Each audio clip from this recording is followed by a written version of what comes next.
Mystique in the Air by Ashenafi. It is a typical airport terminal. We see people moving up and down. Some are carrying small bags, others are dragging luggage. Jack walks up to the security checkpoint, puts his bag on the scanner, and passes the scan without trouble. Exterior airplane, flying, day. A plane flies in the sky, peace. Interior airplane, flying, day. Jack sits in the first class. A girl named Amanda, 22, sits next to him by the window. She is looking at her Instagram account. Jack seems a little bit concerned. Jack, I don't mean to be rude, but I thought you were not supposed to use internet on a plane. Amanda, I have already turned the internet off. I am just looking at old photos that I posted. Jack, I am sorry. I just got carried away. You know, I was told electronic device could interfere with navigation. Amanda. Actually, FAA doesn't prohibit the use of electronic devices in the plane. It is Federal Communications Commission, FCC, is the one who forbid the use of mobile phones in flight. Jack, I didn't know that. Amanda, now you know. Next time, if you want to call your girlfriend, feel free. No one is going to say anything. Jack, thanks for the advice, but at the moment I don't have a girlfriend. She broke up with me. Amanda, I am sorry to hear that. Jack, it is okay. It was my fault. I let her down. Amanda, what did you do? Jack, it was her birthday. I was supposed to take her out to dinner, but I completely forgot about it. Amanda, how come? Jack, I got caught up with work. Amanda, what do you do? Jack, I am an animator. I do animation at Warner Bros. If you get up in the morning and watch one of those cartoon shows by chance, you might see my name down below, right before the credit ends. Amanda, that means you have connection in show business. Jack, I don't usually associate with people in show business. Amanda, why is that? Jack, I don't know. I just do my things and go home. Amanda, what does your girlfriend do? Jack, she's an art gallery director. Amanda, how did you meet her? Jack, I met her at an art exhibition that she hosted. The artist was a good friend of mine. I introduced myself to her. We dated for a year and a half. She just decided to end the relationship just like that. Amanda, that is sad. Jack, she said I took her for granted, and I had never been emotionally available. But it was not true. I had always supported her, and nothing made me happier than spending quality time with her. I mean, I am guilty of not being available all the time because of work, but I didn't do a single thing for myself. All I cared about was making her feel loved. Amanda, you are romantic. Jack, I thought I was romantic too, but she accused me for being passive-aggressive and manipulative. Amanda, how is that? Jack, you know, it is not what it looks like. I don't like arguing. I just agreed with her. Perhaps she interpreted that as a sign of passive-aggressive and thought that I was avoiding responsibility. But to be honest, I have always listened to her. Amanda, girls find it attractive when a man doesn't back down from an argument and state his true opinion. Jack, I didn't know that. I thought girls didn't like to lose an argument. They are always right. Amanda, we're always right. But you can't give up easily. You have to challenge us. Jack, do you have a boyfriend? Amanda, I am single. Jack, what do you do? Amanda, I am a singer. Jack, that explains it. Amanda, what explains it? Jack, your style. You have artistic glow. Amanda, what is artistic glow? Jack, beautiful aura that floods out of your soul when you do something that is creative. You are alluring. Amanda, thanks. Jack, did you do anything I might have listened to? Amanda, I just started. I am still working on my first album. Jack, it is good to hear that. Amanda, I have already released a single for my debut album titled Blue Kiss. I shot the music video 8 days ago. It is in post-production. It will debut on MTV next week. Jack, that is something. I can't wait to watch it. When you become famous, I will tell my friends I sat next to her on a plane. I talked to her at all. Never have I seen a girl so enchanting as her. Amanda lights up the plane with an alluring smile. On the soundtrack, music plays melodiously. They talk without a sound. A flight attendant named Rachel, 25, brings them drinks and serves them.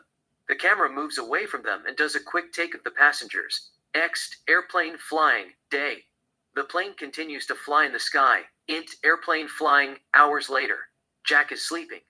Amanda continues to work on her cell phone, texting and all. Jack opens his eyes as if he had a nightmare. He looks at Amanda. She gives him a soft smile.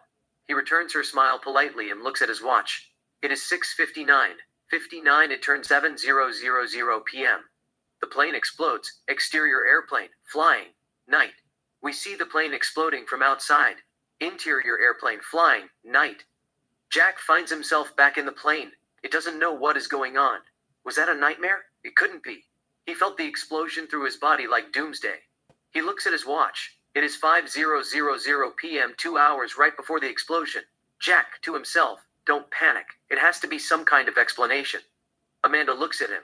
Amanda, are you talking to me? Jack, no, it is just that something weird happened to me. The plane exploded right before my eye a few seconds ago. Miraculously, I am still alive. Amanda, what are you talking about? Jack, I know it sounds insane, but the plane exploded at 7:00 p.m. Suddenly, something took me back in time, 2 hours right before the explosion. We all should be dead. Amanda, playing along. What took you back? Jack, I have no idea. I think that something is trying to tell me. I have to tell them to make an emergency landing before the plane explodes again. Amanda, are you serious? Jack, serious as heart attack. Amanda, I thought you were joking. Jack, I swear it is not a joke. The plane exploded at 7:00 p.m. and mysteriously I found myself in my seat at 5:00 p.m., 2 hours before the explosion. Amanda, you don't expect me to believe that, do you? Jack, no I don't, but I have to warn the captain to make an emergency landing as soon as possible before it explodes again at 7:00 p.m. We have to evacuate the plane. I will be back. Jack gets up and walks toward the cockpit. Amanda smiles to herself, thinking that he is doing this to impress her. Rachel stops Jack at the front compartment. Rachel, where are you going? Jack, I have to warn the captain. There is a bomb in the plane. Rachel, we will tell him. You must return to your seat. Jack, we have less than 2 hours. The plane will explode at 7:00 p.m. They have to make an emergency landing and tell the passengers to evacuate the aircraft. Rachel, I will tell him personally. You have to return to your seat. Jack, I am not going anywhere till you tell them. Rachel, just wait a second. Rachel takes out her cell phone and presses a button. Rachel, on the phone, someone wants to have a word with you. Rachel listens to a beat and hangs up the phone. Rachel, the air marshal will be with you shortly. Robert, 40, an air marshal, is standing right behind him. Jack turns around and looks at him. Robert, what seems to be the problem? Rachel stands aside. Jack, there is a bomb in the plane. Robert, where is it? Jack, I don't know. It is somewhere in the plane. It will go off in less than 2 hours. What I'm about to tell you might sound fiction, but it is the truth. About 5 minutes ago, I was taking a nap. I opened my eyes and looked at my watch just as it ticked 7:00 p.m. The plane exploded. I don't know who died. I don't who survived, but I found myself back in my seat 2 hours before the explosion. I want you to tell the captain that they must land the plane as soon as possible and notify the passengers to evacuate the aircraft right away. Robert, I can't do that. Jack, why not? You are just going to sit and do nothing? Robert, you have to be reasonable. I am being extremely nice to you. Just put yourself in my position. If I tell the captain that he has to land the plane because a passenger told me he saw the plane exploded 2 hours ago, and he returned back in time to warn us, he will tell me to get a hold of myself. This is not Back to the Future. Jack, I know it is theatrical, but it is the truth. Robert, I advise you to return to your seat and meditate for 5 minutes. Let's not blow this out of proportion. Robert escorts Jack to his seat. Jack, you have to believe me. There is a bomb in the plane. Robert, just have seat. Jack takes his seat. Amanda's seat is empty. Int airplane lavatory day. Amanda applies a red lipstick on her lips. Int airplane day. Robert takes out a cuff and cuffs Jack to his seat. Jack, what are you doing, Robert? Keeping these people safe is my job. I'm not going to let anyone jeopardize their lives. The only reason you are not in a holding cell at the bottom of the plane is because I found your story very amusing. Just sit tight. Jack, you have to believe me. I am telling you the truth. Robert, like I told you, meditate for 5 minutes. Tell yourself it was merely a nightmare. All will be fine. Till then, I will go look for anything that is suspicious. Have a safe flight. Robert walks up to Rachel. Robert, he is nuts, talking nonsense. Rachel, he seemed okay a few hours ago. He was polite. Suddenly he freaked out, as if he saw a ghost. Robert, don't sweat it. I got everything under control. Robert looks at Amanda just as she exits from the lavatory. She looks alluring. Amanda heads to her seat. Robert stops her. Robert, I am sorry, miss. There is a misunderstanding. We think the person who is sitting next to you is unstable. He is sick in the head. Rachel, you mean he is crazy? Robert, something like that. We want you to grab your belongings and sit at the front, over there. He points at an empty seat at the front. Rachel, no. I like my seat. He is doing that to impress me. Robert, it is not safe. Rachel, I will take my chance. She walks to her seat and finds Jack cuffed to his seat. Amanda, they cuffed you. Jack, do you believe it? He lets her pass. Amanda takes her seat. Amanda, they think that you are crazy. Jack, I don't blame them. How can you expect anybody to believe you when you tell them you saw the plane exploding and somehow you found yourself back in your seat 2 hours before the plane explodes? Amanda, I believe you. Jack, you were just saying that to make me feel good about myself. Amanda, anything is possible. Jack, I know anything is possible. But if you told me what I told you, I wouldn't believe you either. Amanda, okay, you got me. I don't believe you, but that doesn't mean it is impossible. Weird things happen every day. I bet there are aliens among us. I mean, aliens have been coming to Earth for centuries. They abduct people and perform experiments on them. In fact, they could be responsible for human evolution. Our great ancestors are aliens and ape hybrid. Just think about it. Why are human beings far more intelligent than the rest of animals? It can't be coincidence. No animal has ever evolved drastically in the history of life on Earth like humans. I do suspect foul play. I mean, something must have given us an unfair advantage. And it could only be extraterrestrials from outer space. I also believe there is a secret breeding program. The government is creating alien-human hybrids that can survive extreme climate change. But the government doesn't want us to know about it. They lie about aliens, so we won't ask a lot of questions. Jack, that is an interesting theory. Alien being our ancestors. I really dig it. It is a fascinating hypothesis. You could easily write a book about it. Plus, being abducted by aliens is not a myth. I will not rule it out either.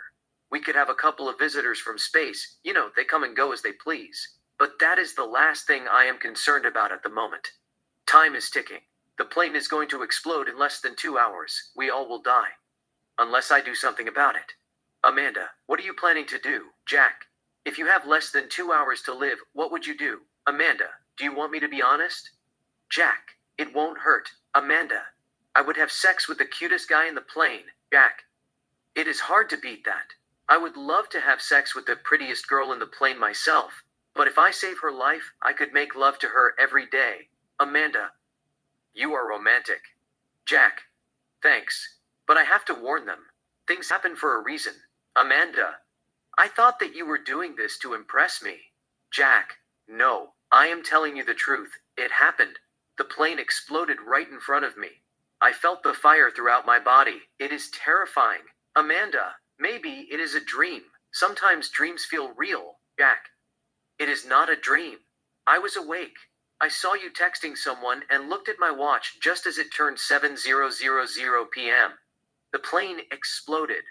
Why would I make up this? Amanda, to get my attention? Jack, why would a girl want to fall for a man who said things that makes no sense whatsoever? I mean, if I want to get you attention, I would say things that make sense. Amanda, give me an example. Jack, I would have told you that you have seductive eyes, or you have sexy lips, or you are the prettiest girl in the plane, or you are too hot. The plane will explode in any minute. But what I wouldn't say is the plane exploded before my eyes and miraculously, I found myself back in my seat 2 hours before the plane explodes in order to get your attention. Amanda, so you are technically saying I am hot. The plane will explode because of me. That is a creative pickup line. But I am more impressed by your acting skill. I have to give it to you. You are gifted. Jack, never mind. Amanda, what is never mind? Jack, it is true what they say. You will never understand until it happens to you. I am not going to waste a lot of energy. There are people who don't believe in God despite the fact attending church and learning the gospel. They go to church to be the part of the community. Amanda, do you believe in God? Jack, I believe there is a higher power. But after this, I don't know what to believe. I should be dead. We all should be dead. I don't understand why I am still alive. You hear some people saying their life flashed before their eyes after near death. It is nothing like that. All I felt was fire. I saw the glimpse of hell. Amanda, you look sane to me. You sound smart. But what you are saying makes no sense. Jack, I have already told you I don't expect anyone to believe me. But I want whoever is in charge of security to search every single person in the plane and find the bomb, or just make an emergency landing and clear the area. Amanda, what if there is no bomb? Maybe you just imagined it in your head. They said the brain is a powerful tool. It can make anything happen. Jack, I know the human brain is capable of making a lot of things happen. It can turn water into wine, but I doubt that it can make a plane explode and go back in time to fix it.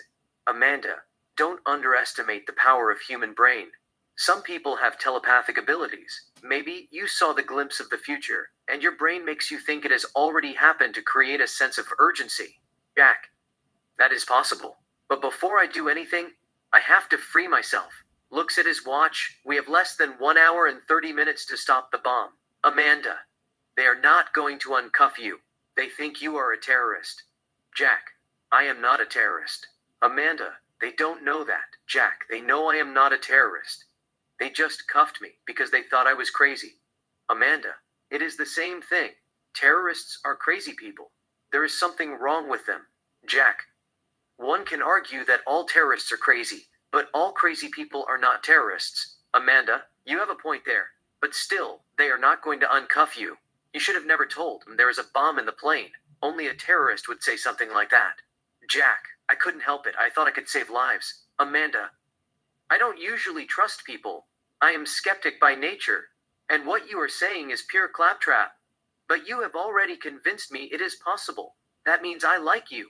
Jack, thanks. I like you too. But I have to do something about this cuff. We are running out of time. Amanda, why don't you take it easy?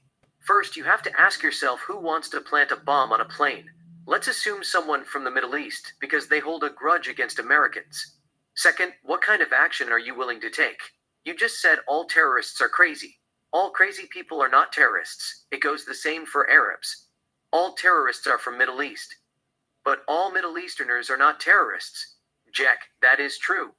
But why would you want to take a chance? Amanda, it is because we are talking about human right. You can't accuse or label someone innocent as a terrorist because he or she is from Middle East. That is racial profiling. Jack, so how do you do it? I mean, if all terrorists are from Middle East, you gather anyone who is from Middle East and ask them a question if they brought a bomb with them or not. This might sound cynical, but it is effective. They might accuse you for racial profiling. You will get a slap on the wrist or pay a fine. But at same times, you could save lives. You are playing the odds. Amanda, I am against it. The law doesn't work like that. It forbids the government from targeting anyone based on their race. They could sue them for millions of dollars. Jack, I wouldn't have said it in the right state of mind myself. I know it is wrong, but I am willing to bend the rule just a little bit. It could be the explosion talking. It made me see things in a different light. I don't care if they ask every single person in the Middle East, but they have to find the bomb and disarm it. Or they should just make an emergency landing and ask the passengers to evacuate the aircraft. Amanda, that would be the ideal solution to the problem, evacuation. But how are you going to convince them? Nobody is going to believe you. As much as I want to believe you, I myself don't have faith in your story. It is hard to swallow that. Jack, I'm not going to hold it against you, but I want you to help me. We have less than 1 hour and 25 minutes. Tell the air marshal that there is a bomb in the plane. They must make an emergency landing at the nearest airport. Amanda, he is not going to believe me. He will cuff me too. Jack, tell him nicely. You don't feel safe. Someone has already made a threat. They should take the threat seriously. You want to get out of this plane as soon as possible. Amanda, he will say I am not going to stop the plane just because you feel unsafe. If you want to get out of the plane, you will have to wait just like the rest of them. Jack, it is going to be hard to convince them. I guess I have to say goodbye to my family and friends and spend the rest of my life with you. Amanda, that sounds romantic. Jack, don't you have anything to say to your family and friends before you die? Amanda, I have a lot of things to say to them, but I am not going to say anything to them. I don't want to give them heart attack. Jack, such yourself. I will tell them if I die, I don't want anybody to cry at my funeral. Amanda, humorously, it is not going to be an open casket, is it? Jack smiles to himself. Jack, there won't be no casket. It is just the photo of me in a big frame. I want them to play Redemption Song by Bob Marley and party all night. Amanda, am I invited to your funeral? Jack, nobody in the plane is invited to my funeral. It is not because of I didn't want them to come to my funeral. It is because they are not going to make it. Unless someone stops the bomb. Amanda. It is not going to be me. They share a small laughter. On the soundtrack, music plays melodiously. They continue to talk without a sound. The camera does a quick take of the passengers. Airplane, flying. Several minutes later. Jack and Amanda continue to talk. His hand is still cuffed to his seat. Jack. You can't take life for granted. Amanda, life is a bitch. Jack looks at his watch. It is 6:40 p.m. Jack, we have 20 minutes. Amanda, playing along. In 20 minutes we all will die. Jack. Gone forever. Amanda, forever and ever. Jack. Why don't you call your sister and tell her that everything is going to be all right? If anything happens to you, you will always float in the air like a dandelion and be her guardian angel. Amanda. No, I'm not going to tell her that. It is depressing. Jack. You are right. It is kind of depressing. Eventually they all will move on. They won't need us. The world doesn't need us. God doesn't need us. Nobody needs us but each other. Amanda. What does that mean? Nobody needs us but each other. Jack. I don't know what it means. I just said it so I could sound smart even though I had less than 20 minutes to live. Amanda.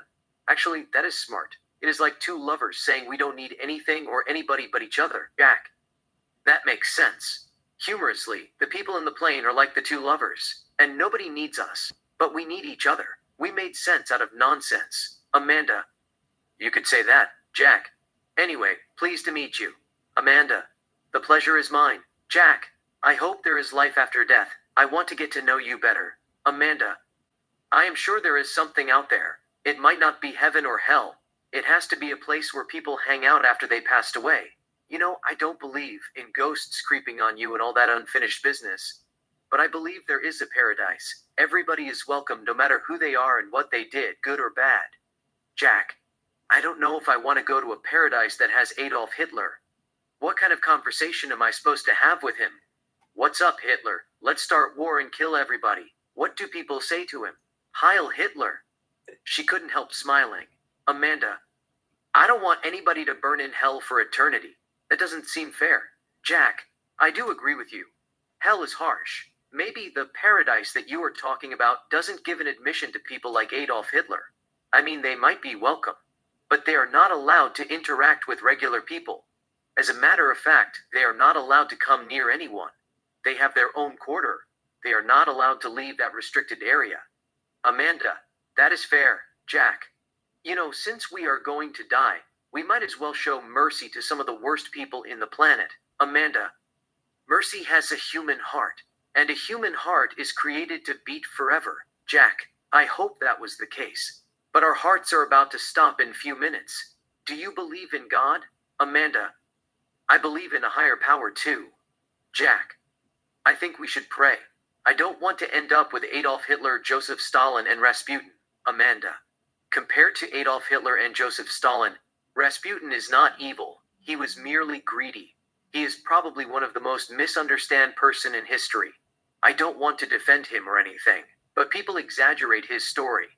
If you read his biography, you will find out there is nothing horrifying about him. I mean, he was accused of rape and all. He had done terrible things in his life here and there. But it is nowhere close to what Adolf Hitler and Joseph Stalin did. Jack. I guess the paradise that you were talking about has also an area where people who committed minor offense go. I know rape is major offense, but you can't put them with Adolf Hitler, can you? Amanda. A lot of girls will tell you they deserve to burn in hell, but I am going to put my emotions aside and be practical. I know I said we all go to paradise regardless of our sins, good or bad. You came up with the idea of separating good from evil. I think you can draw a line between good and evil. And if you can draw a line between good and evil, you can draw a line between a little of evil and a lot of evil and keep them separately. Jack. What about... Are you going to keep a little good and a lot of good separately as well? Amanda. You have to keep things fair. If you keep evil separately, you have to keep good separately. Jack. Life is not fair. Amanda. This is not life, it is paradise. Jack. Anyway, we have less than 5 minutes. The plane will explode. I hope I see you in the good part of paradise. Amanda. I have a lot of sins. Jack. That means you are going to be at the little good side of heaven? Amanda. Maybe. Jack. It is not too late to pray. If we go to heaven, we might as well make it to first class. Amanda. You have a lot of sense of humor for someone who has only few minutes to live. Jack, what can I say? You brought out the comedy in me, Amanda. Comedy is good for the soul, Jack. I couldn't agree more. There is a silent moment. He then, Jack, do you have any regret in your life? Amanda, no, I don't. Do you? Jack, not really. He looks at his watch. Jack, 30 seconds. You will see it yourself. 10, 9, 8, 7, 6, 5, 4, 3, 2, 1. The plane explodes again. Exterior airplane, flying, night. We see the plane exploding from outside. Interior airplane, flying, day. Jack finds himself back in his seat unscratched. It is deja vu all over again. He is trapped in a time loop, re-experiencing the same event over and over. Jack looks at his watch. It is 5:10 p.m.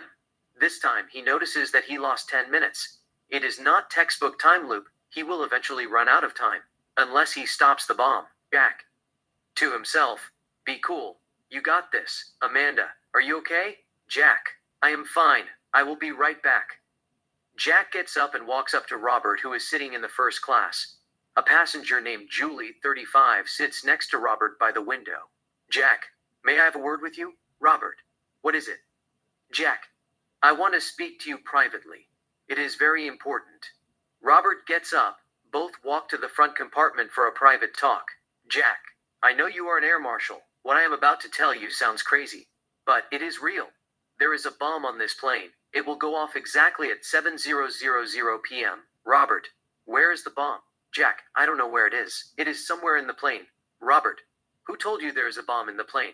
Jack, I can't tell you that. Robert, why is that? Jack, you will probably think that I am crazy. Robert, try me. Jack, I have already tried. You cuffed me to my seat. Robert, what are you talking about? Jack, it is a long story. What is important is that we have to do something about it. I want you to inform the captain that there is a bomb in the plane. It will go off at 7:00 p.m. He must make an emergency landing as soon as possible and tell the passengers to evacuate the aircraft. He has less than 1 hour and 50 minutes. Robert, how do I know the treat is real? For all I know, you could be a prankster.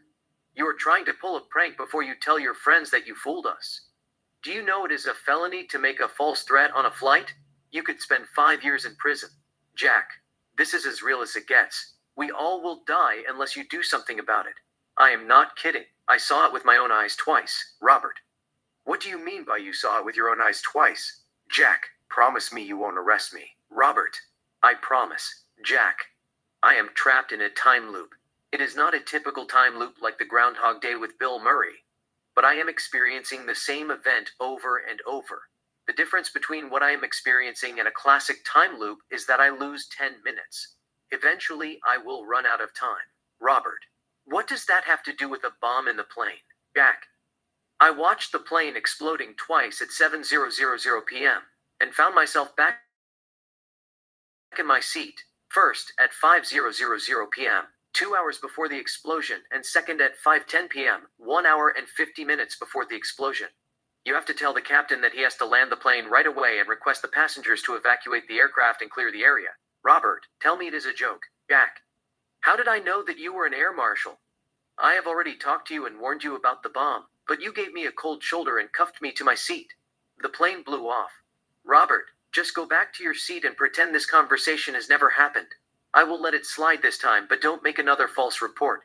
You will go to prison. Jack, can you do me a favor? Robert, what is it? Jack, do you carry cash? You have $1 or anything on you? Robert, why is that? Jack, I want you to gain my trust. I am going to memorize the number on the bill and tell you the exact number when I see you again. It is not a hoax. I will return it. Robert takes out a $10 bill from his wallet. Robert, after this, you are going back to your seat. Jack, sure. Robert gives him the bill. Jack looks at it.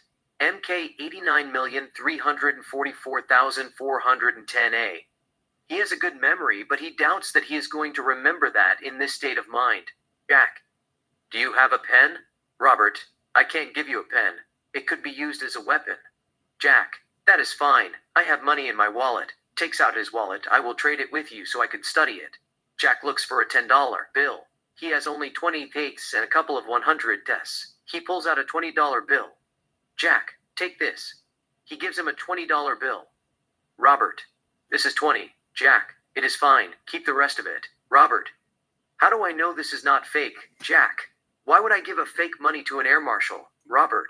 People do a lot of things for their amusement, and something tells me that you are the kind of person who likes to pull a prank on people. I wouldn't be surprised if someone is recording the whole thing. Jack. You got that wrong. I don't play with people's feelings. The money is not fake. I just want to memorize the number and tell you the same number when I return from the time loop. It is going to be back in your pocket. I can borrow a pen from one of the passengers, write it down, and give you the money back. Robert. Let's not make a big deal about it. Just keep it. I don't want you to cause no more trouble. You must return to your seat. Jack.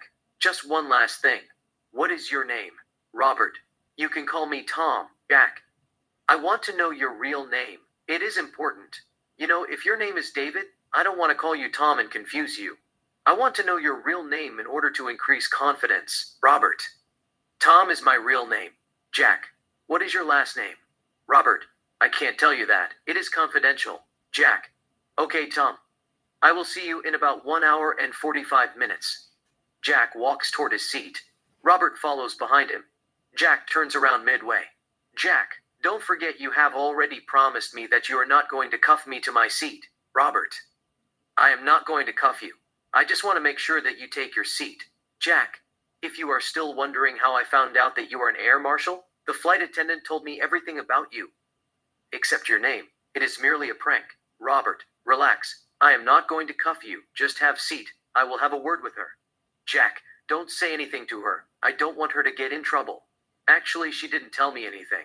I just saw her smiling at you and assumed that you could be an air marshal and decided to test my luck. Robert. I get it. Just have seat. Jack takes his seat. Robert. I'm going to keep an eye on you. If you get up, I will arrest you. Jack. Sure. Robert walks away. Amanda. What was that about? Jack. Do you believe in time loop? Amanda. What is time loop? Jack. Experiencing the same event over and over. Amanda. I know what time loop is. But what are you trying to tell me? Jack. I am trapped in a time loop. I have already relived this moment. The plane is going to explode at 7:00 p.m. Amanda. I don't get it. Jack. It has already exploded twice. There is a bomb on this plane. I was there when it happened. First it blew off.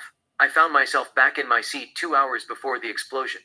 I tried to warn them, but they cuffed me to my seat. The plane exploded again. I found myself back in my seat 1 hour 50 minutes before the explosion. Technically, it is not the classic time loop that goes on and on. This time loop has limitation. Eventually, it will come to an end at certain point. Amanda, that doesn't make any sense. Jack, I am not going to try to convince you. It is a waste of time. You are probably going to think that I am crazy. Amanda, what you are talking about is experiencing a moment in time repeatedly. You only see that in a movie. Jack, I have no explanation. It is insane. I just want to do something about it. Amanda, how is it even possible? You are talking about time loop that has an expiration date. Jack, everything happens for a reason. I have to convince them before I run out of time. There is a bomb in the plane. It will go off at 7:00 p.m. Amanda, you are joking. Jack, I don't expect anyone to believe me. I wouldn't believe anyone myself if they told me that they are trapped in a time loop. I understand where you are coming from. It is a human nature to question everything. I know it is not supposed to sit well with you right away, but I will eventually gain your trust. You have already told me a couple of things about yourself. For instance, you told me about how they deactivated your Instagram account and made you want to pull your hair out. You then had to write a number on a white paper and hold it with both hands like Lindsay Lohan in Just My Luck when she is at the police station taking a mugshot. You took a picture and emailed it to them. You thought you lost all your posts and followers and created a new account. Then after 4 weeks, they reactivated it. Amanda, you are good. You must have talked to someone I know. It must be Sophia. She is supposed to be my friend. She has always sought attention. I knew she would sell me out sooner or later. I shouldn't have trusted her. Jack, I don't know who Sophia is. You are the one who told me. You also showed me a photo of one of your lyrics on your Instagram account. It is titled, Tears of Joy. Amanda, you must have already followed me. Jack, I don't have Instagram account. You are the one who showed it to me. You told me the song is a metaphor for sex. Amanda, you must have checked it in the internet. Jack, Okay. How do I know you cry when you reach orgasm? You told me you are a crier. Amanda, that doesn't mean anything. I might have told to someone who is close to me. They leaked it. Jack. Okay. You have a younger sister named Chloe. Amanda. It is in the internet. Jack, what about you thought about being a ballerina, dancing 7 hours a day and 6 days a week, but you suffered a couple of injuries, quit ballet, and decided to focus on music. Amanda, it is in the internet. Jack, you love chocolate more than life itself. Amanda, that is a lucky guess. Jack, red panda is your favorite animal. Amanda, everybody knows that. Jack, you said if it's legal, you will marry a red panda and spend the rest of your life cuddling it. Amanda, I don't remember saying that, but it sounds like me. Jack, I didn't know I was going to be back. If I knew, I would have asked you a lot of questions and told you about them.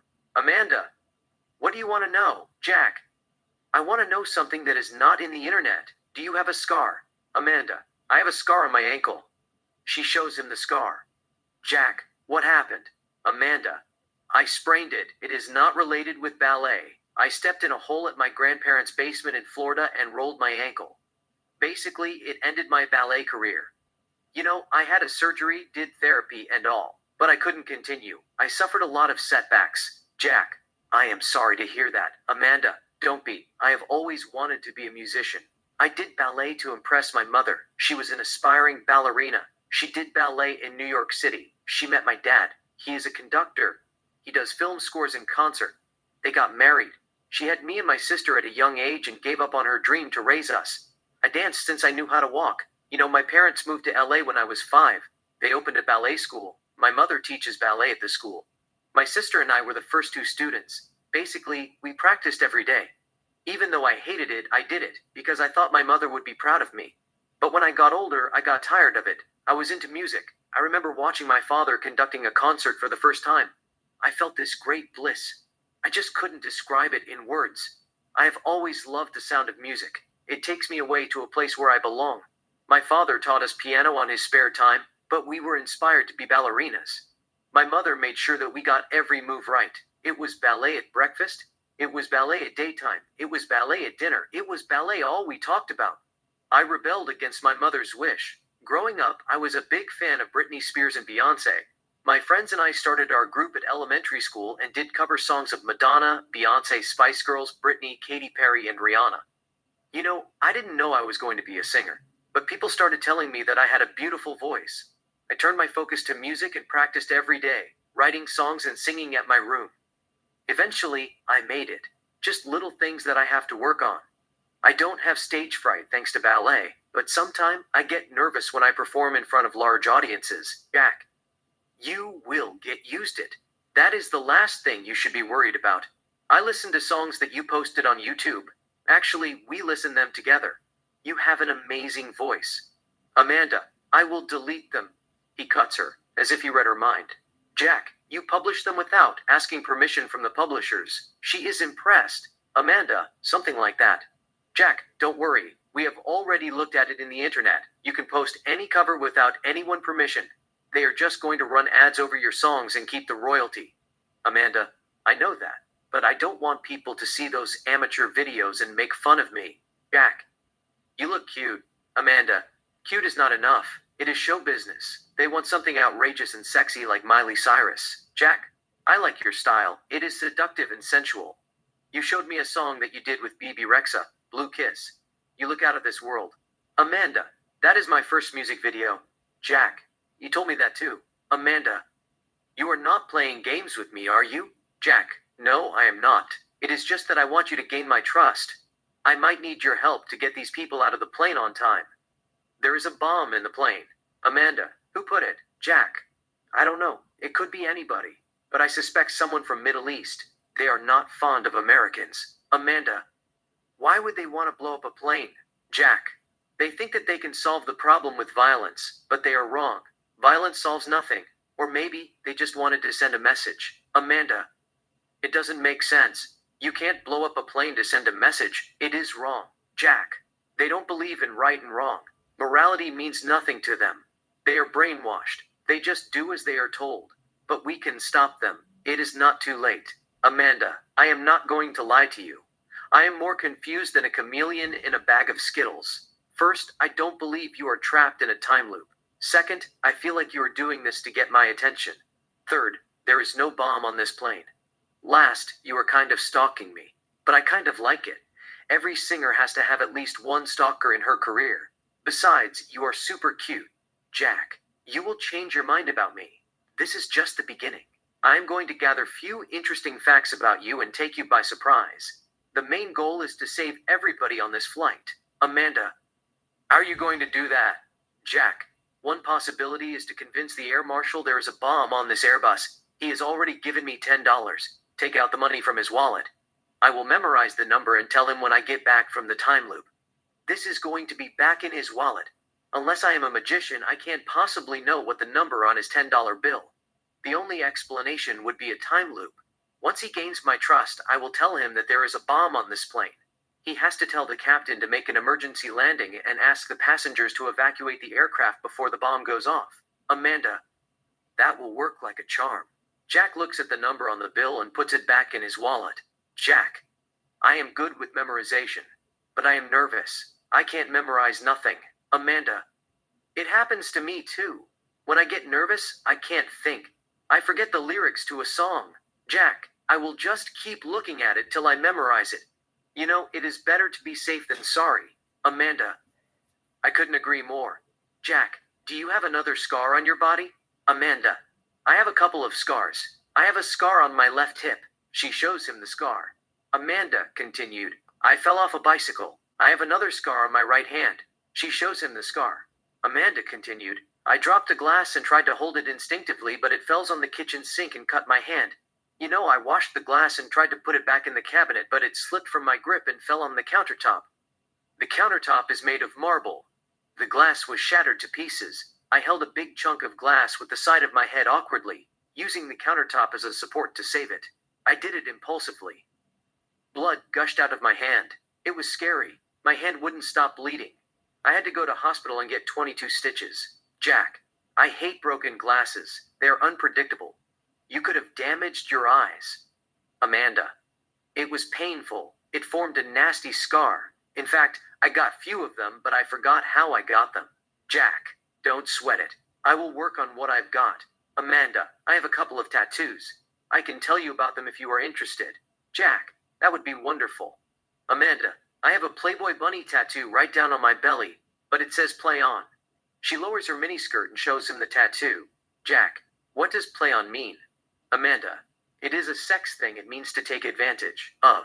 It goes both ways. You can take advantage of me, you can use me, you can abuse me, or I will make use of the moment and toy with your feelings in a playful way. It depended on my mood. Sometimes I wanted to be submissive. Every now and then I would like to be in charge of the game. Jack, that is interesting. Amanda, I have a tattoo on the left side of my breast. She covers her breast with right hand and shows him the tattoo. Amanda continued, it is cherry blossom. Jack, why did you get it? Amanda, I just thought it looked cool. Jack, that is not going to help me. I need details. Amanda, what details? Jack, how did the idea occur to you? Amanda, I just saw it on a tattoo book and fall in love with it. Cherry blossom symbolizes love and the female mystique, beauty, strength, and sexuality. Jack, I won't lie to you. It is a beautiful tattoo. Amanda, thanks. Jack, you welcome. Amanda, I got a tattoo on my left side of my chest between my collarbone and breast. Shows him the tattoo. It is a poem. I have loved you till I felt like my heart was going to burst out of my chest, to be scared of being left with a broken heart like a bird that abandoned her nest. Jack, what does that mean?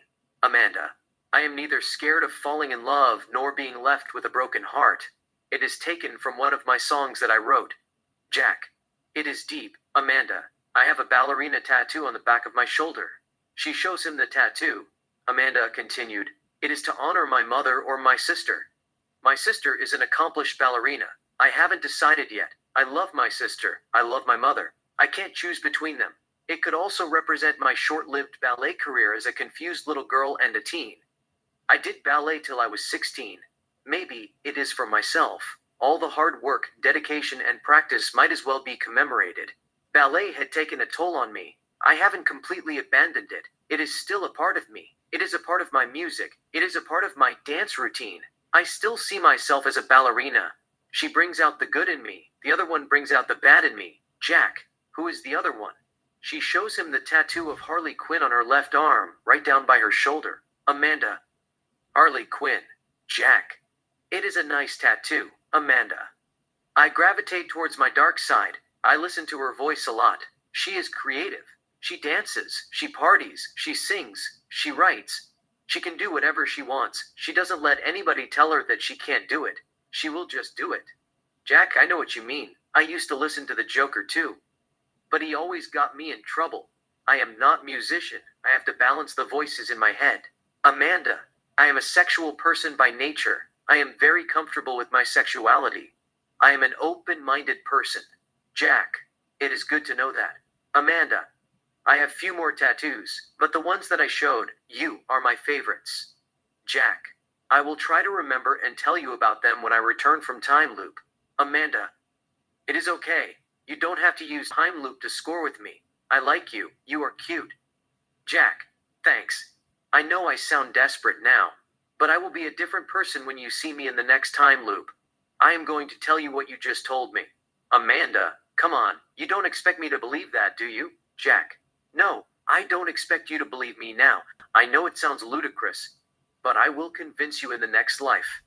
Amanda, I will look forward to it. Jack, I still have to remind them there is a bomb on this plane.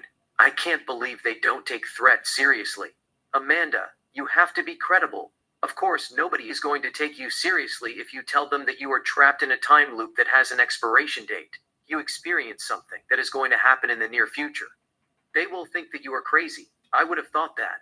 You are crazy too. But you sound intelligent.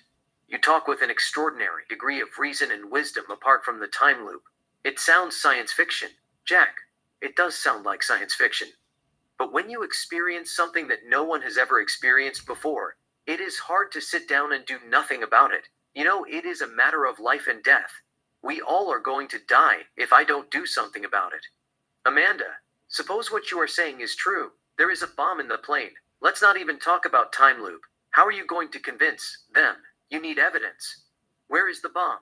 Jack, I don't know where the bomb is. The plane just exploded. Amanda, don't mention time loop. Don't say the plane exploded in a past tense. It hasn't exploded yet. Let's talk with sense. If there is a bomb in the plane, what kind of action are you expected them to take? Jack, I want them to make an emergency landing as soon as possible and tell the passengers to evacuate the aircraft and clear the area. Amanda, how are you going to convince them that there is a bomb in the plane? Jack, I don't know how I am going to convince them. I will keep on warning them. Jack takes out the $10 bill from his wallet. Amanda, do you have a pen by any chance? Amanda opens her purse, takes out a pen and gives it to him. Jack writes the number on a business card and returns the pen. Jack, I will be right back. Jack gets up and walks toward Robert. Robert looks at him in his laptop. He closes it just as Jack approaches him. Robert, what is it? Jack, here. I have already written it down. He gives him the money. Jack, you can keep the 20. It is not fake. You can examine it later on. Robert, sure. Just go back to your seat. Jack, I want to ask you something. Can we talk in private? Robert gets up. Both walk up to the front compartment. Jack, did you check the passenger's background? Robert, why did you ask? Jack, there is a terrorist on this flight. Robert, how can you be so sure? Jack, I don't want to bring time loop or anything that's unrealistic. But at least you can take the threat seriously, can't you? Robert, we take all threats seriously, even if it is a time loop. I have been checking the passengers' background. So far they all are clean. Jack, what about passengers from Middle East? Why don't you question them separately? Robert, I'm not allowed to harass anyone without a warrant. Jack, you don't need a warrant. Just ask them where the bomb is. Scare them if they don't tell you, you will throw them out of the plane. I know it is racial profiling, but hundreds of lives are at stake. When it comes to a bomb on a plane, you have to throw out all the rules and focus on saving the passengers' lives. Robert, just calm down. If there is a bomb in the plane, we will find it. We will take action. What we don't want is the passengers panicking over a bomb threat. Jack, that is why I'm talking to you in private. I don't want the passengers to panic either. But we have to take extreme measures. You should question those. whom you think fit the profile, or individuals whom you suspect that they could be up to no good. You can do it without the passengers knowing about it. We don't have much time.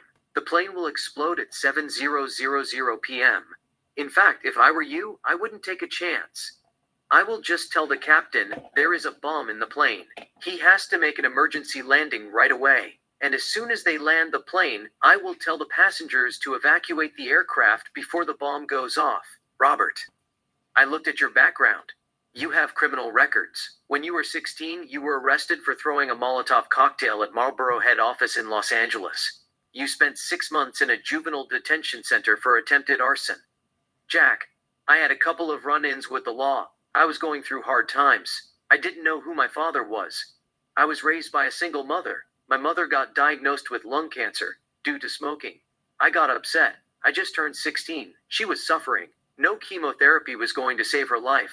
The cancer had already spread to her brain. She didn't have much time left. I was looking at her dying before my eyes. I just contacted a group of anti-smoking activists online.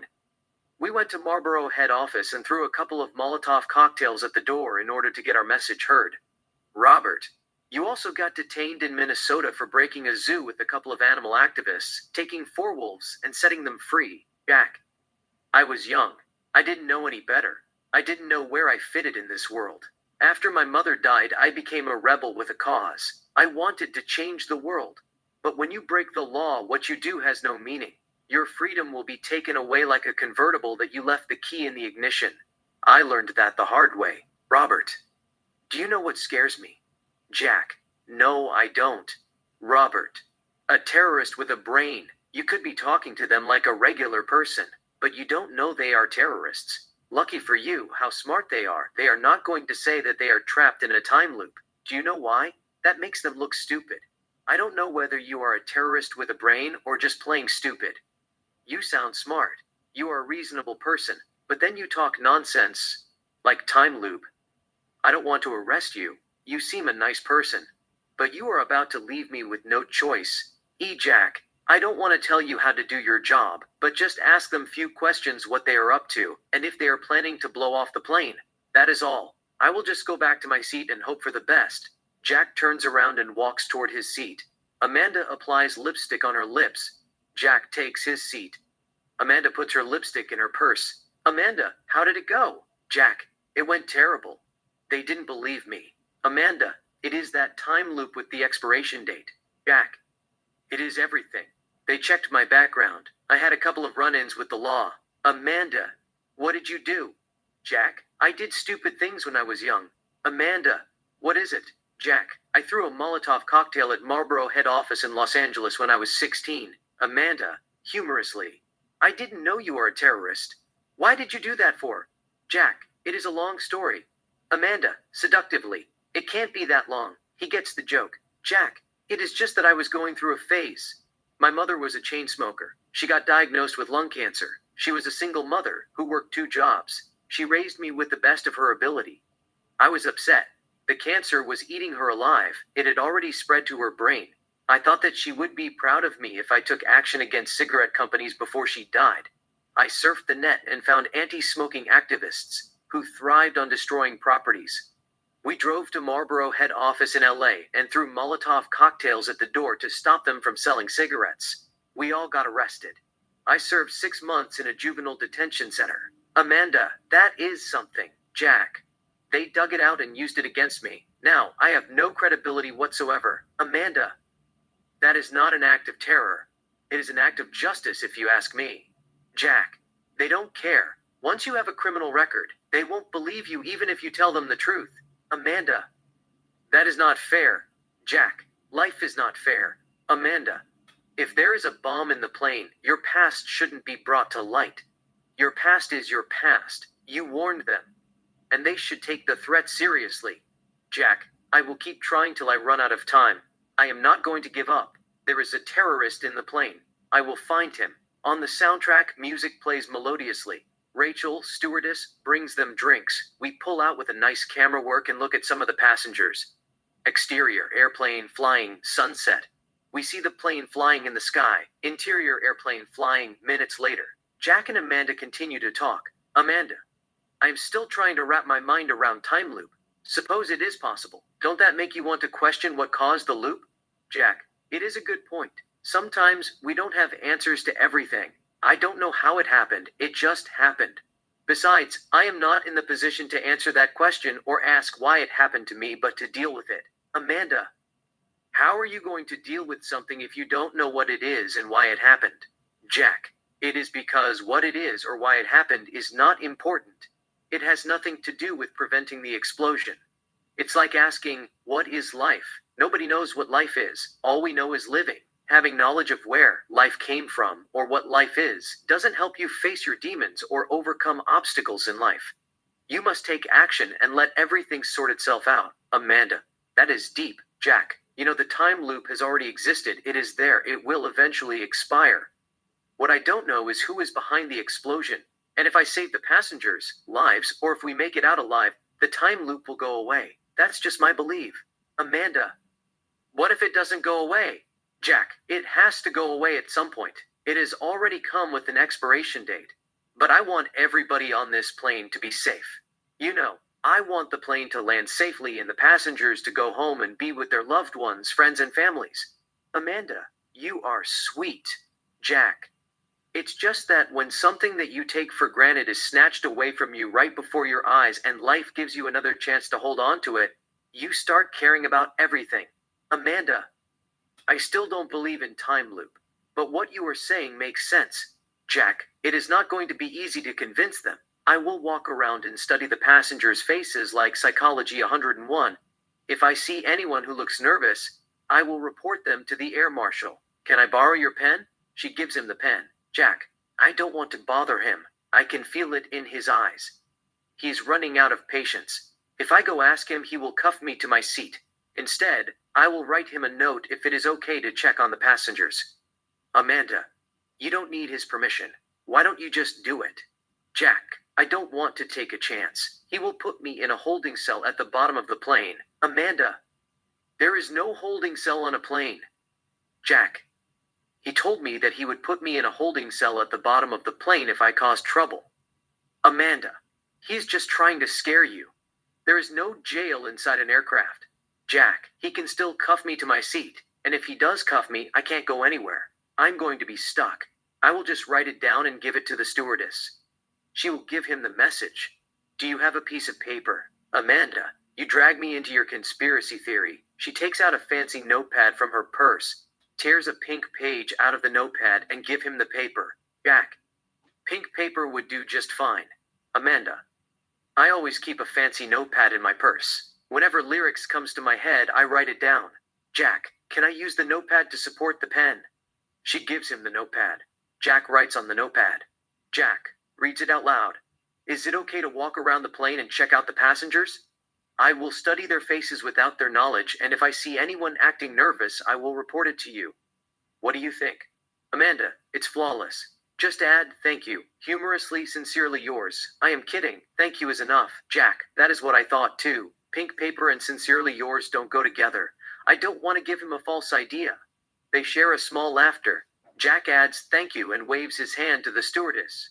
She sees him and gives him a forefinger to wait. He doesn't want to wait. He gets up, walks up to her, and gives her the paper. Jack, I want you to give this paper to the air marshal. You saw me talking to him. What is his name again? Rachel. Robert. Rachel, give it to Robert. Rachel, okay. Jack turns around. Robert is standing behind him. Robert, to Rachel, what did he give you? Jack, it is a message for you. Rachel gives Robert the paper. Robert reads it. Robert, no, you can't do that. I don't want you to bother anyone. Jack, I'm just going to look around and return to my seat. Robert, leave that to me. I'm looking at them in a security camera. I have all of them in my laptop. Just be patient. I don't want you to disturb anyone. Take your seat. Robert escorts Jack to his seat. Robert, I got everything under control. I don't want you to panic. Have a wonderful flight. Robert returns to his seat. Jack rolls his eyes. Jack, it didn't work. Amanda, at least you tried. Jack, it's my fault. Where is the sense of urgency? The plane is about to explode less than 1 hour. I am chilling, as if I got all day. I am going to get up and scream there is a bomb in the plane. You have to do something about it. Tell the captain to make an emergency landing as soon as possible, and allow us to exit the plane before it explodes. If everybody in the plane rebels, they have no choice but to land the plane and let us out. Amanda, probably it is going to take more than an hour before they bow to our demands. And if you mention time loop, they will think that you are crazy. Nobody is going to believe you. Jack, I am not going to say anything about time loop. I will just tell them there is a bomb in the plane. I put it myself. Amanda, that is a bad idea. Suppose they believe you. The captain makes an emergency landing. The plane blows off. They will charge you for terrorism. You could spend the rest of your life behind bars. At least, they will sentence you for 20 years. Jack, that is the last thing I am worried about. The main goal is to convince them that there is a bomb in this plane. Once they land the plane and let us out, I am willing to pay the price for lying. I mean, it's a small price to pay compared to death. At least I get to save lives. It is worth it. Amanda, suppose you tell them that there is a bomb in the plane. You put it yourself. They are going to think that you are nuts. Only a lunatic would say something like that. They won't believe you. Jack, it won't hurt to try. Amanda, they are going to question why anyone puts a bomb on a plane and says that they put it themselves. It is foolish. They are just going to assume that you are a madman and ignore the threat. Jack. So, what do you suggest? Amanda, I am not suggesting anything. If there is a bomb in the plane, I will just pray. To be honest, I don't know what I would do. I would have a heart attack, like Demi Lovato. Jack, what if I tell them that I am a terrorist? There is a bomb in the plane. I want the government of the US to transfer $500 million in my bank account, or I will blow the plane at 7:00 p.m. Do you think they will take the threat seriously? Amanda, the US doesn't negotiate with terrorists. Jack, jokingly. I will just tell them that I am not greedy. $100 will do fine. They might say $500 million is a lot of money. But I will settle for less. They can even make it $10 if they are short of money. Amanda couldn't help but smile. Amanda, they will definitely think that you are a fool. No terrorist has ever asked for $10. They will completely ignore you. Jack, I am joking. I will ask them to pay me $500 million. I know they don't negotiate with a terrorist. But at least they are going to pretend that they are working on it. Make no mistake about it. They will be economical with the truth. They are not going to give me the money. Not even a penny. But they will tell the captain to land the plane before 7:00 p.m. and order the passengers to evacuate the aircraft while pretending to reach an agreement on the demand. They will put on a false front. They might even tell me to let the hostages go just to trick me. The captain will land the plane and let the passengers out on time. The plane will blow off. I will get arrested and charged for terrorism. It is sort of a win-win. Amanda, that is smart. But why should they believe? They are going to ask you where the bomb is. Jack, I will tell them that I am not going to divulge where I put the bomb. It is somewhere in the plane. It will go off at 7:00 p.m. I will even tell them I don't care about the passengers. They can go home. I will just destroy this plane. Amanda, you are crazy. Jack, I am kidding. I will make sure that I sound convincing. I will act like a real terrorist. Amanda, why don't you do it now? I want to see you doing it. Jack, I can't do it now. It is too late. Looks at his watch. The bomb will go off in about 30 minutes. Besides, I have already warned them. They know that I am not a terrorist. I will do it when I get back from the time loop. Amanda, what if the time loop disappears? You might not return. Jack, you know what? You just gave me a nice idea. I want to see how they are going to react and prepare ahead of time. Jack gets up and walks up to Robert. Jack, can I have a word with you? Robert gets up. They come to the compartment. Jack, actually, I am a terrorist. I put the bomb in this plane myself. It will go off at 7:00 p.m. I want the government of the US to wire $500 million in my bank account or everybody in this plane will die in about 30 minutes. Robert, cut that bullshit. What do you want? I have been watching you the whole time. Are you trying to impress that girl? I saw you flirting with her. Jack, I am serious. It is not a bluff. I am a terrorist. I have psychological problem. I hear voices in my head. If the government of the US doesn't pay me, I will blow this plane off. I am not joking. I want you to call the FAA and warn them. Robert, just go back to your seat. I will call them and let them know about the threat. Jack, I am not going anywhere till you call them and talk to them. Robert just grabs Jack's arm, turns him around and escorts him to his seat. Robert, you are hard-headed.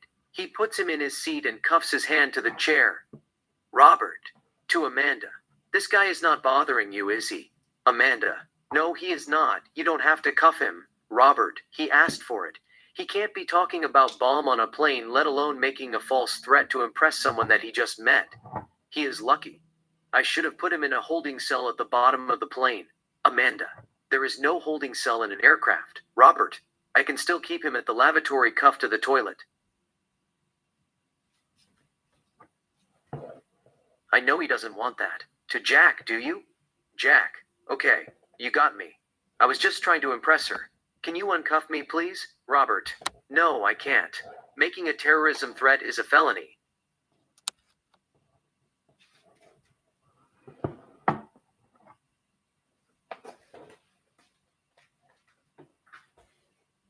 I could easily report you to FBI.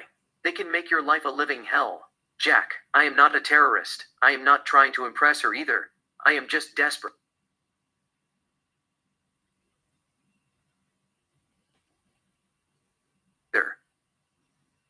I am just desperate. I know there is a bomb in the plane. I didn't plant it, but someone did. I don't expect you to tell the captain that some guy in the first class suggested that there is a bomb in the plane. He is trapped in a time loop and all, and he must make an emergency landing. But do what is right, Robert. Just sit tight. I've already told you that I am working on it. Leave it to us. Robert returns to the seat. Amanda, what do you mean that you are not trying to impress me? I thought that you were doing this to get my attention. Jack, it is deja vu all again. You asked me the same question in the first time loop. Amanda, how did you answer? Robert, I told you saving your life means more to me than impressing you. And if I wanted to get your attention, I would have told you that your eyes are force of nature. They terrorize the human heart in a beautiful way, like lightning and thunderstorm in Cloud 9. Or you have delicious lips. Or you are hot as hell. The plane will explode in any minute. But if I save your life, I might get to see you every day. Amanda, how are you going to see me if you got locked up in prison? Robert, aren't you going to come and visit me? Amanda, I am thankful that you saved my life, but I am not going to visit you every day. Jack, joking. What about once a week? Amanda, I can only manage once a month if it is in Los Angeles. I am going to be busy touring around the world. Jack, to be honest, I would be delighted if I see you once a year. At least I know that you are out there fulfilling your dreams and living life to the fullest. Amanda, you are romantic. I like the compliment that my eyes are force of nature. They terrorize the human heart in a beautiful way, like lightning and thunderstorm in Cloud 9. Jack, I had my moment. Amanda, I have never met anyone quite like you. You are imaginative. Jack, imagination has nothing to do with it. I am dealing with something that is beyond my understanding. I didn't choose it. It chose me. I am not going to ask why it chose me. I will just try to do something about it. Amanda, I would like to believe you, but I just can't. I lost you as soon as you mentioned time loop that has an expiration date. It is implausible. Jack, I can't blame you. It does sound implausible, but it is the truth. The plane has already exploded twice. It will explode again in about 20 minutes. I hope the time loop is still active. I don't know how many minutes I am going to lose. I lost 10 minutes on loop 2. If I just sit still and do nothing about it, time will run out. We all die in vain. Amanda, I am getting bored with time loop. Tell me about yourself. You said that you are an animator earlier. What drove you to become an animator? Jack, I have always loved to draw. All I did in the classroom was draw. I was going to move to Paris and become an artist, but that wasn't my true calling. I enjoyed doing animation. It came to me naturally. It also paid good. I stick to it. Amanda, what were you doing in Sydney? Jack, vacation. Amanda, why Sydney? Jack, I just wanted to check it out. Amanda, did you enjoy it? Jack, yes, I had a blast. I spent 2 weeks just having fun. Amanda, did you go to Sydney Opera House? Jack, yes I did. I watched A Midsummer Night's Dream. Amanda, what do you like the most about Sydney? Jack, I won't lie to you, I love their food. You know, I can't be a little bit biased. I tend to judge things based on brain chemistry and how glands secrete dopamine and serotonin. They have foods that go straight to your brain and change the structure of the molecules. Sydney is heaven on earth with aphrodisiac foods. Amanda, I couldn't agree more. They have the best foods in the world. But if you are talking about the stuff that dreams are made of or things that make your glands secrete dopamine and serotonin, I wouldn't put food top of the list even though I consider myself as a foodie. Jack. What would you put on top of your list? Amanda. Sex. Jack. You are not nymphomaniac, are you? Amanda. No, I am not. Jack. Just checking. Amanda. Would you find me tasteless if I were a nymphomaniac? Jack. Not at all. I just said it to flirt with you. Amanda. I wouldn't hold it against you. You know, if a man sleeps with multiple women, they will call him a player. But if a girl sleeps with multiple men, they call her a slut. It is so unfair. Jack, I can't comment on that. I believe in monogamy. I mean, it is not fair. But suppose you go to a movie to see Titanic. Imagine Rose making out with Jack and his friend, whoever he is. They save Rose, but both die of hypothermia. That would ruin the movie. Amanda. Depend on who Jack's friend is. If it was Brad Pitt, it would have worked like charm. I can imagine Rose having threesome with Jack and Brad Pitt. Jack. That is NC-17. Paramount Picture would lose a lot of money. Amanda. You can't buy sex with money. Jack, are you sure about that? I mean, I thought you couldn't buy love with money. Not sex. Amanda. You can't separate love from sex. Love and sex are inseparable. You are supposed to have sex with a person that you are in love with. Jack. You are contradicting yourself. Amanda. How is that? Jack. Didn't you just say that you were into threesome? Amanda. I am not into threesome yet. For the record, I have never engaged in threesome. I said I don't mind watching Rose having threesome with Leonardo DiCaprio and Brad Pitt. You know, a girl can fall in love with two men and she can have sex with both of them. Jack. It is tempting. I can see myself sleeping with Scarlett Johansson and Zendaya at the same time. It would fulfill my sexual fantasy. But I have to create a story. It is not going to work on Casablanca. It is not going to work on Eternal Sunshine of the Spotless Mind. It is not going to work on Before Sunrise. It is not going to work on Ghost. It might work on My Best Friend Wedding. Michael would get to love his best friend and his wife. He can be with both Julianne and Kimmy under the same roof. You know, he would make love to them simultaneously. They can even do it all night. They just have to change the title and rename it Threesome. But it is not going to work on The Notebook. I want you. I want all of you, forever. You and me, every day. She couldn't help smiling. Amanda. I love Notebook. It is one of my favorite movies of all time. But I didn't know you are a cinephilia. Jack. I live in Hollywood. It is tricky. You know, you are supposed to know about movies. Everybody pitches you an idea. You go anywhere. All they talk about is movies. Amanda. It is okay. There is nothing wrong with being a sucker for romantic movies. I love chick flicks myself. Jack. Anyhow, if you were mine, I wouldn't share you with anyone else. It doesn't matter if you are the only a girl in the planet or it is heaven on earth. I won't even share you with Jesus Christ or the angels in heaven that dance with mirth. I would have every ounce of you to myself. You would find out that my heart is a library. Each book that you pick, you would read the story of your life before you put the book back on the shelf. Amanda. You are a poet. Jack. I had my moment. Amanda. You are something. Jack. What about you? What were you doing in Sydney? Amanda. I was there to record a single for my album. The producer lives in Sydney. I stayed for 3 days. I have to get back to Los Angeles and complete the album. Jack. Did you go to anywhere? Amanda. No, I didn't really go nowhere. I was busy recording the song. We went to a fancy restaurant to discuss about the song. I had chicken parmigiana, but nothing special. Jack. What is the name of the song? Amanda. Jealous. Jack. Why jealous? Amanda. I didn't write it, but it is a love song.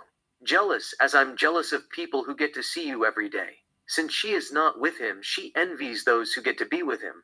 It's about longing and obsession. Jack. That sounds spicy. What else are you working on? I mean, songs that you wrote. Amanda. I have written a couple of songs. But my favorite song is Whatever I Do at Night, I Want to Do It With You.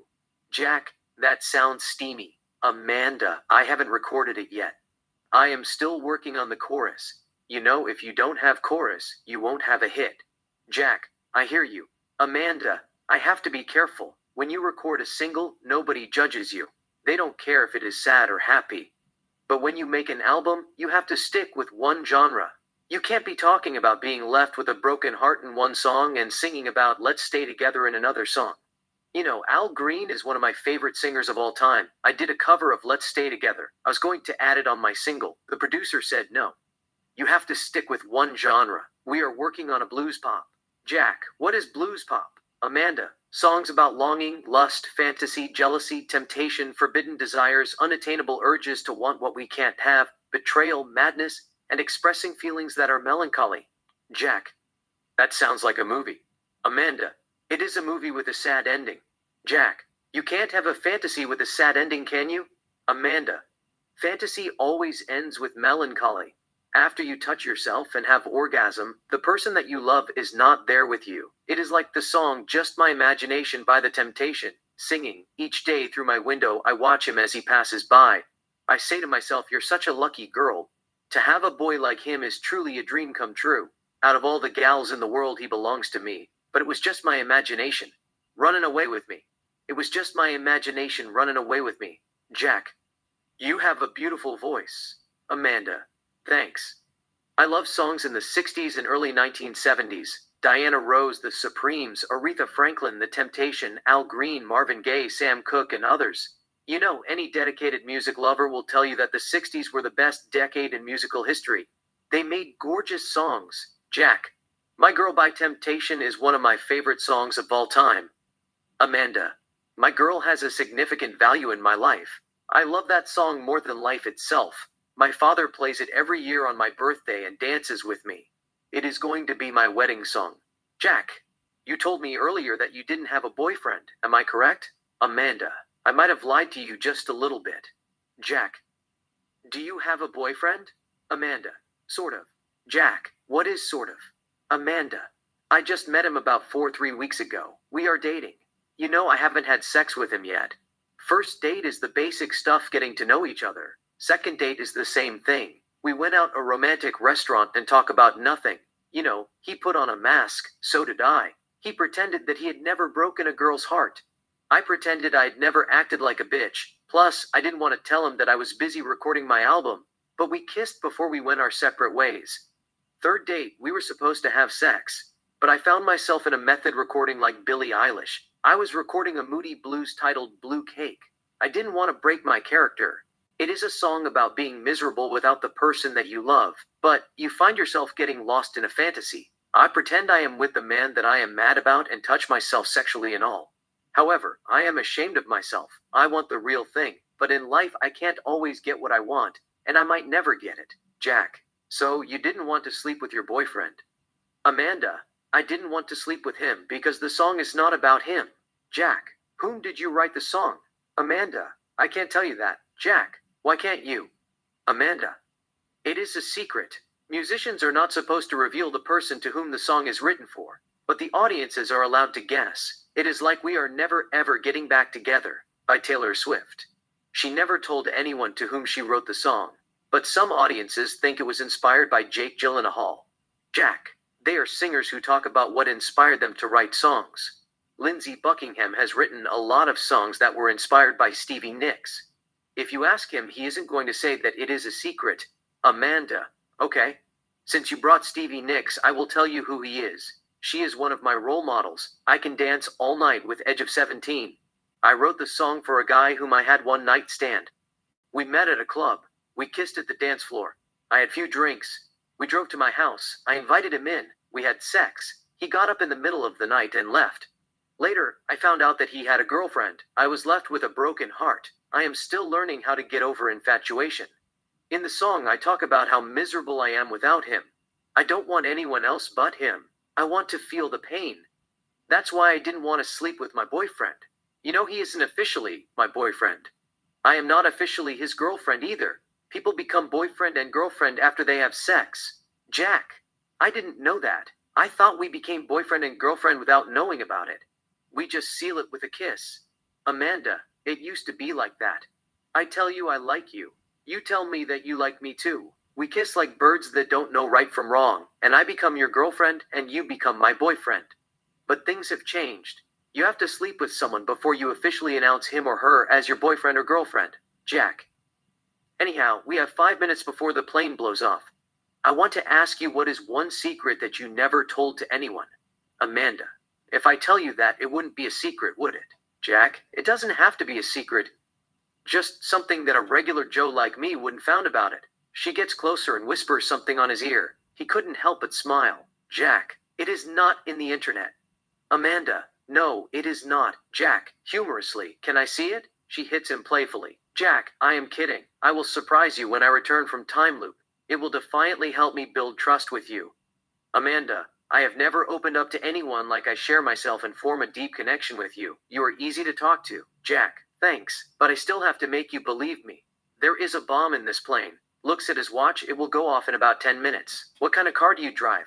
Amanda, Fiat. Jack, what color? Amanda, red. Jack, what is the number on your license plate? Amanda, 1239. Jack, I will remember it. On the soundtrack, music plays melodiously.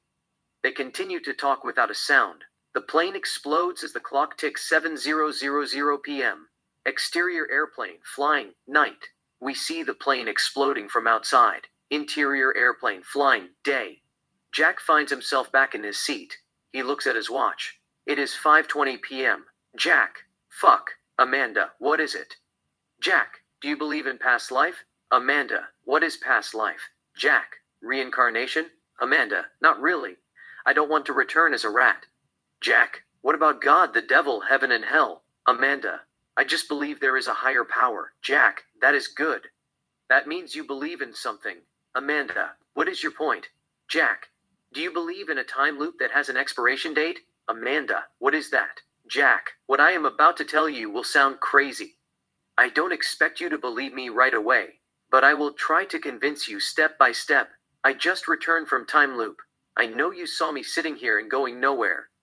That is time loop. It makes a man look insane. But hear me for a minute. There is a bomb in this plane. It will go off at 7:00 p.m. The plane has already exploded 3 times. We had this conversation in the past. I meant inside the time loop. You told me about yourself. Like tattoos that you are sporting. I will get back to that in a minute. He looks at her eyes. She is feeling suspicious. She doesn't believe a single word that is coming out of his mouth.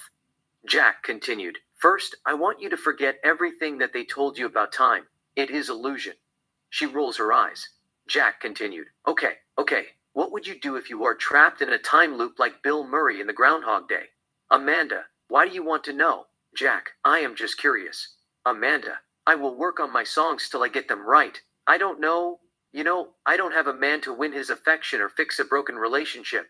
Jack, you told me that you have a sort of boyfriend that you met about 4 or 3 weeks ago, and you had a one-night stand with a guy who inspired you to write Blue Cake. Amanda, wait a second. Are you a journalist? How do you know that? You haven't been asking people about me, have you? Jack, no, I am not a journalist. You told me yourself. You were working on the song, Blue Cake. You didn't want to sleep with your boyfriend because you got caught up in a method recording. Amanda, I have never told that to anybody. Jack, you also told me about your tattoos. You have a Playboy bunny tattoo right down by your belly with play on. You said it is a sex thing. It has 2 meanings. Someone that you love can take advantage of you, or you will play with their emotions in a coyishly way. Sometimes, you prefer to be submissive. Now and then, you want to be in charge of the game. Amanda, that is correct, but I didn't tell you that. Jack, you have a tattoo on the side of your breast, cherry blossom. You saw it on a tattoo book and fall in love with it. You said cherry blossom symbolizes love and the female mystique, beauty, strength, and sexuality. Amanda, that is impressive. I might have told to someone. They must have leaked it in the internet. Jack, it is not in the internet. You told me yourself. Amanda, when did I tell you? I just met you in the plane. Jack, okay. You got a tattoo on your chest. A poem. I have loved you till I felt like my heart was going to burst out of my chest. To be scared of being left with a broken heart like a bird that abandoned her nest. You said you are neither afraid of falling in love, nor being left with a broken heart. It is taken from one of your songs that you wrote. Amanda, that is scary. How did you know that? Jack, I will explain to you. You have a ballerina tattoo on the back of your shoulder. First, you said it is to honor your mother or your sister. Your sister is an accomplished ballerina, and your mother used to be a ballerina. You love both your mother and your sister. You can't choose between them. You then said you had the tattoo for yourself. You did ballet till you were 16. You gave everything you had from the bottom of your heart and soul. You want to celebrate the hard work that you put on. You haven't completely forgotten about it. Ballet is still a part of you. It is a part of your music. It is a part of your dance routine. Sometimes you see yourself as a ballerina. She brings out the good in you. There is a tattoo on your left arm that brings out the bad in you, Harley Quinn. You are drawn toward your dark side. You listen to her voice. You think that she is creative. She likes to dance, party, write, and sings. She can do whatever she wants. She doesn't let anybody keep her at bay. Amanda, you are a mind reader. What the fuck? You are scaring me. How did you know that? Jack, you told me yourself. Amanda, when did I tell you? Jack, just listen to me for a second. I am trapped in a time loop. There is a bomb in the plane. It has already gone off 3 times. First, it went off. I found myself back in my chair at 5:00 p.m., 2 hours before the explosion. We talked about stuff that dreams are made of. And things that is not important. I didn't know I was going to come back. The bomb went off second time. I found myself back in my chair at 5:10, 1 hour and 50 minutes before the explosion. I asked you a couple of personal questions. You told me about yourself. The plane exploded the third time. I found myself in my seat 5:20 to 1 hour and 40 minutes. Every time the plane explodes, I lose 10 minutes. If I don't do something about it, I will eventually run out of time. I have 12 chances to save the passengers. I might need your help. Amanda, you don't expect me to believe that, do you? Jack whispers something on her ear. It is the same thing that she told me earlier. Amanda, who told you that? Jack, you told me yourself. Amanda, I don't believe you. You are a stalker. Jack, no, I am not. I am trapped in a time loop. You are the one who told me. We talked about a lot of things, including songs that you wrote, how they deactivated your Instagram account and all. Amanda, you must be a journalist. You have been snooping around and asking questions about me. What do you want from me? Jack, I don't want anything from you. I am not a journalist. I just want you to believe me. There is a bomb in this plane. It will go off at 7:00 p.m. Amanda, who planted it? Jack, I haven't figured it out yet. It could be a terrorist who has beef with Americans. Amanda, how can you be so sure? I mean, what make you think there is a bomb in the plane? Jack, I have already told you. I am trapped in a time loop. I have already seen the plane exploding 3 times. We had the same conversation. Amanda, I don't believe in time loop. It doesn't exist. You are up to something. Jack, give me a couple of minutes. I will go talk to the air marshal and tell him about the bomb. Just think about it. Jack gets up and walks up to Robert. Jack, can I have a word with you privately? Robert, what is it? Jack, I can't say it here. Let's talk privately. Robert gets up. They walk to the front compartment. Jack, I know you are an air marshal. Your name is Robert. What I am about to tell you might sound crazy, but it is the truth. There is a bomb in the plane. It will go off at 7:00 p.m. You have to tell the captain that he has to make an emergency landing as soon as possible and ask the passengers to evacuate the aircraft.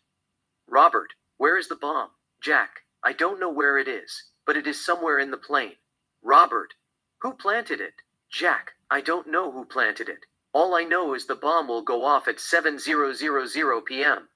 Looks at his watch. In about 1 hour and 30 minutes. It has already gone off 3 times. Robert rolls his eyes as if he is dealing with a mental patient. Jack continued, give me a chance to explain. I am trapped in a time loop. We have already had this conversation before. I tried to warn you about the bomb, but you thought that I was trying to pull a prank and cuff me to my seat. Before you do anything, take out your wallet. There is a $10 bill. I will tell the number on the bill. It is MK 89,344,410A. Look at it. Robert takes out his wallet from his pocket and pulls out the bill. Jack turns his face. Don't show it to me. I will repeat the number again. MK 89,344,410. Robert, how did you know that? Jack, I am trapped in a time loop. This is the 3rd time I am talking to you. I know it sounds absurd. I don't expect you to believe me right away. But I want you to do something about the bomb. You must tell the captain to make an emergency landing, evacuate the aircraft, and clear the area. Robert, I will see what I can do. But how did you pull that trick? You are not a magician, are you? Jack, no, I am not. It is time loop. Robert, come on, be honest. You stole my wallet, looked at the number and put it back. You are one of those street magicians who pulls pranks just for their amusement. Jack, I had never met you in my life. I am not a magician. You can look at my background. I am an animator. I am trapped in a time loop that is going to run out. If you don't take this warning seriously, everybody in this plane will die. It is up to you to save their lives. Robert, cut the crap. I don't want to hear time loop anymore. Just tell me where the bomb is. Jack, I don't know where it is. It is somewhere in the plane. It will go off at 7:00 p.m. You must tell the captain to make an emergency landing. It is not safe. Robert, I can't do that. The threat is not real. You are talking about time loop. It is ridiculous. Just go back to your seat and pretend we didn't have this conversation. Jack, how did I know that you were an air marshal? Come on, you are smarter than that. Robert, I don't know how you found out about it. Nobody was allowed to reveal my identity, unless to pull a prank on me. It is some kind of sick joke. Whoever is behind this will be brought to justice. Just go back to your seat and don't say anything. I don't want you to scare the passengers. If you cause trouble, I will arrest you and lock you in a holding cell at the bottom of the plane. Jack, at least check their records. One of the passengers on this flight could be a terrorist. You don't have much time left. Everybody in this plane will die if you ignore the warning. You have to take all necessary measures. Robert, thanks for the warning, but you must return to your seat. Jack walks toward his seat. Robert is behind him. Jack turns around. Jack, you are not going to cuff me, are you? Robert, I thought about it, but I am not going to do it. I don't want the passengers to panic. And as long as you behave cooperatively, sit tight and do no more magic, I won't arrest you. Jack, I can live with that. Jack takes his seat. Robert, to Amanda. Is this guy bothering you? Amanda, no, he is not. He is cool. Robert, be careful. He is a magician. He just threw dust in my eyes. Jack, I just want you to consider the possibility. What if there is a bomb in the plane? Are you going to sit and do nothing about it? Robert, leave that to me. I will handle it. Robert walks to the front compartment. He takes out his cell phone and makes a phone call. First class, class section. Antione, Air Marshal 2, who is sitting at the class section, picks up the phone. He's wearing a light blue suit and a pink shirt. Antione, what is it? Robert, did you just try to pull a prank on me? Antione, I don't know what you are talking about. Robert, a passenger at first class asked me to take out a $10 bill from my wallet and told me the exact number on the bill. I don't know how he did it, but it caught me off guard. Robert, he must be a street magician. Those guys are very good. Robert, we got David Blaine in the mix. I don't know what he is up to, but he said that there is a bomb in the plane. Antonio, is it a real threat? Robert, it is bullshit. He told me that he is trapped in a time loop like Bill Murray in the Groundhog Day. The plane has already exploded 3 times. Antonio, he is nuts. You should lock him in the lavatory. We don't want the passengers to panic. Robert, it is okay. I got the situation under control. I will keep an eye on him. Antonio, check his background while you are at it. Robert, I will do that. They both hang up their phones. We are back to Jack and Amanda. Jack, I should never have said anything about time loop. Nobody will believe me in the right state of mind. Amanda, you have to put yourself in our shoes. Suppose I say that I am Aphrodite, the goddess of love, romance, and sex, or I am the reincarnation of Helen of Troy. I remember what happened to me in the past life and talk about how Paris stole me in the Trojan War and all. Would you believe me? Jack, this is different. It is a matter of life and death. We all will die if they ignore the warning. I have seen it happening 3 times. Amanda, what you are saying makes no sense. Things only happen 1 time in the real world. Jack, so how did I find about you? Amanda, he said you are a magician. Jack, no, I am not a magician. I don't know anything about magic. You told me yourself. How can a magician know about your tattoos unless you told them? Amanda, you could be a mind reader. Jack, I can't read mind. I have problems with understanding my own thoughts, let alone reading other people's minds. Brain is a complex organ. It is not a book. Amanda, so, who told you about all those things about me? I mean, how did you know about my tattoos and that I had a piercing on my vagina? Jack, you told me yourself. I am telling you the truth. This is the 3rd time I am talking to you. Amanda, I just don't understand. Why would you say something like that? It is far-fetched. You were sitting right next to me the whole time. You didn't say much. You only asked me a couple of questions about my career earlier. You sounded sane. All of a sudden you decided to play a practical joke. I don't know who put you into this. And I don't care. I just want you to stay away from me. You are a freak. Jack, it is my fault. I was supposed to establish trust gradually. I didn't mean to come on too strong. But time is scarce. I have to act fast. I saw the plane exploding my own eyes. It is hell. I didn't want to take a chance. It is fine if you don't believe me. I am not going to bother you. But ask yourself what is really important. Suppose there is a bomb in the plane. Are you going to look the other way? Amanda, I don't want to get involved in your conspiracy theory. Jack, it is not a conspiracy theory. It is a terrorist attack. Amanda, it is the same thing. Jack, what do you have to lose by believing there could be a bomb in the plane? Amanda, my sanity.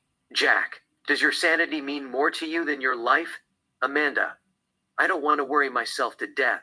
Jack, how can you worry yourself to death if you have a chance to do something about it? Amanda, I don't believe in time loop. It is impossible. Jack, okay. How do I know you have a scar on your ankle? You stepped in a hole at your grandparents' basement in Florida and rolled your ankle badly. You had a surgery, but it ended your ballet career. You have always wanted to be a musician. The only reason you did ballet was to make your mother happy.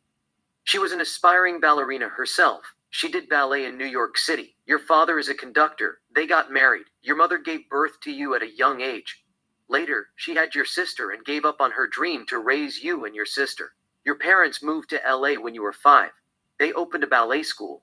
Your mother is a teacher. She teaches ballet. You practice 7 days a week. You did it despite the fact your heart wasn't in it. You thought you could make your mother proud of you. But when you got older, you realized you had very little enthusiasm for ballet. You wanted to do something that you were passionate about. You were into music. You remember watching your father at a concert for the first time. You felt this joy. You couldn't describe it in words. You loved the sound of music. You rebelled against your mother's wish. You were a big fan of Britney Spears and Beyoncé. You and your friends formed a group at elementary school and did cover songs of Madonna, Beyoncé, Britney, and others artists. You weren't sure if you could be a singer, but people started telling you that you had a beautiful voice. That day on, you decided to be a singer, practiced day and night, writing songs and singing at your room. It paid off. Ultimately, you made it. But every now and then, you get nervous when you perform in front of large audiences. Amanda, I don't know whom you have been talking to, but that is impressive. I am speechless. Jack, you have a scar on your left hip. You fell off a bicycle. You have another scar on your right hand. You dropped a glass by accident and cut your hand. Amanda, you are scaring me. Who told you that? It must be my sister, Jack. It is time loop. You are the one who told me everything.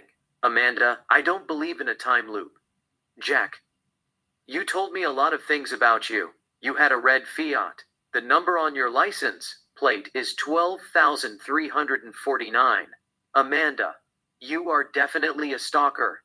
Jack, it is time loop. Amanda, do you know what you sound like when you talk like that? Jack, I sound like a man who has no idea what he is talking about.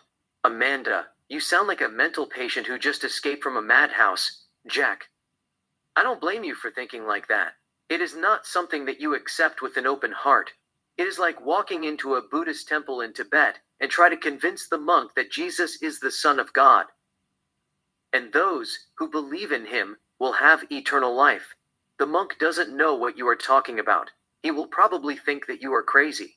I know it sounds fantastic. But at the same time, I want you to give a thought to the possibility and prepare yourself for the unexpected. Amanda, how can I prepare for something that is outrageous? Give me a break.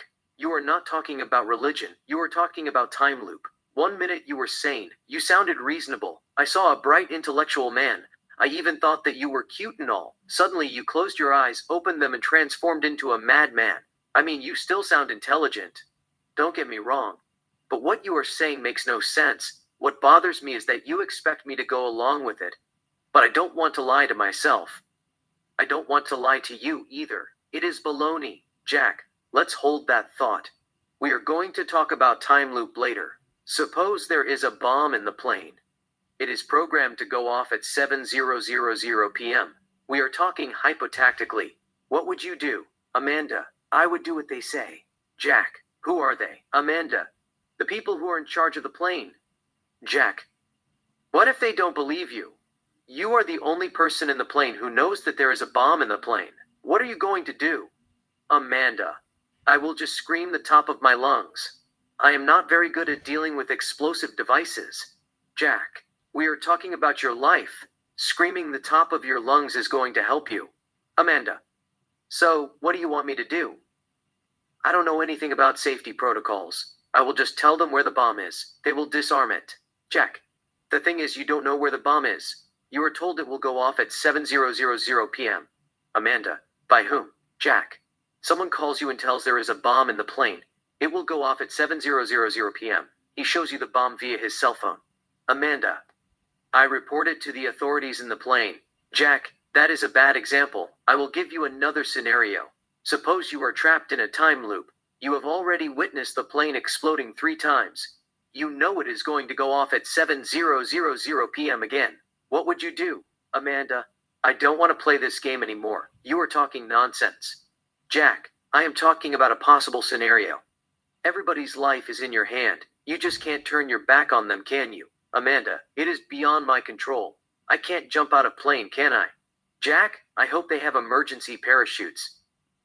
They can at least lower the plane and allow the passengers to jump out of the aircraft in case if they run out of time. You know, I lose 10 minutes every time I go through the loop. Ultimately, I will be left with 10 minutes if all attempts are failed, and I doubt they can lower the plane in 10 minutes, let alone land it. Amanda, let me check if they carry parachutes on a commercial plane. She grabs her cell phone. Amanda, Siri, do planes have emergency parachutes? Siri, commercial airplanes do not carry parachutes for passengers because in reality they wouldn't be able to save lives. Some of the reason for this are, parachuting requires extensive training, thus making it impractical to use as an emergency safety solution. Amanda, that means they don't carry parachutes. Jack, I doubt it. Amanda, they should just carry them in case of emergency. You know, if the plane suffers engine failure or technical difficulty, the passengers can put on the parachutes and jump out of the plane. Jack, that is a good idea. But they were probably thinking, what if the passengers couldn't open the parachutes? They would die a violent death. We are not going to take a chance. Amanda. Either way, people are going to die a violent death. You know, at least the airline could save many lives if they keep parachutes in the plane. Jack, I am with you. In the future, the aviation safety program will make parachutes that are easy to operate, and all planes will carry them in case of emergency. Even a 7-year-old boy can jump out of the plane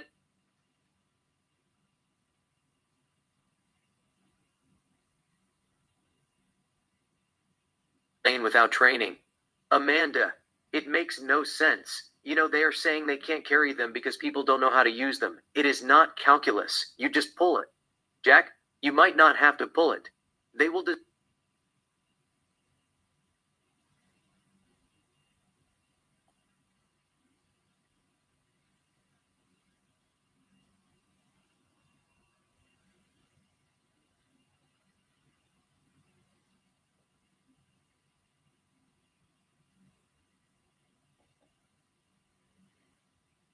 design a...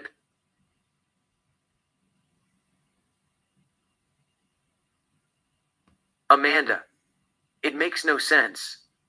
You know, they are saying they can't carry them because people don't know how to use them.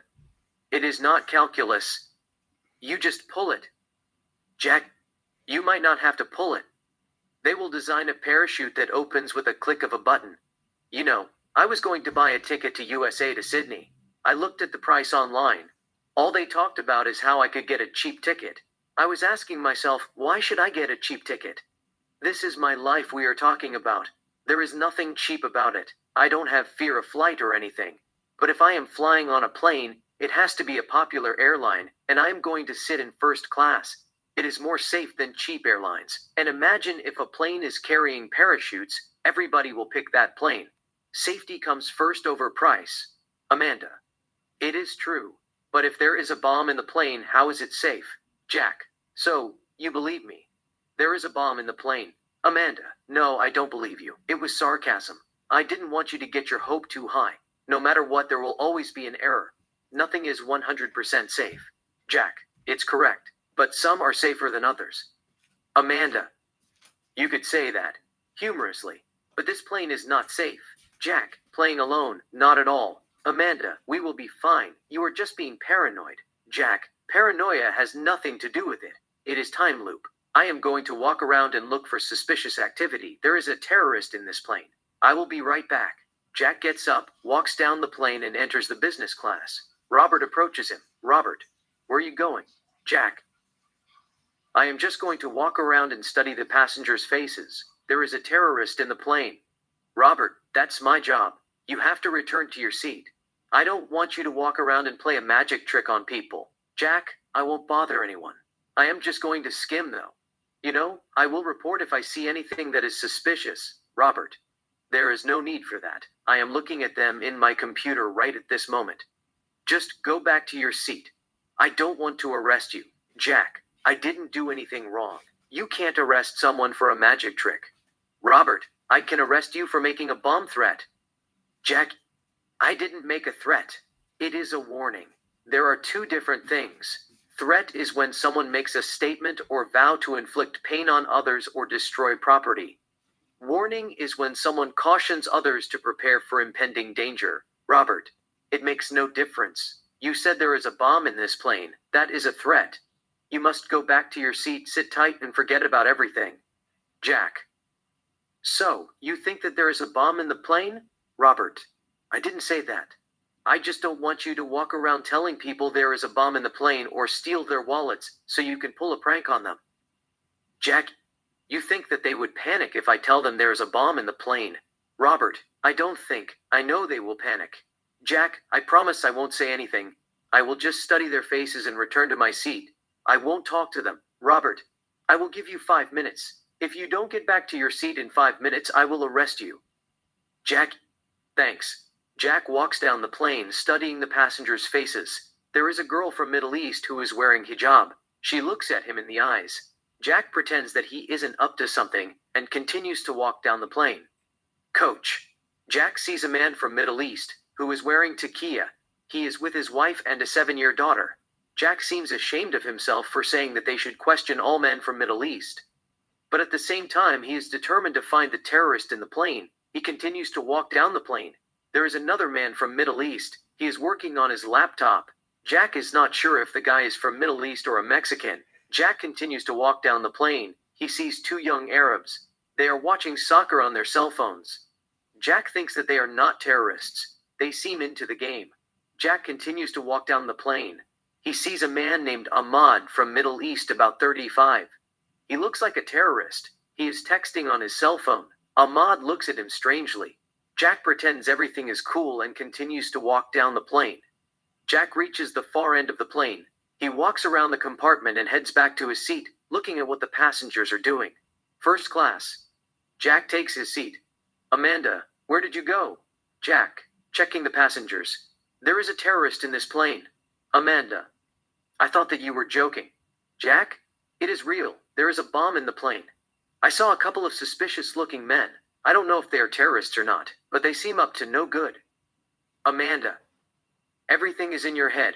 There is no bomb in the plane. Jack, I don't care if you believe me or not, but don't say that I didn't warn you. Amanda, you were trying to pull the biggest trick of your life. People do anything to be famous. Jack, it doesn't matter if I become famous or a villain, but I will do whatever it takes to make it out alive. Just give me a second. I will be right back. Jack gets up and walks up to Robert. Jack, there is a guy from Middle East in the class section. He is wearing Muslim hat. He is up to no good. I can sense it. Why don't you ask him if he is a terrorist or not? Robert, I can't do that. It is racial profiling. Jack, who cares about racial profiling? You have to take all necessary measures to protect the passengers. Robert, I have already checked his background. He is clean. Just take your seat. I will handle it. Jack, I am telling you that someone in the plane is a terrorist. We don't have much time. Just tell the captain to make an emergency landing. It is not safe. Robert, I have already told you that I couldn't do that. We can't land the plane in the middle of nowhere and cause a delay. There are people who have to be at work on time. Jack, you and I know that is your least concern, people being at work on time. Safety is #1 priority. Your job is to stop a terrorist attack. It is your responsibility to keep the passengers from harm and make sure that they all arrive at their destination alive and kicking. Robert, I looked at your background. You have a couple of criminal records. When you were 16, you were arrested for throwing a Molotov cocktail at Marlboro head office in Los Angeles. You spent 6 months in a juvenile detention center for attempted arson. Jack, I am not proud of it. I was young. I didn't know any better. My mother got diagnosed with lung cancer.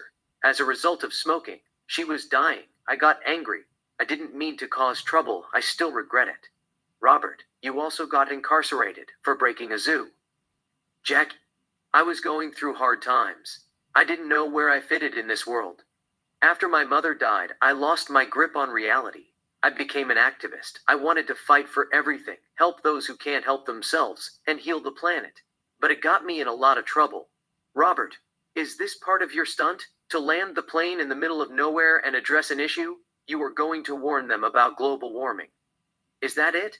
Jack, I don't know anything about global warming. I am not an activist. That was in the past. There are kids on this flight. You are supposed to land the plane even if the warning is a bluff.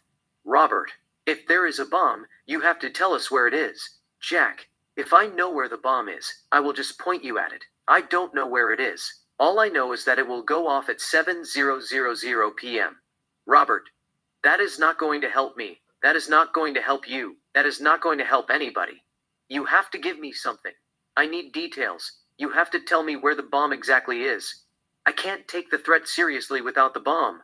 Jack, I told you a million times I don't know where the bomb is. All I know is it will go off at 7:00 p.m. You must warn Federal Aviation Administration or Transportation Security Administration, TSA, as soon as possible, and see what they have to say. Robert, I have already talked to TSA. They told me to keep an eye on you. I don't believe that you are a terrorist. I think you are a magician or a prankster. You are trying to make the plane disappear and make it reappear. I bet you are recording everything. Jack, why would you want to take a chance? If it is a prank, I will go to prison for making a false statement. In fact, I will face countless charges, putting the passengers' lives in danger, misleading, deceiving, and causing stress. It is not worth it. I don't want that. But if the warning is real, we can save many lives. Robert, just take your seat. I will talk to the captain if they can make an emergency landing or not. At the same time, I don't want you to scare the passengers. We can't have them panicking. Don't tell anybody that there is a bomb in the plane. They will freak out. When people panic, they cause confusion. Where there is confusion, there is disturbance. It is going to be extremely difficult to act through commotion. It's a delicate matter. We must deal with it wisely and sensitively in order to avoid misunderstanding. Women and children will be left vulnerable if things get out of control. Jack, just tell the captain we don't have much time left. He must land the plane as soon as possible. Robert, I can't promise you that, but I will do my best. Please return to your seat. Jack returns to his seat. Robert calls Capital Richard. First class, cockpit. Richard, what's up? Robert, how is the flight? Richard, smooth. Robert, we might have a slight problem. There is a guy in the first class giving me a hard time. He is saying there is a bomb in the plane. Richard, is it real? Robert, I doubt it. It is a false alarm. He is talking about time loop. He said that the plane had already exploded 3 times. It is nothing serious. He is a magician. He is trying to pull a prank. I just want to check on you guys. You are safe? Richard, we are safe and sound. Robert, it is good to hear that. Richard, make sure that he is not a terrorist. He could be trying to throw us off guard. What if he is carrying something? Robert, I checked his background. He is not a terrorist. He is an animator. Richard, just keep an eye on him. We don't want him to cause trouble. Robert, sure. Have a safe flight. Richard, you too. Both hang up their phones. First class. Back to Jack and Amber. Jack, I don't know why they say there is trouble in paradise. Maybe it is because nobody is going to believe you when you tell them about things that they are not accustomed to. If you talk about time loop, they are going to think that you are crazy. If they think that you are crazy, they are going to assume anything that you tell them lacks credibility. If your story lacks credibility, they are not going to take action. It is a no-win situation. The best scenario is to forget about time loop, assume there is a bomb in the plane, and make an emergency landing. Amanda, I still don't understand how you found about all those things about me. You know about my tattoos. You know about my scars. You know about the ring on my vagina. Who told you? Jack, you told me yourself. It is time loop. Amanda, whatever. Jack, okay. If you don't believe me, tell me something that you have never told to anybody. It doesn't have to be a secret, it could be anything that left a lasting impression on you. Amanda, I will just tell you a secret that I didn't tell to anybody. But you have to promise me that you are not going to tell a soul. Jack, I swear I am going to tell anyone. What stays in this plane stays in this plane like Las Vegas. I will just tell you the same thing when I get back from Time Loop. Amanda. Anyhow, when I was 14, I saw my uncle kissing my mother at the kitchen. It was a New Year party that my mother hosted. Everybody was at the salon, except my mother and my uncle. I walked in on them while they were making out. My mother pretended to push him off, as if he was a fool or something, and warned him to stay away from her. I don't know if she had an affair with him or not, but I didn't tell anyone about it. My mother and my father are still together. They are sort of happily married. My uncle is a womanizer. There is something about him. Women can't resist him. I just thought that he tricked my mother. That was all. I told myself that it was a one-time thing, and I had better let it slide, but I was upset. She couldn't do that to my father. Basically, I was going through a difficult time. My heart wasn't in ballet. I was into music, and I wanted to pursue my dream. That gave me the strength to stand up to my mother. I took advantage of the opportunity. Of course, I didn't quit ballet right away. I still went out and practiced. I gave everything I got to please my mother. But deep down in my heart, it was not what I wanted. And when you do something that you are not interested, you become prone to injuries. I suffered a lot of setbacks. I finally quit ballet and pursued music full-time at age 16. It got me where I am now in life. Jack, you have quit interesting life. But I want to know that you didn't tell anybody about your mother and your uncle but me. Amanda, you are the only person I told, but you have to promise me that you are not going to post it online. Jack, why would I betray your trust? It is not my style. Amanda, what is your style? Jack, cool, calm, and collective and trustworthy. Amanda, I don't know about trustworthy, but you are quite resourceful. You know a lot of things about me. Jack, is there a song or lyrics that you thought about but haven't recorded yet? Amanda, I have a couple of songs in my computer that I wrote and haven't recorded. Jack, if it is in your computer, it doesn't count. You will probably think that I hacked your computer. Amanda, I still think you hacked my computer and go through my emails and personal files. Jack, that is why it has to be something that is not in your computer. It must be something that you kept in your heart. Amanda, I don't keep anything in my heart. Whenever a song comes to my head, I write it down. But there were few lines that just came to my head this morning while I was taking shower. They asked me if I knew you.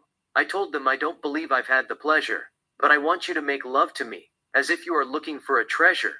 I know I am dreaming. My heart is screaming. I hope I am not under a curse. Why don't you make me feel the luckiest girl in the universe? When I think about you, my heart beats like a drum. I want you to kiss me till I am numb.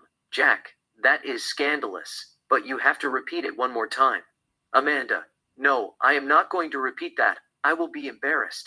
Jack, I don't want to sound like John Travolta in Pulp Fiction, but you are going to sing that in front of millions of people. But you won't repeat it because you will be embarrassed. I promise I am not going to take it literally. Amanda, okay, listen carefully. They asked me if I knew you. I told them I don't believe I've had the pleasure. But I want you to make love to me, as if you are looking for a treasure. I know I am dreaming. My heart is screaming. I hope I am not under a curse. Why don't you make me feel the luckiest girl in the universe? When I think about you, my heart beats like a drum. I want you to make love to me till I am numb. Jack, you said kiss me till I am numb earlier. You changed it to make love to me till I am numb. Amanda, do you have a problem with that? Jack, no, I love it, but I don't want to confuse you. We are dealing with time loop. It has to be the same. Tell me how the song is written on your head. It is kiss me till I am numb or make love to me till I am numb. Amanda, originally it was make love to me till my vagina is numb. But I didn't want to sound transparent like Ariana Grande, fuck me till the daylight. I changed to make love to me till I am numb. Still, I didn't want you to think that I am a slut either, so I changed it to kiss me till I am numb. Jack, that is all I want to know. It sounds risque. Amanda, I might change it to make love to me till my heart is numb. It sounds romantic. Jack, it does sound romantic. Amanda, it just came to me out of the blue. Maybe I was feeling horny. They have mirror inside the shower. The hotel I was staying at, I was taking shower while I was looking at myself. It felt weird. At the same time, it was sensual. I feeling confident in my skin. I love who I am. In the sense, the song is sort of inspired by the girl inside the mirror. Jack, that is important. It will help me convince you. But if you don't mind asking, did you touch yourself? She hits him playfully. Amanda, you are freak. Jack, I am kidding. It is a joke. Amanda, to satisfy your curiosity, yes, I touched myself. I am not ashamed of it. We women have a lot of catching up to do. I might as well get a head start. Jack, at that pace, you might break the world record. Amanda, that is the idea. Jack. Anyway, we have 30 minutes before the bomb goes off. The air marshal was supposed to tell the captain to land the plane. They continue to ignore the warning. Amanda, you can't blame them. You were talking about time loop. You only see that in the movies. Jack. Talking about movies, it has to be at least 2 air marshals on each flight. I have to find out who air marshal number 2 is. He must be sitting in the class section.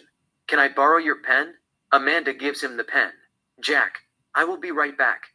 Jack gets up and walks toward the class section. Jack, there is a bomb in the plane. It is going to go off in 30 minutes. They look at him suspiciously. Jack continued, I will open the door and jump out. He kicks the door pretentiously. Peter doesn't want to blow his cover. He calls Robert. Interior airplane, lavatory night. Robert smokes cigarette. He has covered the smoke detector with blue duct tape. His phone rings. He picks it up. Robert, on the phone. What's up? Peter, it is the same guy.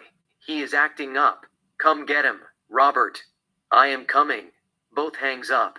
Robert kills his cigarette, removes the duct tape from the smoke detector, throws it away, gets up, and exits the lavatory.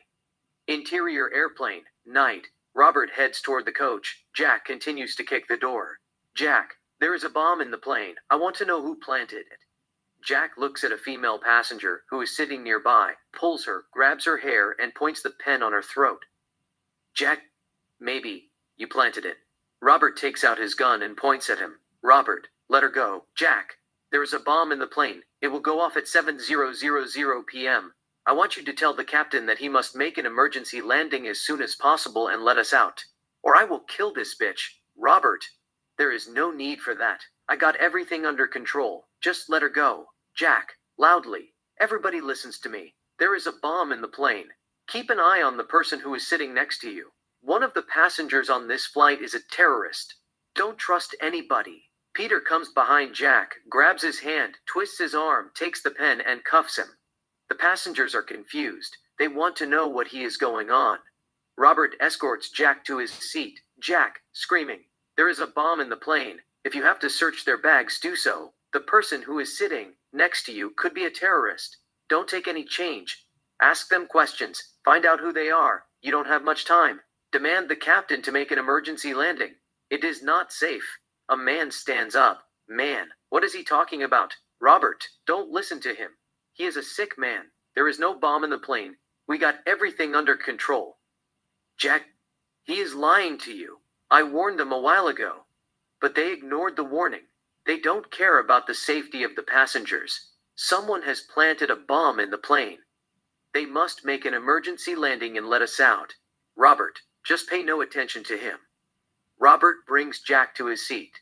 Robert, miss, I want you to change seat. Grab your stuff and sit at the front. Amanda grabs her stuff. Amanda, I will see you around. Pleased to meet you. Jack, the pleasure is mine. Amanda walks away. Robert uncuffs his hand, makes him sit, and cuffs his hand to the chair. Robert, what's wrong with you? Have you gone mad? Why did you put a pen on a passenger's throat? You will be charged for attempted murder. Jack, I was bluffing. I didn't point the tip at her neck. I used the head of the pen to get your attention.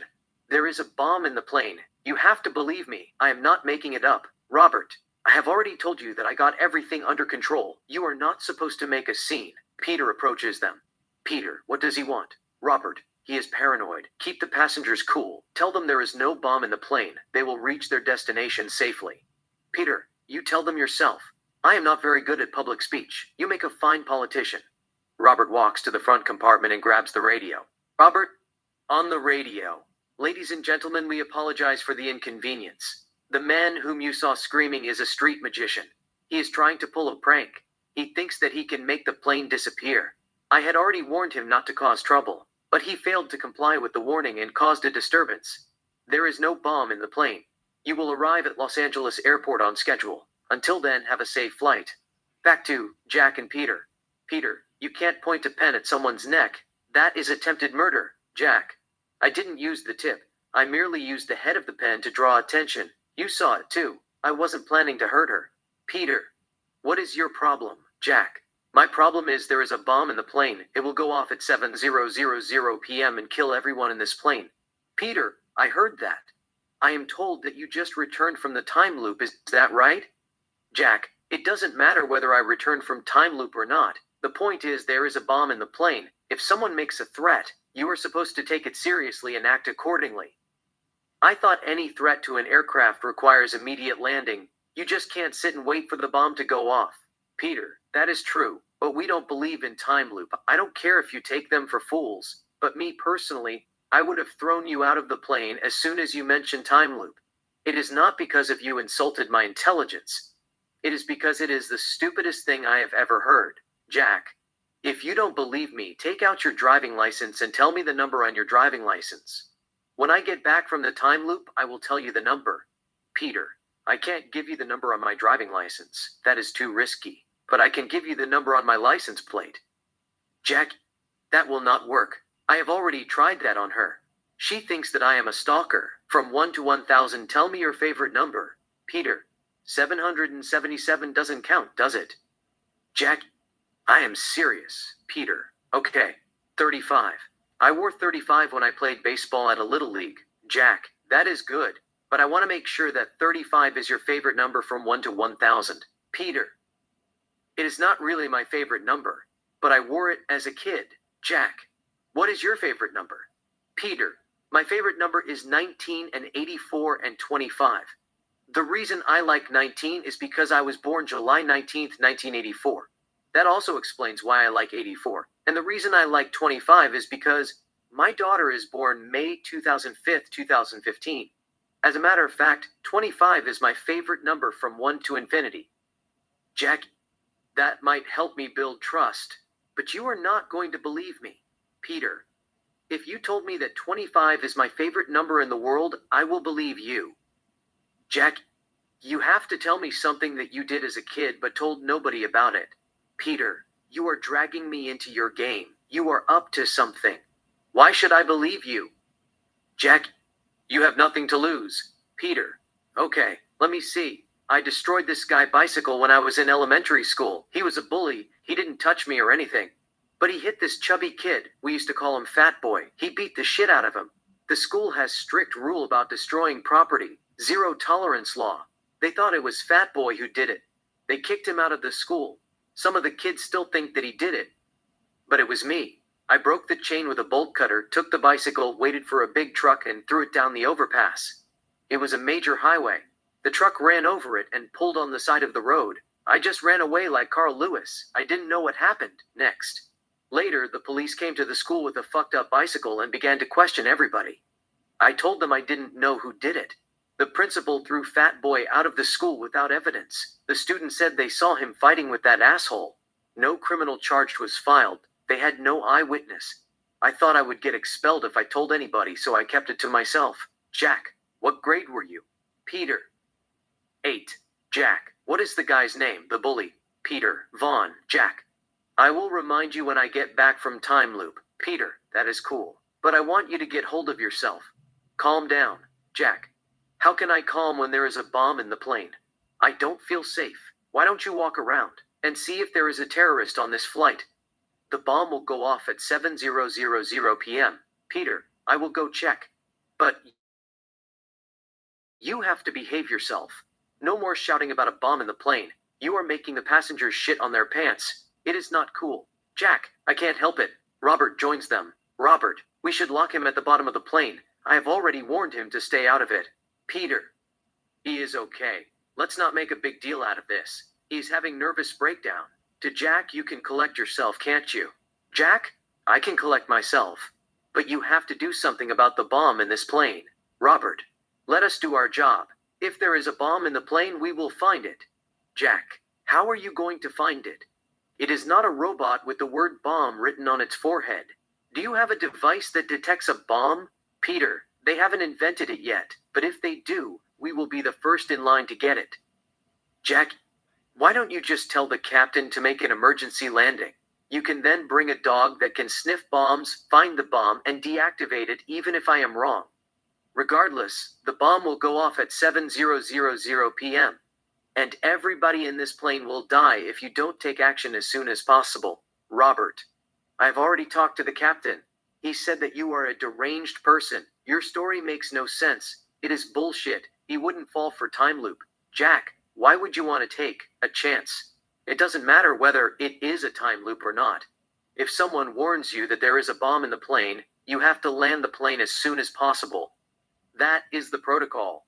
What if I put the bomb myself? Are you going to dismiss the threat? Peter, did you bring a bomb with you? Jack, yes I did. It is going to go off at 7:00 a.m. Peter, where is it? Jack, I am not going to tell you. Robert, he is playing games. There is no bomb in the plane. I can't believe you fall for that. Peter, I just asked him out of curiosity. Robert, he is a madman. He pointed a pen on a passenger's throat. To Jack, what are you going to tell the judge? I was going to hijack a plane with a pen, but I got caught, or I saw the ghost of Medusa and freaked out. Peter, he definitely saw the ghost of Medusa and freaked out. She turned his brain into stone. He talks like someone who ate dirt. You know what I am talking about. There is a commercial on YouTube that tells you that you should drink mud. It is a professional ad. I should have taught about that business myself. I would have made a killing. There's a lot of mud in my backyard. At least I wouldn't have to get in a plane and hear about bomb and time loop in the same sentence. Robert, did you try the mud? I bet it tastes like cappuccino. They share a small laughter. Peter, they said it is good for your immune system. Robert, my immune system will be fine without mud. The last thing I want to drink is mud even if I have autoimmune disease. Peter, I hear you, man. When you fart, seismologists are going to alert people for earthquake. They share more laughter. Robert, it is going to be loud as hell. Peter, anyhow, let's cut him some slack. He might have fear of flying. He just wants to get out of this plane. Jack, I don't have fear of flying. I am telling you the truth. Peter, you don't know when aerophobia hits you. It happens out of the blue. 1 minute you are sitting and enjoying your flight. Then turbulence shakes the plane. The experience kickstarts your aerophobia. Once it hits you, you want to jump out of the plane. You can't shake it off. It will completely throw you off. You will say anything to get out of the plane. Jack, the plane didn't hit turbulence. Robert, yes, it did earlier. Jack, it doesn't matter. I have experienced a lot of turbulences in my life. I don't have aerophobia.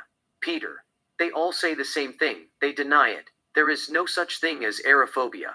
It is a cock and bull story. They won't accept no from anyone as long as they are in the air. All they care about is getting out of the plane. Robert, they make up all kinds of stories, like saying there is a bomb in the plane. You have to tell the captain to make an emergency landing, or open the door. We can fly like an eagle. You have to let us jump out of the plane and all. Peter, we don't blame you. We blame the disease. This is not the first time happens in this plane. Aerophobia is a bitch. This girl was crying for 7 hours straight. She didn't know that she had aerophobia before she boarded the plane. It just happened out of the blue like hurricane in Louisiana. But luckily, it is not life-threatening. You will get over it. Jack looks at his watch. It is 6:45 p.m. Jack, we only have 15 minutes. Just look around if anybody is acting suspicious. It is too late to land the plane. Robert, just sit tight. We will handle it. Robert and Peter walk to the compartment. Peter, what if he is telling the truth? Robert, you mean time loop? Peter, what if there is a bomb in the plane? He must have seen something. Should we take the threat seriously or give him the brush off? Robert, what do you suggest? Peter, I think he is insane. They should lock him in a mental institution. They share a small laughter. Robert, he is trying to pull a fast one on us. But at the same time, you can't rule out science fiction nowadays. Anything is possible. Peter, anything is possible apart from time loop. I don't believe in Bigfoot either. Robert, I try to stay away from Bigfoot as far as I can whether he exists or not. Peter, You can stay away from Bigfoot, but you can't stay away from Time Loop. He said he will be back. We should terminate his ass like Arnold Schwarzenegger. Robert. I still can't believe how he pulled that trick. He made a fool of me. He told me the exact number on my $10 bill. Peter, he is up to something. Keep an eye on him. Peter walks toward his seat. Robert calls the captain. Interior airplane, first class cockpit, night. Richard, what's up? Robert, we might have a situation. Interior airplane, night. Back to Jack. He looks at his watch. It is 6:50 p.m. His watch moves super fast forward. It slows down when it reaches 6:59:50. Everything moves in slow motion. Some of the passengers have already forgotten about the warning. They continue to enjoy the flight. Kids can be seen playing video games and all. Robert looks at his watch out of curiosity. The time ticks 7:00 p.m. Next airplane, night. The plane explodes in the air. Int. Airplane flying, day. Jack finds himself back in his seat. He looks at his watch. It is 5:30 p.m. Amanda. Hi, Jack. Hi, Amanda, are you okay? Jack, I'm fine. I will be back. Jack gets up and walks down the plane, studying the passengers' faces. He sees a couple of guys from Middle East. Some of them are wearing traditional Muslim clothing. Jack thinks they are up to no good. Jack reaches the far end of the plane. He walks around the compartment and walks toward his seat, looking at what the passengers are doing. Jack takes his seat. Jack, do you believe in time loop? Amanda. What is time loop? Jack. I will explain that to you later, but I must tell you this before I forget it. They asked me if I knew you. I told them I don't believe I've had the pleasure.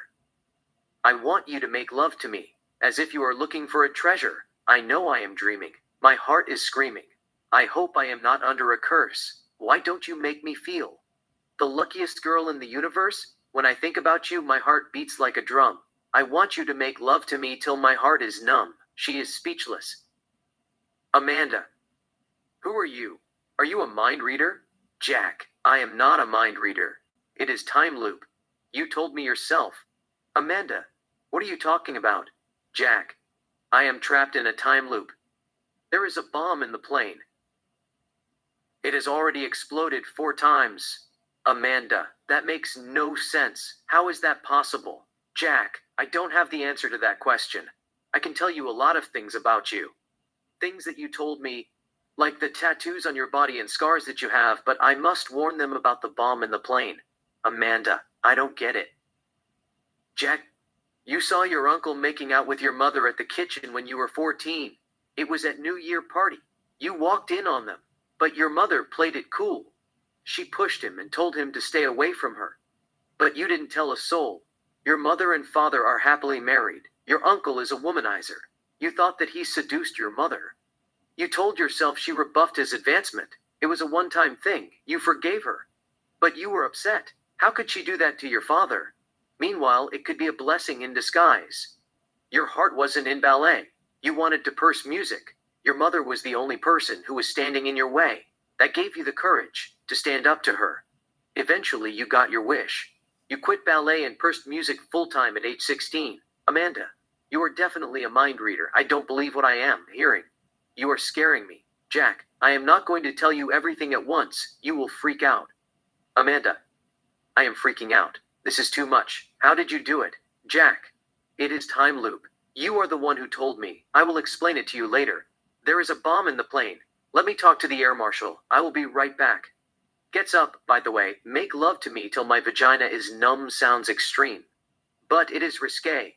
Amanda couldn't help smiling, but she is still confused. She doesn't know how he knew that. Jack walks up to Robert.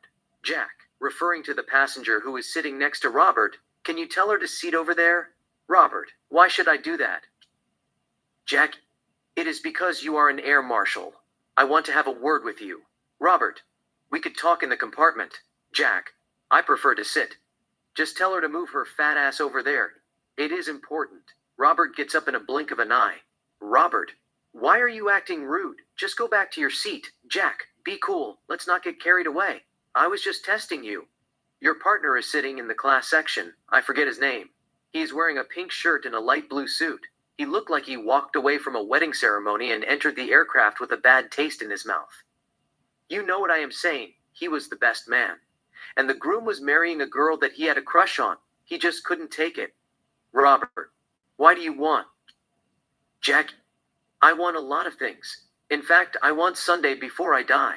But that can wait. I am going to drop the B word. There is a bomb in the plane. It will go off at 7:00 p.m. That being said, I want the government of the US to wire me $55 million in my bank account. Peace. Robert. The government of the US don't negotiate with terrorists.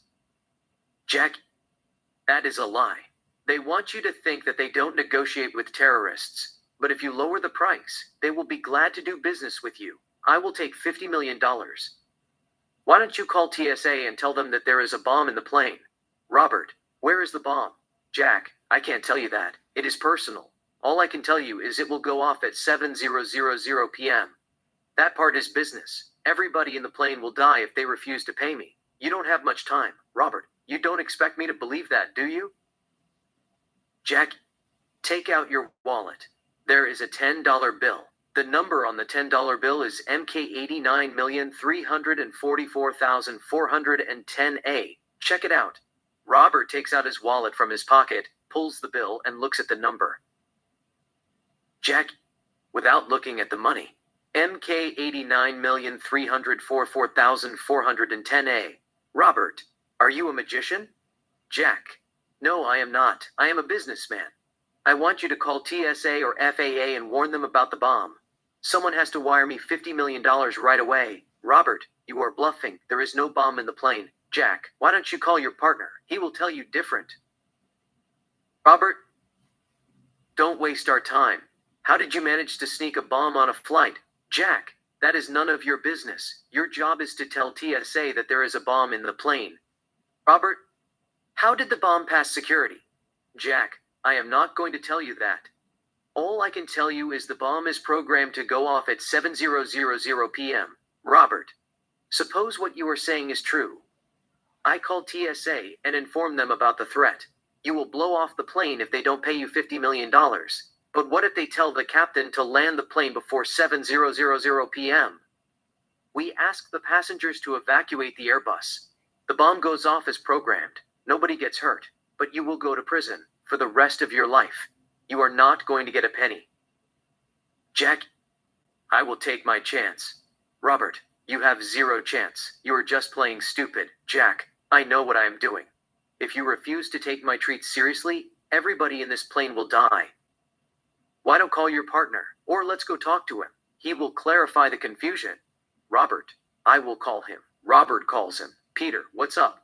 Robert, just come over here. We have a situation. A passenger at first class is saying that there is a bomb in the plane. It is a bluff, but he has already spotted us. Robert hangs up. Robert, I don't believe you. You are doing this to impress that pop star sitting next to you. I heard her giggling and screaming. Jack, so how did I know the number on your $10 bill? Robert, that is just street magic. You must have stolen my wallet, memorized the number, and put it back in my pocket without my knowledge. Jack, whatever. Peter joins them. Robert, this street magician thinks that he can blow off the plane. He said that he had brought a bomb with him. He wanted us to pay him $50 million. Jack, that is right. If the government of us don't pay me $50 million, I will blow off the plane to Kingdom Come. Robert, he programmed the bomb to go off at 7:00 p.m. Peter, where is the bomb? Robert, there is no bomb. He is trying to impress that girl over there. She is a pop star. He is going to be in her music video and grind his groin on her butt. Jack, I didn't know that you have sense of humor. I thought that he was funnier than you. Peter, he talks like that he knows us. Jack, I know who you are. You are the same guy who destroyed someone's bicycle at elementary school. The guy's name is Vaughn. He was a bully. He was picking up a chubby kid nicknamed Fat Boy. You saw him beating him. You broke the chain with a bolt cutter and threw his bicycle down the overpass.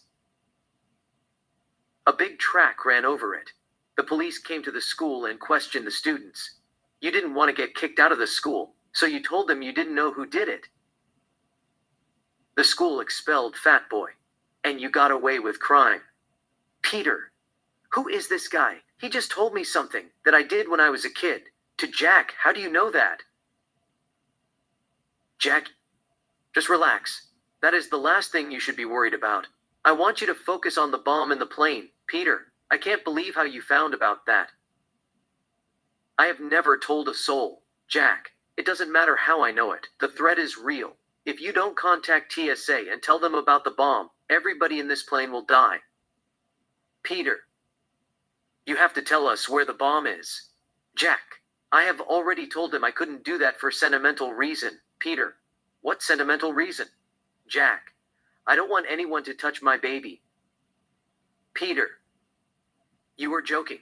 Jack, pick a number from 1 to infinity. Peter, why is that? Jack, just pick your favorite number. I will give you 10 seconds. He gives him 10 seconds. Jack, it is not 35 even though you wore 35 when you play in a Little League. It is not 19 or 84 despite the fact that you were born July 19th, 1984. It is 25. Your daughter was born May 25th, 2015. Peter, this guy is good. To Robert, where did you find him? Robert, I didn't find him. He found me. Did he get it right? Peter, he picked my brain like a thief. Jack, I can manipulate anybody's brain. That is how I sneaked the bomb in the plane. Robert, we need to see the bomb before we contact TSA. Jack, that is a no-no. Just give them a call. I will talk to them myself and give them my bank account.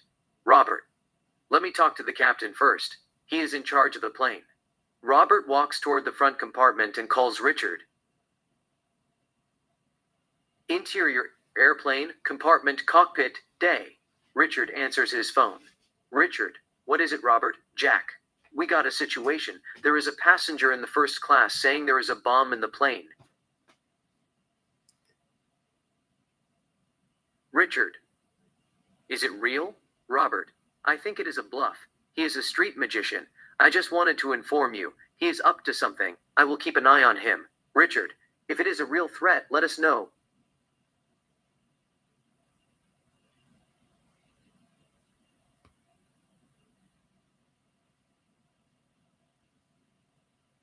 I will keep an eye on him. He is up to something. I will keep an eye on him. Richard, if it is a real threat, let us know. We don't want to take a chance. Robert, he wanted us to pay him $50 million. He is playing games. There are several flaws in his story. He said the bomb is programmed to go off at 7:00 p.m. I asked him what if we land the plane before the bomb goes off and arrest him. He didn't have the answer to that question. Richard, where is the bomb? Robert, he said he wouldn't tell us. Probably there is no bomb. He is trying to pull a prank. I will check his background. Richard, make sure he causes no trouble. We don't want the passengers to panic. Robert, I got everything under control. How are you guys doing there? Richard, we are fine. Keep me update. Robert, sure. Have a safe flight. Richard, you too. Both hang up the phone. Robert turns his focus on flying. Jeremy, what is it? Robert just informed me that a street magician is trying to blow off the plane. He is saying there is a bomb in the plane. He wanted the government to pay him $50 million. Jeremy, is the threat real? Robert, no. It is a false alarm. The guy is nuts. He said that he programmed the bomb to go off at 7:00 p.m. Why did he tell us that? He is giving us plenty of time to prepare for the threat. If he was a terrorist, he would just wait 20 or 15 minutes before the bomb goes off and make a demand. Airplane, first class, day. Robert checks Jack's background on his laptop. Jack, who is sitting at the front, has a word with Peter. Jack, it is not a bluff. I will blow it off from the face of the sky if you don't pay me. Peter, the government of the United States doesn't negotiate with terrorists. Jack, I want to speak to the person who is in charge of this flight. Peter, I am in charge of this flight. Jack, I want to speak to the head of TSA. Peter, joking. He is not available. He is on vacation. He said not to bother him unless it is matter of life and death. Jack, forget about life. It is a matter of death. I must speak to him now. There is a bomb in this plane. Peter, where is it? I want to see it. Jack, it is in the cargo hold. Peter, can you show me? Jack, how do we get in the cargo hold? Peter, I will lead you there. Jack, let's do it. Peter walks up to Robert. Peter, to Robert. He agrees to show us the bomb. Robert, I just looked at his background. He was charged for destruction of property and attempted arson, throwing a Molotov cocktail at Marlboro head office in Los Angeles when he was 16. He served 6 months at juvenile detention center. Later, he was arrested for breaking a zoo in Minnesota and stealing wild animals, 4 wolves, and setting them free in the wild. He was sentenced 1 year in prison and $45,000 fine, but served 3 months and got released on parole. He worked at Warner Bros. Studio as an animator. Peter. He is a troublemaker. Robert. He certainly is. Peter. He said the bomb is in the cargo hold. Let's take him there. Robert approaches Jack. Robert, get up. Jack gets up. Robert. Where's the bomb? Jack. It is in the cargo hold. Robert. Show us. Robert walks toward the front of the plane. Jack follows him. Peter is behind them. Robert. To Peter. Go with him. I will keep an eye on the passengers. Peter opens the trap door, takes a staircase, and gets down. So does Jack. Jack and Peter walk toward the cargo hold. Peter opens the door and enters the cargo hold. Jack is right behind him. Peter, where is it? Jack. Suppose the bomb is one of these bags. If there is no time left, can you throw the bags out of the plane? Peter. Why did you ask? Jack. I am just curious. Antonio. We could do that, but we have to lower the plane. We can't open the door in this height. Jack. The bomb is inside one of those bags. It will go off at 7:00 p.m. Peter. Which one is it? Jack, I can't tell you. You have to open each bag and find it yourself. Peter, you are lying. Why should I believe you? Jack, you don't have to believe me. It's up to you to decide what is right and take action. If someone tells you there is a bomb in the plane, you should not take a risk. Peter. Where is the bomb? Jack. It is inside one of those bags. Find it yourself. Antino. Why don't I just grab a bag that has your name and see what you got inside? We don't have to go through all those bags. Jack. I am not stupid to put it inside my bag. You have to ask yourself how I smuggled the bomb to the plane in the first place. I paid a security at Sydney Airport to put the bomb inside one of these luggage before I boarded in the plane. Why don't you just pay me $50 million and save yourself trouble? Or you can always take your time, open each bag, find the bomb, and try to deactivate it yourself. If you don't know how to deactivate a bomb, you can tell the captain to make an emergency landing before it is too late. Peter. You are playing games. There is no bomb in the plane. What are you trying to prove? Jack, I am not trying to prove anything. I just need the money to save my daughter. She is diagnosed with leukemia. Either you can pay me or search for the bomb yourself and throw it out of the plane. Antino, why don't I just arrest you for making a false threat and end this bullshit? Jack, it is because you and I know the threat is real. You have no choice but to listen to what I have to say. I want you to call TSA and tell them there is a bomb in the plane. As a matter of fact, I would like to speak to them myself. It is important. Peter, what are you going to tell them? Jack, that is none of your business. Peter, it is my job to protect the passengers. Jack, so what are you waiting for? You look lost. Why aren't you opening the bags and looking for the bomb? You don't know what you're doing. Peter Antonio, I am running out of patience. I am just going to check what is inside of your bag and arrest you whether there is a bomb or not. Peter looks for Jack's luggage, breaks the lock, and opens it. He throws out the clothes and finds no bomb. Jack, I told you I didn't put it in my bag. It is one of those bags. Peter, I don't care. Let's get out of this place. You are going to tell the judge why you made a false threat. You will get 2 years for stupidity. Peter calls Robert. First class cargo hold. Robert answers his phone. Robert. On the phone. Did you find the bomb? Peter, on the phone. No, I didn't. He is just wasting our time. I checked his bag. There is nothing. Robert, on the phone. Okay, just come back. Both hung up. Peter and Jack walk toward the exit. Peter, you sold the pup to us. I should have known better. Jack, let me just talk to TSA and tell them the truth. Jack and Peter return to the top. Robert approaches them. Jack, I want to talk to Transportation Security Administration and let them know what's going on. Robert, you can talk to them. Jack presses a button and gives him the phone. Jack, my name is Jack. There is a bomb in the plane. It will go off at 7:00 p.m. Int airplane, TSA, George's office, night. George 42, the head of Transportation Security Administration, sits at the table talking on his cell phone. We see both sides of the conversation. George, what do you want? Jack, we are going to play a game. You can tell them to look for the bomb in the passengers' bags, or make an emergency landing somewhere safe and ask the passengers to evacuate the aircraft before 7:00 p.m. But I will remain in the plane. If you don't pay me $50 million, I will kill myself and destroy the Airbus.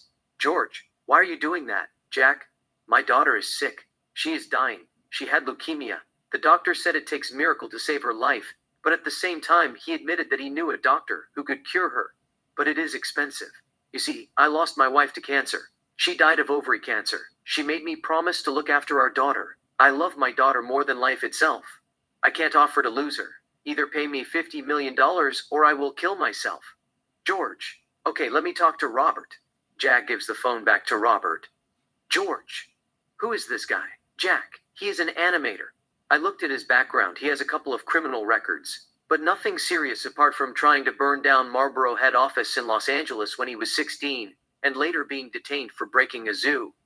George.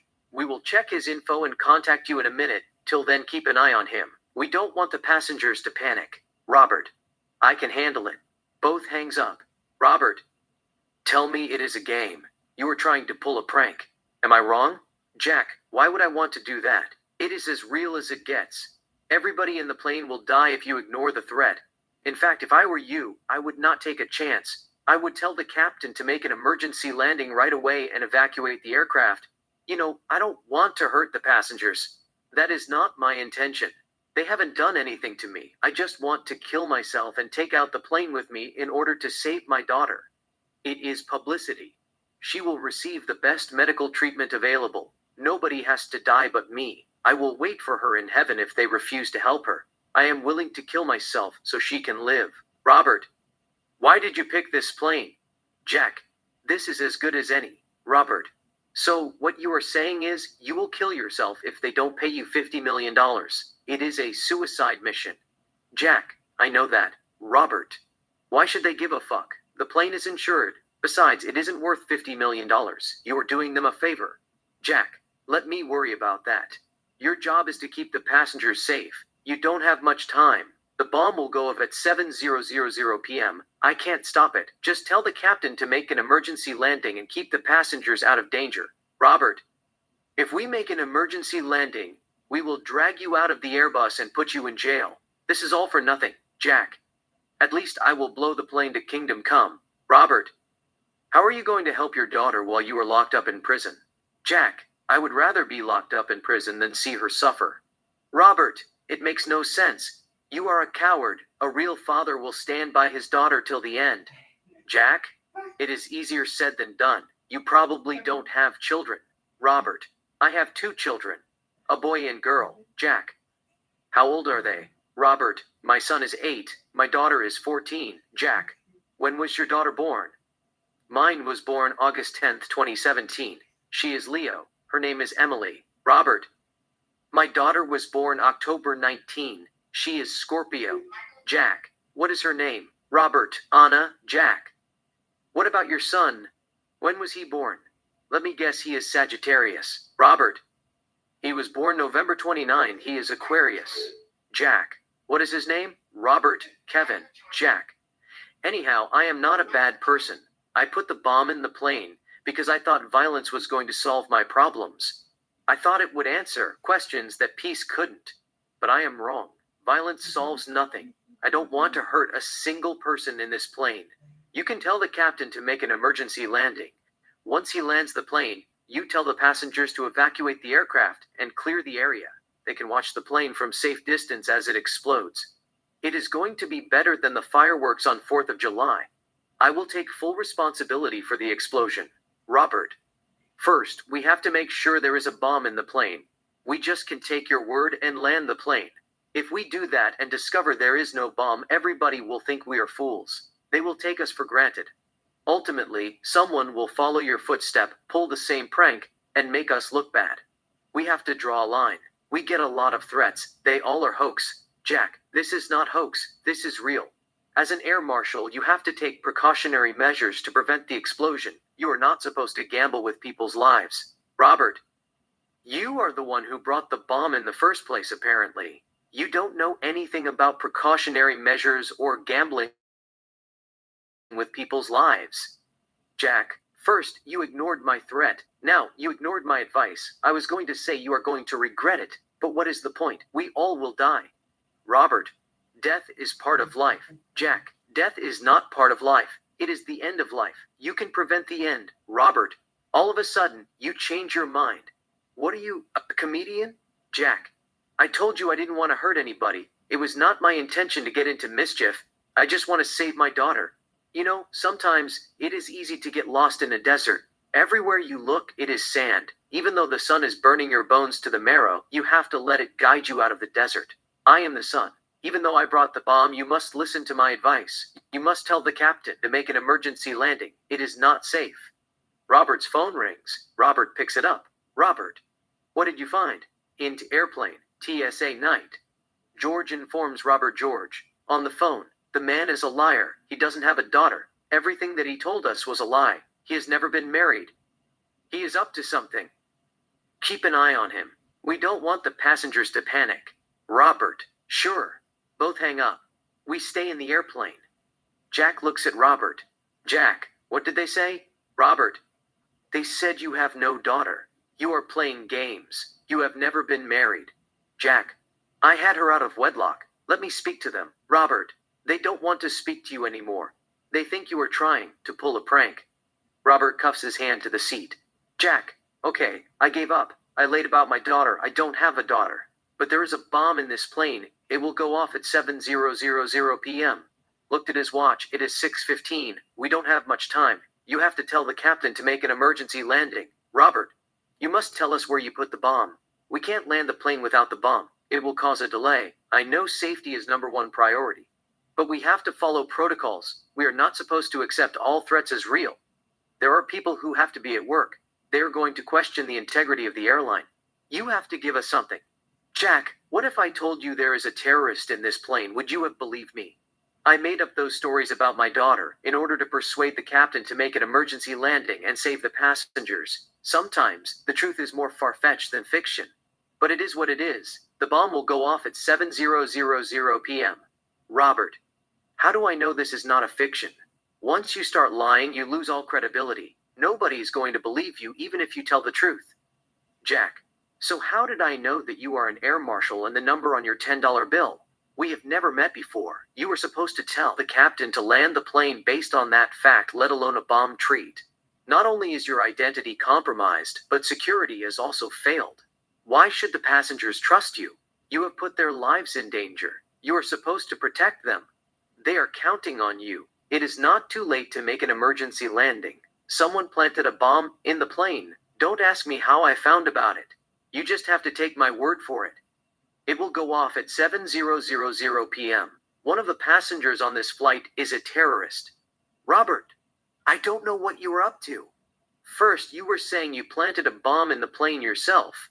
You wanted to save your daughter and all. We found out that you were lying to us. You have no daughter. You have never been married. You made up everything. We didn't fall for it.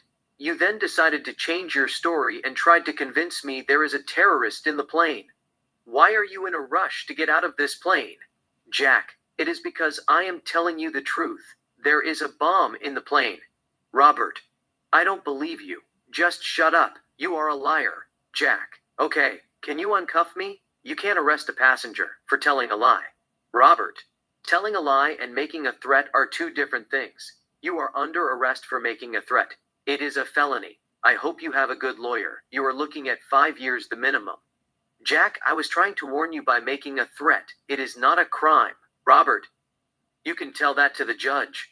My job is to report the threat. What you tell the judge is not my business. Jack, I will just tell the passengers that there is a bomb in the plane.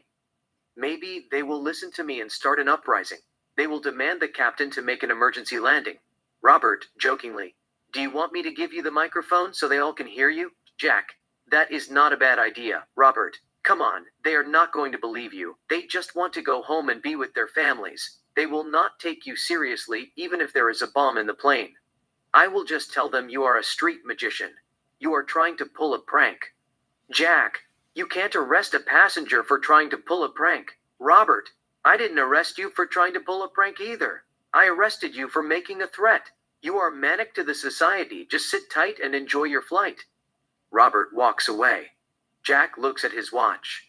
It is 6:35 p.m. We superimpose a clock on Jack's face. The clock moves super fast forward and ticks 7:00 p.m. Exterior airplane flying, night. The plane explodes. Interior airplane flying, day. Jack finds himself back in his seat. He looks at his watch. It is 5:20 p.m. Amanda looks at him. Jack, can I borrow your pen? She grabs her pen from her purse and gives it to him. Jack, may I have a paper? Amanda, why do you need a paper for? Jack, I will tell you later. It is personal. She gives him a paper. Jack, what would you do if you have 1 hour and 20 minutes to live? Amanda, I don't know. Jack, just think about it. I will be right back. Jack puts the pen and the paper on his pocket, gets up, walks up the front compartment, and approaches Rachel, the stewardess. Jack, may I have a glass of water? I have a heartburn. He holds his chest. Rachel, we don't carry a glass, but I can give you a bottle of water. She gives him a small bottle of water. Jack, do you have a cup? Rachel gives him a plastic cup. Jack pours the water on the cup and throws the bottle in the trash. Jack walks toward Robert with the cup of water, pretends he got tripped, and spills the water on his cloth. Jack, I am sorry. Jack quickly drops the cup and pretends to dry Robert's cloth. Robert, it is okay. I am fine. Don't worry about it. Jack, I am sorry. I got tripped. Let me ask the stewardess for napkins. Robert, it is okay. I got it. Let's not make a big deal about it. It happens. Jack, thanks, man. You are a nice guy. I owe you one. Robert, no problem. Jack returns to his seat. Amanda, what happens? Jack, I spilled drink on his cloth by accident. Jack looks at Robert walking to the lavatory at the front compartment. Jack gets up, walks to the business section, moves around the plane, studying the passengers' faces. Coach seats. Jack walks down the plane. He sees the same suspicious-looking man and approaches him. Jack, is your name Osama bin Laden? The man looks at him. Man, what are you talking about? Jack, you see my girlfriend and I playing a game. She thinks one of the passengers in this plane is named Osama bin Laden. If I find him, she will have sex with me in the lavatory. Man, my name is not Osama bin Laden, Jack. So, what is it? Man, I am not going to tell you. Just get lost. Jack shows him Robert's U.S. Air Marshal badge that he just stole. Jack, I am a U.S. Air Marshal. Did you plant a bomb on the fucking plane? Man, I don't know what you are talking about. Jack, just tell me your name. Man, Abdurrahman Bakr. Jack, let me see your ID. The man gives him the ID. It is Abdurrahman Bakr. Jack writes it down and returns the ID to Abdurrahman. Jack, I will check your bag in the cargo hold. If I find a bomb, I will throw you out of the plane. Jack continues to study the passengers' faces. He approaches a man from Middle East.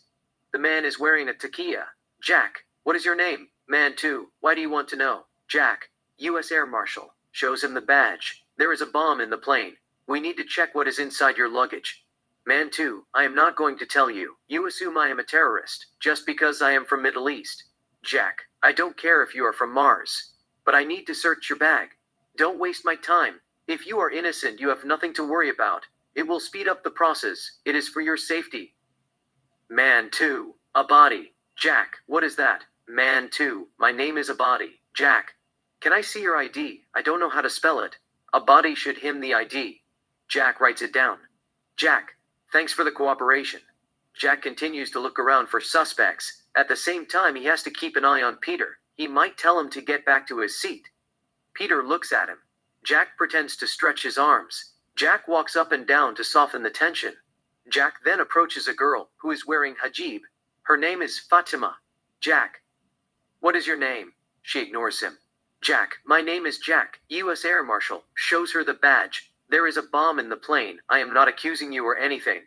But I must ask you, what is your purpose for traveling to Los Angeles? She continues to ignore him.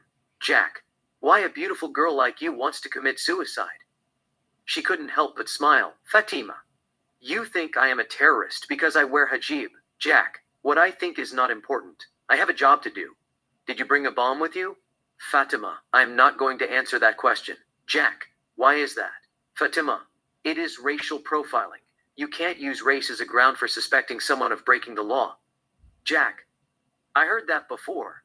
But what if I don't have a choice? You know, you brought that to yourselves. How rotten things get in the state of Denmark, you don't see a Danish blowing up a plane in the right state of mind. On the other hand, jihads do it just to see the expression on your face changes. Fatima, so, you think that I am a jihad? Jack, it is an example. I have to take precautionary measures to prevent the explosion. What is your name? Fatima. I won't tell you what my name is, but I will tell you what I do. I am a journalist. I work for Los Angeles Times. Jack, what were you doing in Australia? What was the reason for your visit? Fatima, working on an article. Jack, what is the article about? Fatima, why should I tell you? You are a racist. Jack, I am not a racist. You have to put yourself in my position. Suppose a drone strikes a mosque in Afghanistan. Who are you going to suspect first? Of course, the Americans. There is no question about it. But it could be the Russian, to make the Americans look bad. It could be the Chinese, to implicate Americans in order to sort out an underlying economic battle. Or it could be the French. They just felt like it. Or it could be anybody. But you questioned the Americans first and cleared them from your list. It has nothing to do with racial profiling. It is your history that puts you on the hot seat. One for all, and all for one. I mean, you are a journalist. You should know better. Suppose you are attending a fashion show in Paris. Suddenly a bomb goes off, killing the models. You are standing there covered in a hijab. Do you think they are going to say she is a saint? She got caught up in the madness. No, they are going to point their fingers at you, scream the top of their lungs, terrorist, and burn you at the stake. It is what it is. Terrorism is synonym with Middle East and Arab, whether you like it or not. Fatima, you cannot label someone as a terrorist based on their ethnicity. That is just wrong. Jack, I didn't label you as a terrorist. Fatima, you just said that terrorism is synonym with Middle East and Arab, whether I like it or not. I can pretend that I am not offended, but I can't hide who I am. I wear hijab because the Quran said women should dress modestly to ward off unwanted male attention. Jack, what if a man finds a woman who wears hijab inviting? Would you wear the other one with nets? I don't know what it is called, but I saw it on TV. You can rob a bank with that outfit. She couldn't help but smile. Fatima, they call it burqa. I am against burqa. Some countries have Sharia law. Women can't dress as they please. Men and women are not equal. There is a lot of work to be done in order to create equality between men and women around the world. But to answer your question, no, I wouldn't wear burqa. I will just ignore him. If a man finds a woman in a hijab attractive, there is something wrong with him. He has a psychological problem. Jack, now, you are acting like a child. I don't mean to flirt with you or anything, but no hijab is going to hide your beauty, especially when you darken your eyes and wear a red lipstick like that. Cleopatra has nothing on you. Fatima, did you come to flirt with me? Jack, no. I came to ask you a few questions. What is the assignment? Fatima, I was doing a piece on Aboriginal art. Jack, that is cool. I didn't mean to bother you, but there is a bomb in the plane. I have to find out who planted it. What is your name? I mean, I trust you and all. You are not a suspect or anything. I like you. I want to get to know you. Fatima. My name is Fatima. Jack. It is a beautiful name. But do you mind telling me what Fatima means? Fatima. It means pure. Jack. Nice to meet you, Fatima. Jack leaves her alone. He continues to walk around the plane looking for a suspect. Jack approaches a man who looks like Rami Malek. Jack. My name is Jack, U.S. Air Marshal. Shows him the badge. What is your name? Man, Rui Neves. Jack, where you from? Rui. I am from Portugal. Jack, never mind. Jack walks down the plane and approaches a man who looks like Riyad Mahrez, Manchester City forward. Jack. US Air Marshal. Shows him the badge. What is your name? Man. Why do you want to know? Jack. It is for peace of mind. Man. What is peace of mind? Jack. Someone is trying to hijack the plane. My boss told me to question anyone who fits the profile. What is your name? Man. Michael Yaird. Jack. Where you from? Michael. Lebanon. Jack. Lebanon is in the Middle East. Is that right? Michael. Yes, it is. Jack. You are an Arab Christian, correct? Michael. You could say that. Jack. You guys get along with Americas? Michael. Sort of. Jack. What is sort of? You don't have beef with Americans, do you? Mikhail. No, we don't. But we aren't tight with them either. You guys are bullies. Jack. You didn't bring a bomb with you by any chance, did you? Mikhail. No, I didn't. Jack. Just checking. Have a safe flight. Jack leaves him alone. He thinks about giving up, but he sees kids playing. Something tells him that he has to save them. Jack decides to keep on going. On the soundtrack, music plays melodiously. Quick montage. Jack approaches a man who looks a little bit like Saddam Hussein, shows him the badge, and asks him questions. He then writes down his name. Jack sits next to a young man who looks like Mo Salah, Egyptian soccer player, shows him the badge, and asks him if he brought a bomb with him. The man looks at him suspiciously before he shakes his head no. Jack writes down his name. Karim Slimani gets up and walks toward the direction of his camera. Jack questions a man, who looks like the owner of Newcastle United, wearing a thob and a keffiyeh, traditional Arab outfit. The man just ignores him. Jack questions a woman who is wearing an abaya, black traditional Arabic cloth. She pushes him off and shouts at him.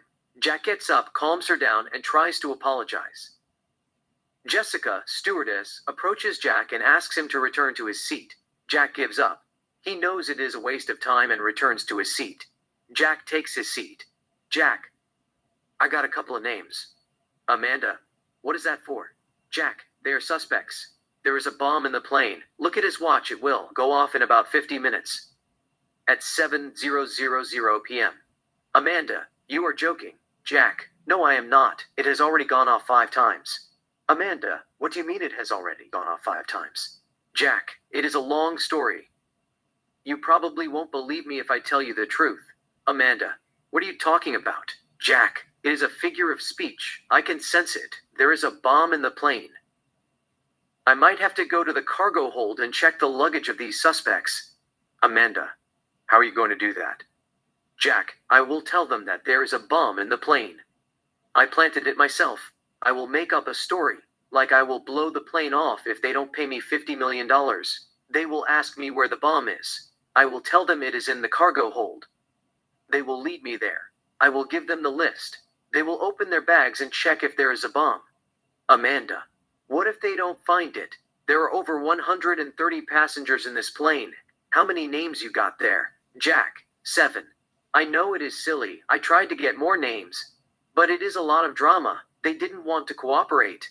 Besides, it is a waste of time. I have to go down there and check each bag myself. There is a trapdoor that leads to the cargo hold near the cockpit, but I can't take that. They will see me.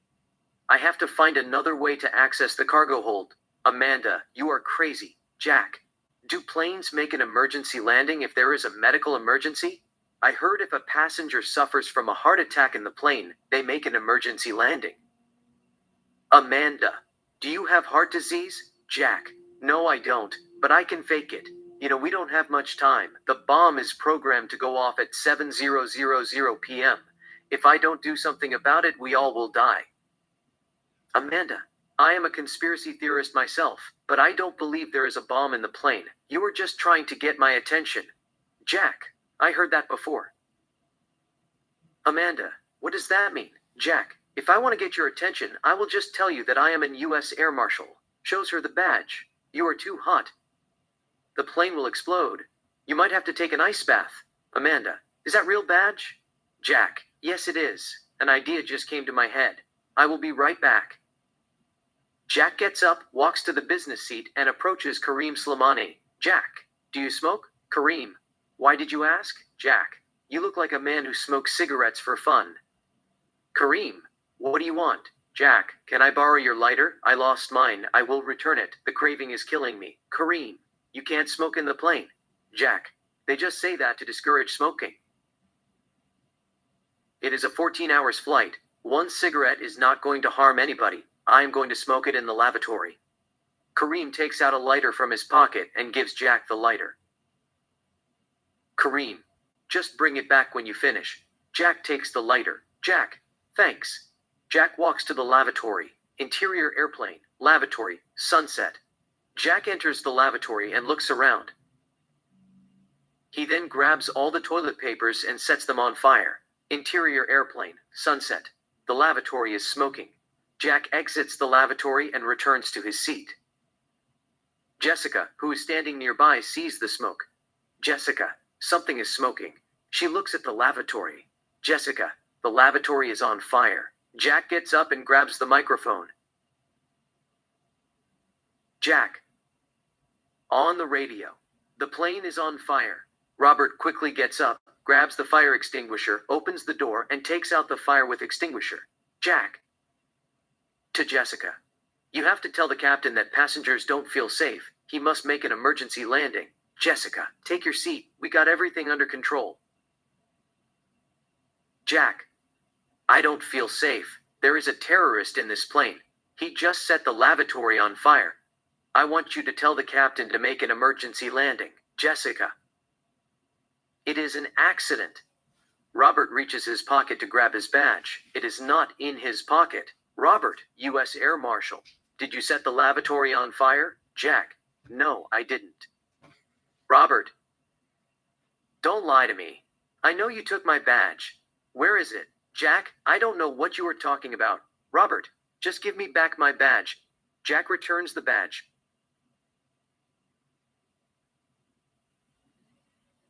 Returns the badge. Robert, why did you set the lavatory on fire? Jack, I didn't do it. Robert, there is a security camera. I will check it. Jack, I don't care. Just tell the captain to make an emergency landing. There is a terrorist in the plane. Robert makes him seat an open chair at the front and cuffs his hand to the seat. Robert returns to his seat, grabs his laptop, and checks the security camera. On the camera, Jack can be seen entering the lavatory, smoking coming out of the lavatory. Jack leaving the lavatory. Robert approaches Jack. Robert, why did you set the lavatory on fire? Jack, there is a bomb in the plane. It will go off at 7:00 p.m. I knew if I warned you there was a bomb in the plane, you wouldn't believe me. So I set the lavatory on fire on purpose to force the captain to make an emergency landing. Robert, where is the bomb? Jack, it is in the cargo hold. It is programmed to go off at 7:00 p.m. You must tell the captain to land the plane and evacuate the aircraft. If you ignore the warning, everybody in this plane will die. Robert, how can you be so sure? Jack, you will be surprised what I know. You have 2 children, a boy and girl. Your son is 8, and your daughter is 14. Her name is Anna. She is Scorpio. She was born October 19th, 2008. Your son is Aquarius. His name is Kevin. He was born November 29th, 2014. Robert is taken aback. Robert, who are you? Jack, I am nobody. I am here to warn you that there is a bomb in the plane. I don't know who planted it, but it will go off at 7:00 p.m. You must act fast. We don't have much time. Robert, why should I believe you? You stole my badge and set the lavatory on fire. Jack, I did that in order to get your attention. Robert, why don't you just come to me and tell me about it earlier? Jack, it is complicated. Robert, what is complicated? Jack, I thought that you were not going to believe me. Robert, that is not a good enough reason to set the plane on fire. Jack, you must tell the captain to make an emergency landing before the bomb go off at 7:00 p.m. Robert, tell us where the bomb is. We can't make an emergency landing without the bomb. Jack, it is in the cargo hold. I have suspects. I wrote their names down on a piece of paper. That is why I took your badge. To question them. The list is in my pocket. Jack takes out the paper from his pocket and gives him the paper. Jack, check their luggage. One of them could be a terrorist. Robert, this is a joke. I don't believe you. Jack, okay, let's go to the cargo hold. It is inside a black bag. I will show you. Uncuff me. I am not going to hurt anybody. Robert, I can't take a chance. You just tried to set the plane on fire. Jack, I did that because I wanted to save lives. You would have done the same if you were in my shoes. Nobody believes you when you tell them there is a bomb in the plane. I would rather set the plane on fire, force the pilots to make an emergency landing, and tell the passengers to exit the plane immediately yet cautiously, than let them die in a bomb explosion. Robert, just shut up. You will explain to the judge why you are trying to burn down the aircraft. Robert walks to the front compartment and calls the captain. Interior airplane, cockpit, compartment, sunset. Richard answers the phone. Richard, what's up? Robert, we have a situation. A man at first class tried to set the plane on fire. Richard, what are you talking about? Robert, he tried to burn down the lavatory. Richard, why is that? Robert, I have no idea. But he said there is a bomb in the plane. It would go off at 7:00 p.m. He wanted us to make an emergency landing. Richard, is the threat real? Robert, I doubt it. He is trying to pull a prank. He stole my badge before he set the lavatory on fire. Exterior, airplane, flying, sunset. We see the plane flying in early twilight. Exterior, airplane, flying, first class, sunset. Jack looks at his watch. It is 6:30 p.m. The camera does an extreme close-up on Jack's face. We form 2 watches on his irises. The clocks move super fast. They tick 7:00 p.m. The plane explodes. Exterior airplane. Night. We see the plane exploding from outside. Interior airplane. Flying. Day. Jack finds himself back in seat. He looks at his watch. It's 5:50 p.m. Amanda looks at him. Amanda. Hey, Jack. Hi. Amanda, are you okay? Jack. No, I am not. There is a bomb in the plane. I tried to warn them, but they kept turning a deaf ear to the warning. Amanda. What are you talking about? Jack. What would you do if you find out there is a bomb in the plane? Amanda. I don't get it. Jack. Someone planted a bomb in this plane. It will go off at 7:00 p.m. Excuse me. Jack gets up and walks to the compartment. Jack grabs a metal jar, comes behind Robert, hits him in the head, and knocks him unconscious. Jack quickly takes Robert's gun and cuffs his hand to the chair. The passengers see him with the gun and start screaming. The men think that he is trying to hijack the plane and get up to confront him. Jack points the gun at them. Jack, just back off. I will shoot you. There is a bomb in the plane. It will go off at 7:00 p.m. I am just going to tell the captain to make an emergency landing and evacuate the aircraft. That's all. Get back to your seats, class section. Agent Peter hears the commotion, gets up, and walks toward the first class.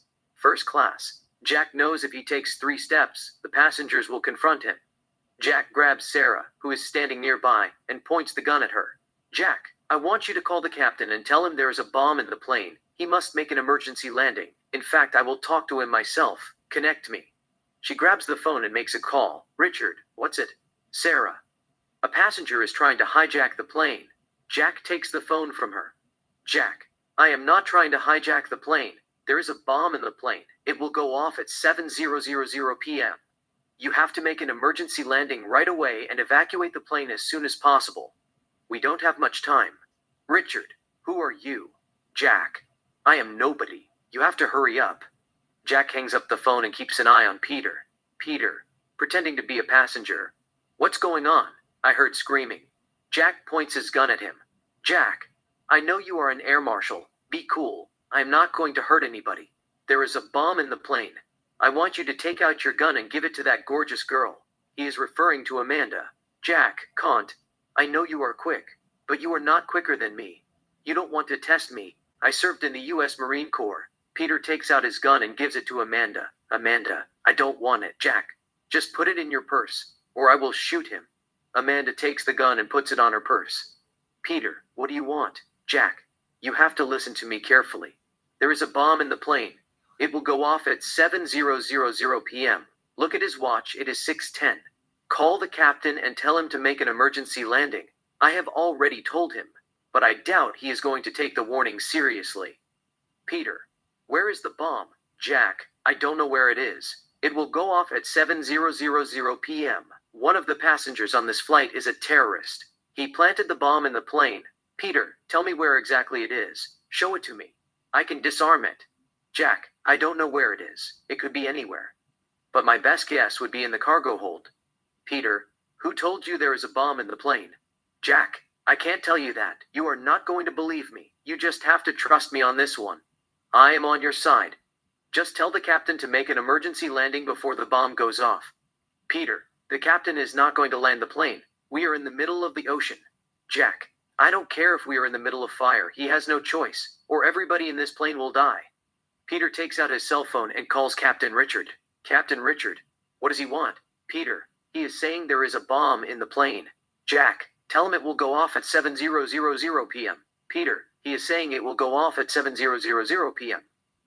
Captain Richard, where's the bomb? Peter, he doesn't know where the bomb is. Jack, it is in the cargo hold. It is a terrorist threat. He must land the plane before 7:00 p.m. Antonio, he said the bomb is in the cargo hold. It is a terrorist threat. He wants us to land the plane before 7:00 p.m. Richard, is he telling the truth? Antonio, I can't say for sure, but we don't want to take chance. He has a gun. We have to follow safety protocol. Richard, we can't land the plane yet. We are crossing the Pacific Ocean. The nearest airport is in Hawaii. It is 5 hours. I will get back to you. Let me inform TSA. Richard hangs up the phone. Antonio, the captain says the nearest airport is 5 hours. We are crossing the Pacific Ocean. Jack, we don't have 5 hours. The bomb will go off at 7:00 p.m. He must land the plane right away. It doesn't matter it is water or ice. Just tell the passengers to put on life vests and swim away the Airbus as far as they can. The threat is real. Antonio, we can't land on water without the bomb. You have to tell us where it is. Jack, I don't know where it is. It is somewhere in the aircraft. I have seen the plane explode 5 times. Antonio, what exploded 5 times? Jack, never mind. It is a dream that I had. If I tell you the truth, you are not going to think I am crazy. You will not take me seriously. We are running out of time. I will shoot the window if the captain refuses to land the plane in the next 10 minutes. Antonio, you don't want to do that. You are not going to be able to breathe. Jack, I will put on an oxygen mask. Peter, in this height, you will be sucked out. Jack, let me worry about that. Just tell the captain to land the plane on water now, or I will put a hole in the window. Antonio, it is not going to change anything. You are just going to make it more difficult for yourself. Even if you shoot the entire window in the plane, they are not going to land the plane on water. They will take their time and make an emergency landing in Hawaii. It is about 5 hours flight. Jack, I have already told you we don't have 5 hours. The bomb will go off at 7:00 p.m. They must make an emergency landing now, or I will put a hole in the window. Peter, just think about it. They are taking the same risk landing an Airbus on water and you putting a hole in a window. It is not safe. Suppose you put a hole in the window. What do you think will happen? The air inside will attempt to escape. There's going to be a powerful wind forcing its way out. You will be sucked out. Even if you survive the wind, it is going to be a total chaos. The passengers will come after you. It could get ugly. They will kill you. Jack, I don't care. I will take my chance. I have seen the worst. Tell the captain I am not fucking around. In fact, just give me the damn phone. I will tell him myself. Jack points the gun at Peter. Jack, referring to Jessica, give the phone to her. He gives her the phone. Jack, don't do anything stupid. I will shoot you. To Sarah, call the captain. She calls the captain. Richard, what is it? Sarah, he wants to speak to you. Richard, okay. Sarah offers Jack the phone. Jack, hold it. Put it on speaker. She puts it on speaker. Jack, I am going to start shooting the window if you don't land this plane before 6:35 p.m. There is a bomb in the plane. It will go off at 7:00 p.m. Richard, I have already talked to FAA. We are making an emergency landing in Hawaii. You have to wait. Jack, didn't you hear what I just said? There is a bomb in the plane. It will go off at 7:00 p.m. You have to make an emergency landing right away and evacuate the aircraft. Richard, where is the bomb? Jack, I don't know where it is. You just have to take my word. A passenger named Roger gets up, holds Jack's hand, and tries to take the gun away. Jack pulls the trigger by accident and shoots a window. The air inside the plane escapes at high speed. Roger is standing near the window. The wind sucks him out of the window. Jack drops the gun and holds on the chair nearby. It is total chaos. It is loud. Small objects leave through the window. Oxygen masks drop. The pilots quickly bring down the plane to a safe distance at 8,000 feet. Peter approaches Jack, punches him on the face hard and cuffs him to a chair. Peter grabs the gun and uncuffs Robert. Peter, are you okay? Robert, I am fine. The wind is blowing through the window. Peter, let me cover the window. Peter walks to the compartment. He grabs a plastic tray and an orange duct tape, returns to the first class, covers the window with the tray, and tapes it with the duct tape. Richard, on the radio. Ladies and gentlemen, put on your seatbelt at all time. We are making an emergency landing at the nearest airport. Peter, what is the fuck wrong with you? Jack, it is an accident. You have to tell the captain that they must land the plane right away. There is a bomb in the plane. Peter, shut the fuck up. I don't want to hear bomb in the plane again. You are going to spend the rest of your life behind bars. He punches him hard and knocks him unconscious. We superimpose a clock on Jack's face. The clock moves super fast. It ticks 7:00 p.m. The plane explodes again. Ext airplane night. We see the plane exploding from outside. Int airplane flying day. Jack finds himself back in seat. He looks at his watch. It's 6. Amanda. Hey, Jack. Hi. Amanda. Are you okay? Jack. Far from it. Amanda. What is it? Jack. There's a bomb in the plane. Amanda. What are you talking about? Jack. It is nothing. Jack gets up and walks to the compartment. He grabs the same metal jar, comes behind Robert, hits him on the head, and knocks him unconscious. Jack quickly takes the gun and cuffs him to the seat. The passengers see him with the gun and scream again. The men get up to confront him. Jack points the gun at them. Jack, back off. I will shoot you. There's a bomb in the plane. I am just going to tell the captain to make an emergency landing. Get back to your seats, class section. Peter hears the commotion, gets up and walks toward the first class. First class. Jack points the gun at Sarah. Jack, tell the captain there is a bomb in the plane. He has to make an emergency landing. She makes a call. Richard, what's it? Sarah, a passenger is trying to hijack the plane. Jack takes the phone from her hand. Jack, I am not trying to hijack the plane. There is a bomb in the plane. I know you are crossing the Pacific Ocean, but you have to land the plane on water and evacuate the aircraft right away. You have less than 55 minutes. The bomb will go off at 7:00 p.m. Richard, who are you? Jack, I am nobody. Just hurry up. Jack hangs up the phone and keeps an eye on Peter. Peter, pretending to be a passenger. What's going on? Jack points his gun at him. Jack, be cool, Peter. I am not going to hurt anybody. Unless I have to. I know you are an air marshal. Give your gun to that girl, Amanda, or I will shoot you between your eyes. Peter thinks twice. Jack, can't. You might be fast. But you are not faster than a bullet. I am a Marine. You don't want to test me. Peter takes out his gun and gives it to Amanda. Amanda, I don't want it. Jack, just put it in your purse, or I will shoot him. Amanda takes the gun and puts it in her purse. Peter, what do you want? Jack, there is a bomb in the plane. It will go off at 7:00 p.m. I am not going to waste time. The captain is not going to make an emergency landing without the bomb. So we have to find the bomb. Peter, where is it? Jack, I don't know where it is. We are going to search everywhere. One of the passengers on this flight is a terrorist. Roger turns his face slightly. Jack points the gun at Roger.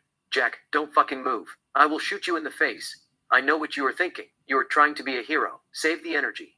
I want everybody in this plane to be on the same page. I need voluntaries. We're going to search the passengers' bags. Peter, are you sure there is a bomb in the plane? Jack, 100%. It could be in the cargo hold. Someone of us will go down there and check each bag. It is a teamwork. I am not going to hurt anyone. You know, I hope the captain lands the plane on water. Tell the passengers to put on life vests and evacuate the plane before the bomb goes off at 7:00 p.m. But he is not going to do that. He needs evidence. Roger, why should we believe you? Jack, you have nothing to lose. In fact, I want you to go to the class section and ask the passengers to show you what they are carrying inside their bags. Go through their belongings, one by one till you find the bomb. Roger, that will take a while. You know, if the bomb is programmed to go off at 7:00 p.m. at least, it will take 30 minutes to go through their belongings. There are over 130 passengers on this flight plane. By the time we finish searching their bags, it will be 6:40 p.m. We are not going to make it. A man named Albert raises his hand. Albert, what about if we ask the passengers to search each other's bags? Just tell them to search whoever is sitting in front of them. Jack, that is genius. Jack points the gun at Sarah. Jack, tell the passengers there is a bomb in the plane. One of the passengers on this flight could be a terrorist. They must search the person sitting in front of them. She hesitates to do it and looks at Peter. Peter gives her a nod to do it. Sarah, ladies and gentlemen, there is a bomb in the plane. Please search the person sitting in front of you. Peter, what make you think there is a bomb in the plane? Jack, I can sense it. You are going to have to trust me on this one. I won't harm anyone. Looks at Robert, who remains unconscious. I am sorry about your partner. I didn't mean to do that. It is emergency. He will be fine. Nonetheless, we must find the bomb before 6:25 p.m. It takes 15 minutes to make an emergency land, 5 minutes to evacuate, and 5 minutes to swim away from the aircraft. But without the bomb, the captain is not going to land the plane anywhere near the water. Peter, why don't you talk to him and see what he has to say? Jack, I have already talked to him. He won't listen to me. Peter, what do you mean you have already talked to him? Jack, it is nothing. It is the algorithm. No captain is not going to risk landing the plane on water without seeing the bomb no matter what. I am not even going to bother trying. I mean, he would make an emergency landing if I start shooting the windows. But the nearest airport is 5 hours. We are not going to make it alive. The bomb will go off as programmed, 7 p.m. We have to act fast. In fact, I want you to take out your driving license slowly and give it to the stewardess. Peter. Why is that? Jack, it is for peace of mind. Just give it to her. Peter gives Sarah his driving license. Jack, Tell me the number on the driving license. She looks at Peter Antonio. Peter gives her a nod. It is okay, Sarah. B 1,234,589. Jack, tell me slowly. Sarah. B 123 to 45 to 8 minus 9. Jack. B year 12 to 34, month 5, 89 days. Okay, thanks, give it to him. She returns the driving license to Peter. Peter puts it in his wallet. Jack, we are going to the cargo hold. The bomb could be there. I will go through each bag till I find it. Antonio. Are you sure that you are not imagining all of these? Jack. No, I am not. There is a trapdoor by the cockpit. I want you to lead the way. Peter walks toward the cockpit, opens the trapdoor and gets down. Jack follows Peter, pointing the gun at him. Peter walks toward the cargo hold. Jack is right behind him. They reach the door. Peter opens the door and enters the cargo hold. Jack enters as well. Peter. There are a lot of bags. Are you sure there is a bomb in the plane? Jack. Yes, I am. Peter. How are you going to do it? Are you going to search each bag? Jack. That is the plan. I trust you and all. But I want you to cuff yourself to that metal. I don't like surprises. Peter, I can't do that. How do I know you are not going to go up there and start shooting the passengers? Jack. Why would I want to do that? I am not a psychopath. If I wanted to shoot the passengers, I would have done it earlier when I was there. Besides, they are not going to let me in. The door is closed. We are stuck here. I don't feel safe if you are standing near me while I am searching for the bomb. Peter takes out his cuff, throws at Jack's face, closes the gabs in a heartbeat, and holds Jack's hand. Peter twists Jack's hand, takes the gun, hits his head with the gun hard, and knocks him out cold. The clock ticks fast and reaches 7:00 p.m. The bomb goes off. Exterior. Airplane. Night. We see the plane exploding from outside. Interior airplane. Flying. Day. Jack finds himself back in his seat. He looks at his watch. It's 6:20. Amanda. Hey, Jack. Hi, Amanda. Are you okay? Jack. I am fine. I will be right back. Jack gets up and approaches Robert. Jack. Hi, my name is Jack. I know you are an air marshal. There is a bomb in the cargo hold. Robert. What are you talking about? Jack. There is a bomb in this plane. It will go off at 7:00 p.m. Less than 40 minutes. The captain is not going to land the plane on water unless he sees the bomb. We have to hurry up and find the bomb. Robert. Is this some kind of sick joke? Jack. No, it is not. You have 2 children, a boy and girl. Your son is 8, and your daughter is 14. Her name is Anna. She is Scorpio. She was born October 19th, 2008. Your son is Aquarius. His name is Kevin. He was born November 29th, 2014. Robert is surprised. Robert. How did you know that? Jack. Let's focus on what it is important. There is a bomb in the cargo hold. We have to act fast. Robert. Who planted it? Jack. I don't know who planted it, but it will go off at 7:00 p.m. Robert. What did you wait? You could have told me earlier. Jack. It is complicated. Robert. What is complicated? Jack. There is a $10 bill in your wallet. The number is MK 89,344,410. Check it. Robert takes out the wallet and looks at the number. Jack. MK 89,344,410. He is taken aback. Robert, how do you know that? Jack. It is magic. I can't tell you. A magician never reveals his secrets. That is another story. Let's concentrate on the bomb. The captain is not going to land the plane on water. It is too risky whether there is a bomb in the plane or not. But if we show him the bomb, he will change his mind. He will land the plane on water and tell the passengers to put on life jackets and evacuate the aircraft before the bomb goes off at 7:00 p.m. Robert. How did the bomb pass security? Jack. I don't know anything about security. My best guess would be the suspect must know someone who works at Sydney Airport. Robert. Why this plane? Jack. I can't answer that either. I have never met the guy. You might want to discuss about it with your fellow Air Marshal Peter. He is sitting in the class section, wearing a light blue suit and a pink shirt. Tell him it is emergency. Robert is shocked. How did he know about them? Robert. What are you up to? Jack. I have already told you I know a lot of things about you. Don't take it lightly. Looks at his watch. It is 6:25. You have less than 35 minutes to save the passengers' lives. Robert calls Peter. Robert, we got a situation. This guy at first class is saying there is a bomb in the plane. I don't know what he's up to, But he has already spotted us. Peter, what does he want? Robert. He is saying there is a bomb in the plane. I don't know whether to believe him or not. Peter, where is the bomb? Robert. According to him, it is in the cargo hold. It is supposed to go off at 7:00 p.m. Peter, how did he manage to sneak it in the plane? Robert, he is not telling me everything but gave me a hint. An employee who works at Sydney Airport might have helped him. Peter. So, what should we do? Robert. Safety is #1 priority. I will tell the captain to make an emergency landing and empty the Airbus as soon as possible. I am not going to take a chance. Peter. What if it is a bluff? We can't land the plane in the middle of the ocean. It is too risky. At least we have to find the bomb and make sure the threat is real. Robert. How are we going to do that? Peter, I will talk to him. I am coming. Peter hangs up the phone. He gets up and walks toward the first class. Robert. So, you are saying there is a bomb in the plane? Jack. Yeah. It is programmed to go off at 7:00 p.m. You might want to inform the captain, ask him if it is possible to land the plane on water in case he changed his mind. Robert. What do you mean by in case he changed his mind? Have you talked to him? Jack. No, I haven't. They all want to see the bomb first. Robert. Tell me where exactly the bomb is. Jack. It is in the cargo hold. Peter joins them. Jack. Hey, Peter, what do you want? Jack. I don't want anything. I am here to warn you there is a bomb in the plane. It is programmed to go off at 7:00 p.m. Peter. Where is the bomb?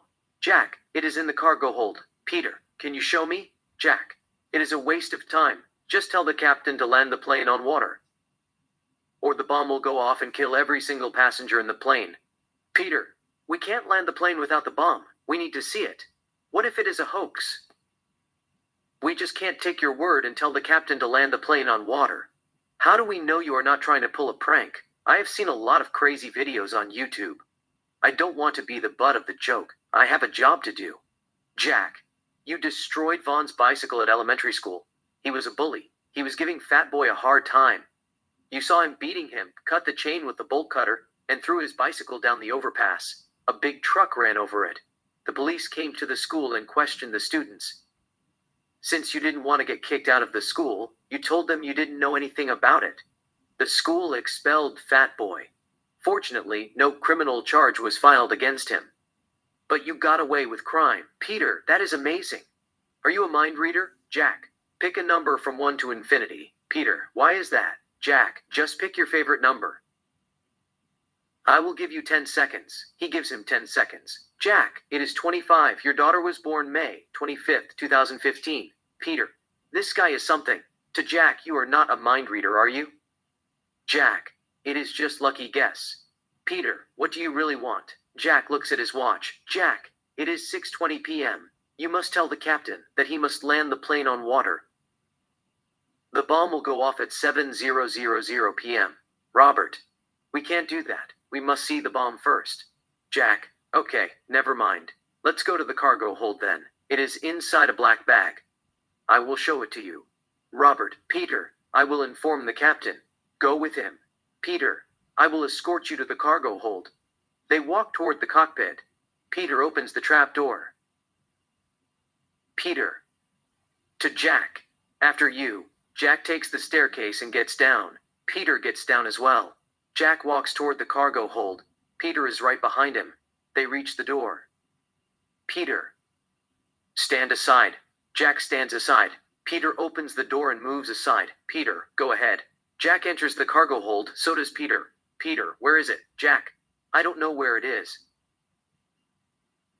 Just give me a couple of minutes. I will open each bag and search for the bomb. Peter, didn't you just say it was in a black bag? Jack, yeah, but I don't know which black bag. I have to open all of them. Peter, you were joking? Jack, no, I am not. I have nothing to gain. Either you can stand and watch me or you can lend me a hand. Let's open each bag and keep looking till we find it. Peter. The bags are locked. Jack, I will open them with a pen. Shows him the pen. Just poke it between the teeth. It will open. Peter, wait a second. How do I know you are not a thief? Jack, don't you have a security camera? Peter, no, we don't have a security camera in the cargo hold. Jack, okay. If anyone complained that they lost a penny, you can arrest me. I will take full responsibility for missing items. Let's find the bomb first. Peter. No, you are up to something. Jack, take out your driving license and look at it. The number is 1,234,590. Peter takes out his driving license and looks at it. Jack, 1,234,590. Peter, that is impressive. Are you a magician? Jack, no, I am not. You have to find the bomb and hurry. Jack pulls a bag. Peter, just wait. I have a bad feeling. What if the passengers complain for destruction of property? You know, it is illegal to search someone's property without a search warrant. Jack, first, the passengers will thank us for saving their lives. Second, you don't need a search warrant in the air. Your job is to protect the passengers at all costs. Let's just go through this as fast as we can. Find the bomb, and tell the captain to make an emergency landing. And if it is too late, we can throw it out of the plane. Peter, I don't know if we can do that. Throw the bomb out of the plane. It might not be safe. Some bombs contain triggers. If you displace the trigger or try to throw it away at an altitude of 35,000 feet, the bomb will go off near the plane. Jack, let's find the bomb first. We will worry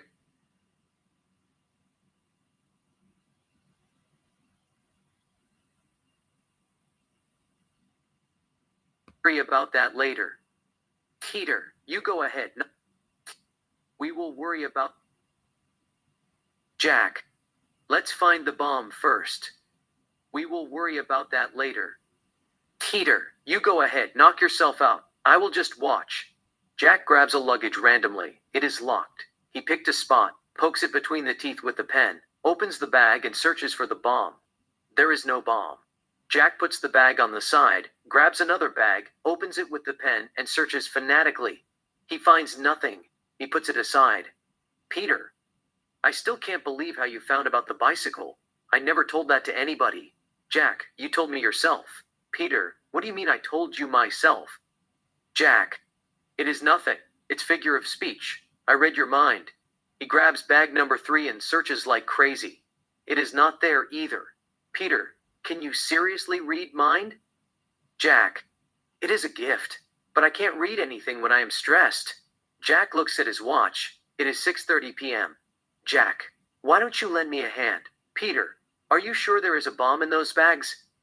Jack, 100%. It will go off at 7:00 p.m.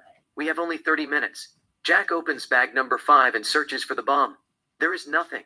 Peter, I am just going to search 3 bags and call it off. Jack, it is inside one of these bags. I will find it. Peter, how do you open it again? Jack, just poke it between the teeth. Jack grabs a bag and shows him how to open a bag with a pen. While he is at it, he searches the bag fanatically. There is no bomb. Both Jack and Peter grab bags, open them, and search for the bomb. Jack, you could just tell the captain to make an emergency landing before 7:00 p.m. and save us the trouble. Peter, they are not going to land the plane without a major threat. We get a lot of fake threats. I am still puzzled by how you found about the bicycle and how you knew that my daughter was born on May 25 and all. I want to believe you, but the captain is not going to make a fool of himself. Suppose he lands the plane, and we find no bomb. It is going to make the airline look bad. They want to preserve their integrity and keep a low profile. Jack, you might have a point. Don't believe everything you hear. But at the same time, you don't want to take a risk. It is matter of life and death. Jack grabs a bag, opens it with a pen, and searches fanatically. There is no bomb. Peter searches another bag. There is no bomb. Jack continues to grab one bag after another, open them with the pen, and search keenly while looking at his watch. So far, he hasn't found the bomb. Peter stops at 5. He hasn't found the bomb either. Peter, don't you think we should call it quit? Jack, I will find it, looks at his watch. It is 6:50. Just give me 10 minutes. The bomb is programmed to go off at 7:00 p.m. I can deactivate it. Jack continues to search like a maniac, opening one bag after another. We see it in fast forward. He keeps on searching. There is no bomb. He is running out of time. Jack has 1 minute left. He grabs a red bag. It doesn't have a lock. Jack opens it and finds the bomb. It ticks 0. The bomb explodes on his face. Ext, airplane, night. We see the plane exploding from outside. Int, airplane flying, day. Jack finds himself back in seat.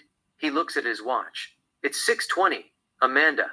Hey, Jack. Hi, Amanda. Are you okay, Jack? I am fine. Jack gets up and walks up to Robert. Jack. Hi. My name is Jack. I know you are an air marshal. May I speak to you in private? Robert gets up. They walk to the front compartment.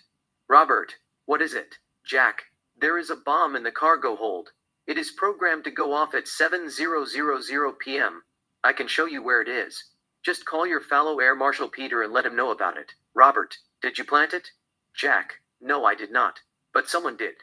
Robert, who is he? Jack, I don't know who he is. But the bomb is inside a red bag. We don't have much time. Call Peter and tell him to escort me to the cargo hold and locate the bomb. We have less than 40 minutes. Robert, why didn't you tell us earlier? You just said we had less than 40 minutes. Why did you wait? Jack, it is complicated. I don't know why I waited. It doesn't matter. What is important is I am telling you now. Just take out your wallet. There is a $10 bill. The number is MK 89,344,410. Robert takes out his wallet and looks at it. Jack, MK 893,444,410. Robert, that is impressive. Are you a street magician? Jack, no, I am not. Robert, so how did you do it? Jack, I know a lot of things about you. You have 2 children, a boy and girl. Your son is 8, and your daughter is 14. Her name is Anna. She is Scorpio. She was born October 19th, 2008. Your son is Aquarius. His name is Kevin.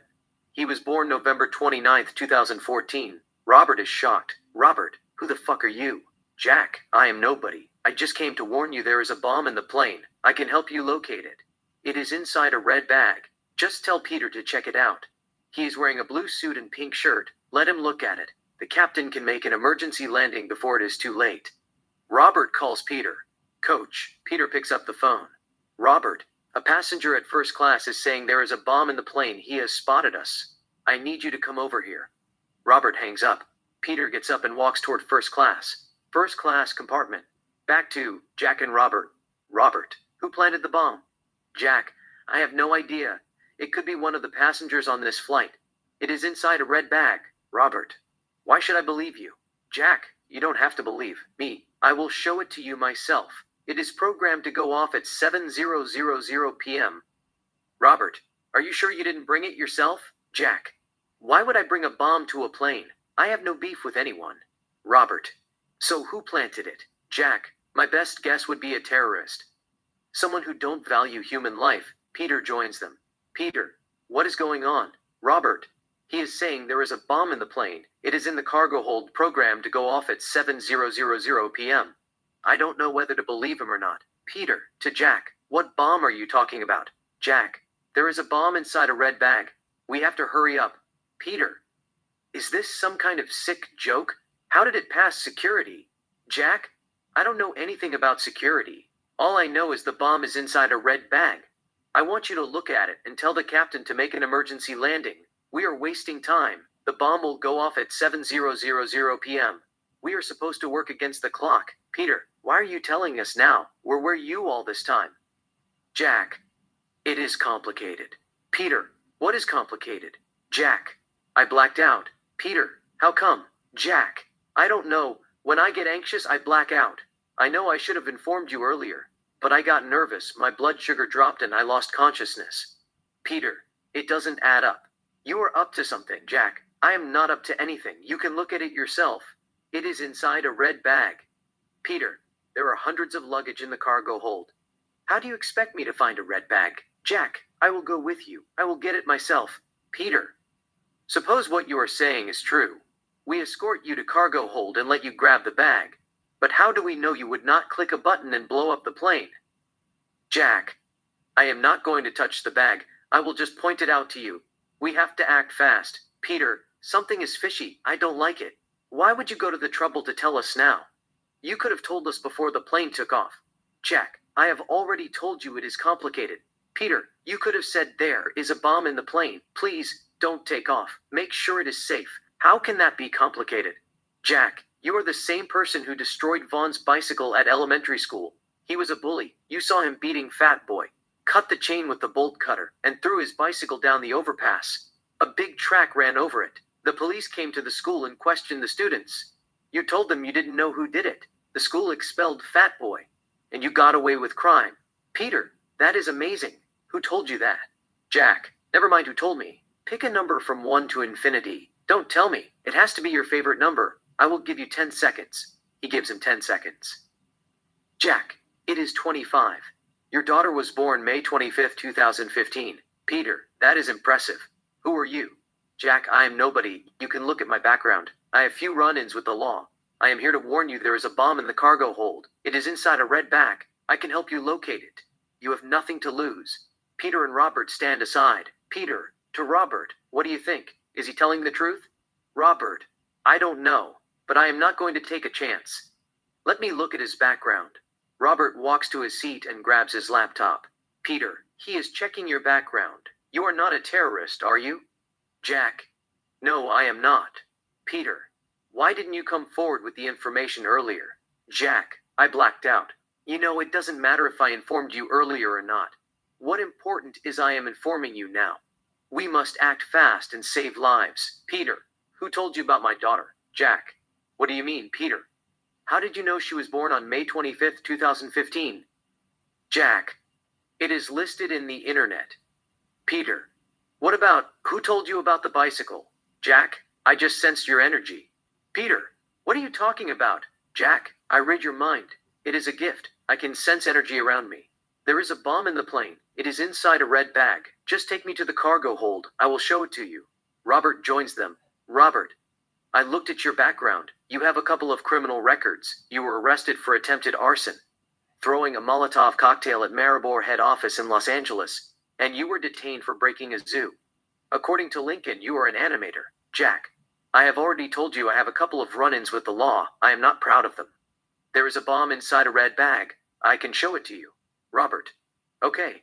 Peter will escort you there. Just show it to him. He will take care of it. I don't want you to touch anything. If you touch anything, I will throw you out of the plane myself. Robert gives Peter a nod. They all walk toward the cockpit. Peter opens the trap door. Peter, lead the way.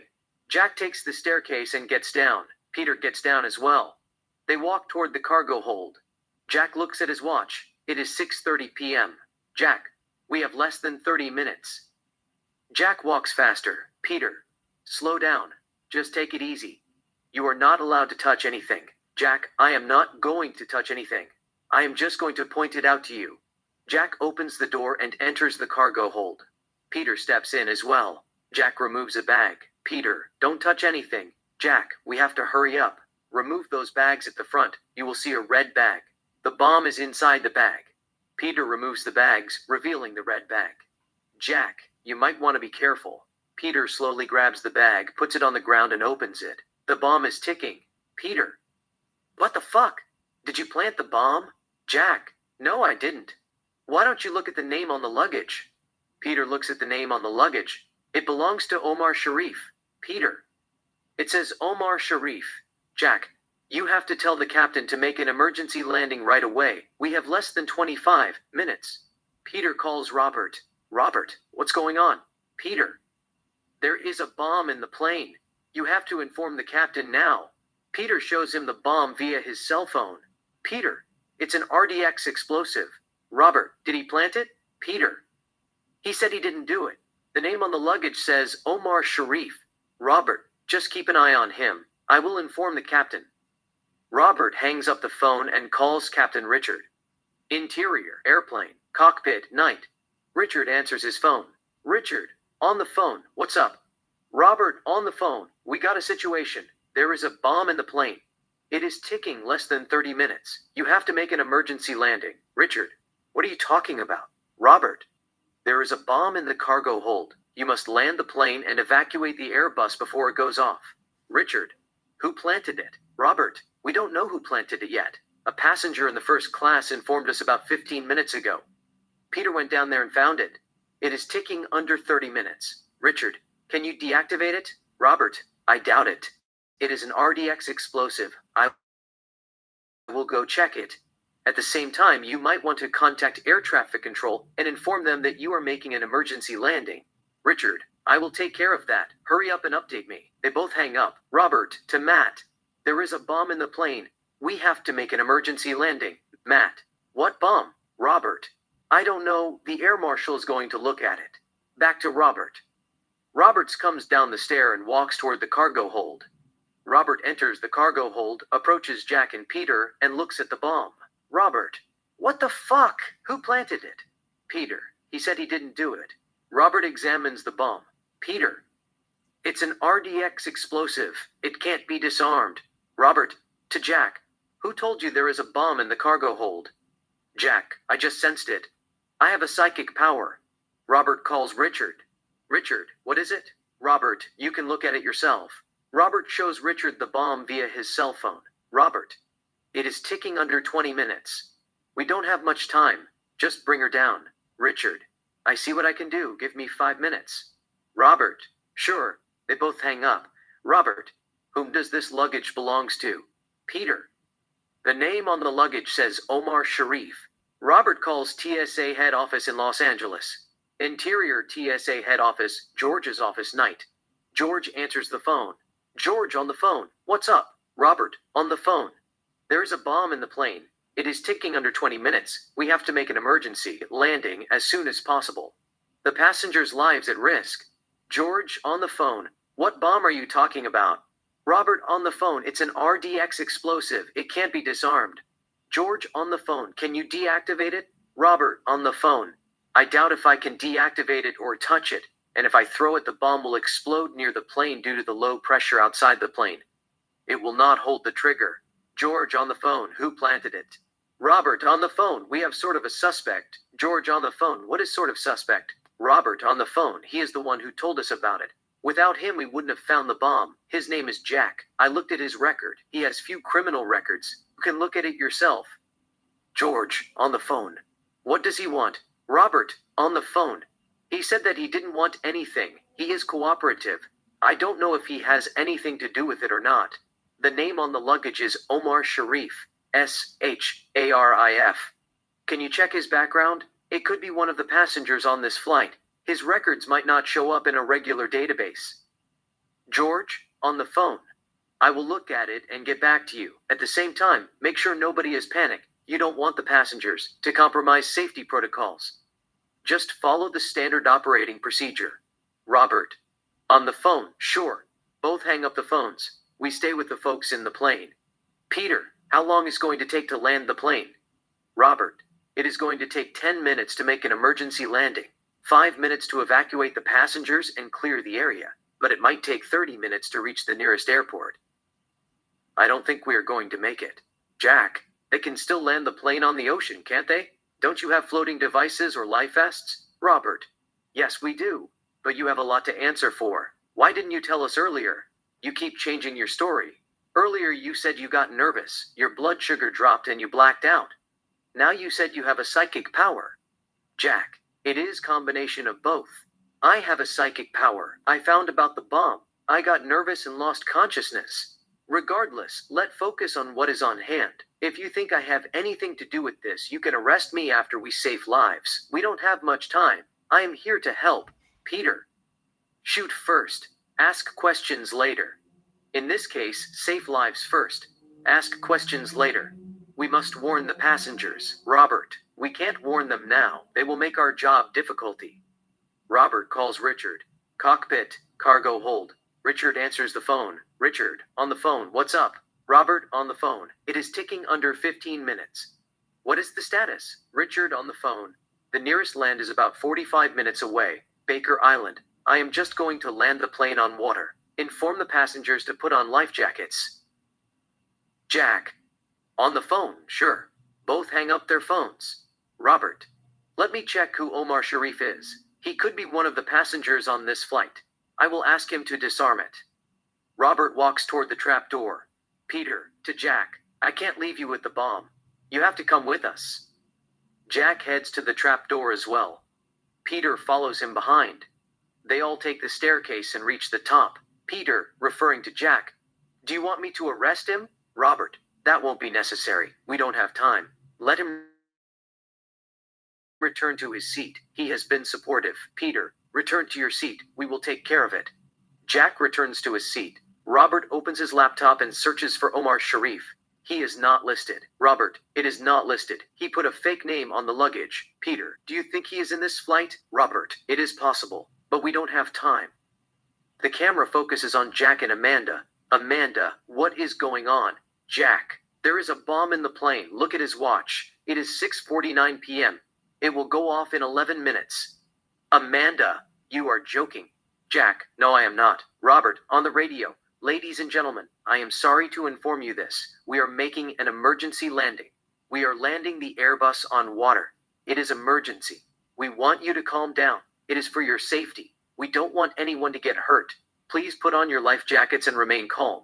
It is under your seat or beside your seat. Don't inflate it until you exit the aircraft. Once the plane lands, you must move to the closet exit, taking nothing with you. High-heel shoes must be taken off. They might tear the evacuation slide.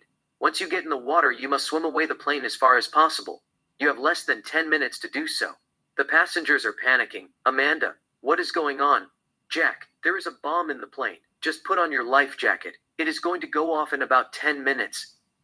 Amanda, you can't be serious. Jack, serious as heart attack. We might not make it. Amanda and Jack grab the life vests and put them on. So do the passengers. Stewards, please put on your seatbelts. We are making an emergency landing. The passengers put on their seatbelts. The plane flies down at full speed. Time continues to tick. 2 minutes left. The plane lands on water. 1 minute left. The door opens. It is too late. The plane explodes. Exterior airplane, night. We see the plane exploding from outside. Interior, airplane, flying, night. Jack finds himself back in seat. It is 6:30 p.m. He gets up, walks to the compartment, and grabs the radio. Jack, on the radio. There is a bomb in the plane. It is in the cargo hold. It is going to go off at 7:00 p.m. We don't have much time. I want Air Marshal Robert in the first class and Peter in the class section to go down there and look at it. We are racing against time. Every second counts. Jack hangs up the phone and approaches Robert as he walks up to him. Jack, there is a bomb in the cargo hold. It is inside a red bag. You must tell the captain to make an emergency land right away. We don't have much time. Robert, what bomb are you talking about? Jack, it is inside a red bag. We must act fast. It is ticking under 30 minutes. Robert, who planted it? Jack, I don't have time to answer that question. You can arrest me later after we save lives. If you don't believe me, just tell Peter to go down there and look at it. It takes 10 minutes to make an emergency landing. The captain will land the plane on water. The passengers need to put on their life vests. We are working against the clock. You don't want to take a risk. Peter approaches them. Peter, what is this guy talking about? Jack, there is a bomb in the cargo hold. It is going to go off at 7:00 p.m. It is inside a red bag. Hurry up. I am not making up this. Robert, why are you telling us now? You could have told us earlier. Jack, the person who planted the bomb just called me a few minutes ago and told me that there is a bomb in the plane. He put it inside a red bag. I know which one he is talking about. I can show it to you. We must hurry up. Peter, how did you know about us? Jack, he told me. Robert, what is his name? Jack, Omar Sharif. Just trust me on this one. One of you can go to the cargo hold with me and look at it yourself. We have less than 25 minutes. Referring to Peter, he can come with me. To Robert, you might want to warn the captain there is a bomb in the plane. It is ticking under 25 minutes. Peter and I will locate the bomb. He will show you the bomb via his cell phone to confirm the warning is real. Just tell the captain not to waste time. He must land the plane on water right away and evacuate the aircraft. I swear I'm not going to touch anything. I will just point him at it. Look at his time. We are running out of time. Robert, just go down there and see if he is telling the truth. I will warn the captain. They all walk toward the cockpit. Peter opens the trap door. Jack enters. Peter enters too. Jack and Peter walk toward the cargo hold. Jack, it is under Omar Sharif's name. They enter the cargo hold. Jack quickly removes the bag and pulls the red bag, opens the bag and shows the bomb to Peter. It is ticking under 22 minutes. Antino, what the fuck? Jack, it's an RDX explosive. It can't be disarmed. Peter quickly calls Robert and informs him. Robert, What is it? Peter, there is a bomb in the plane. It is ticking under 22 minutes. Shows him via his cell phone. He said it's an RDX explosive. It can't be disarmed. He is right.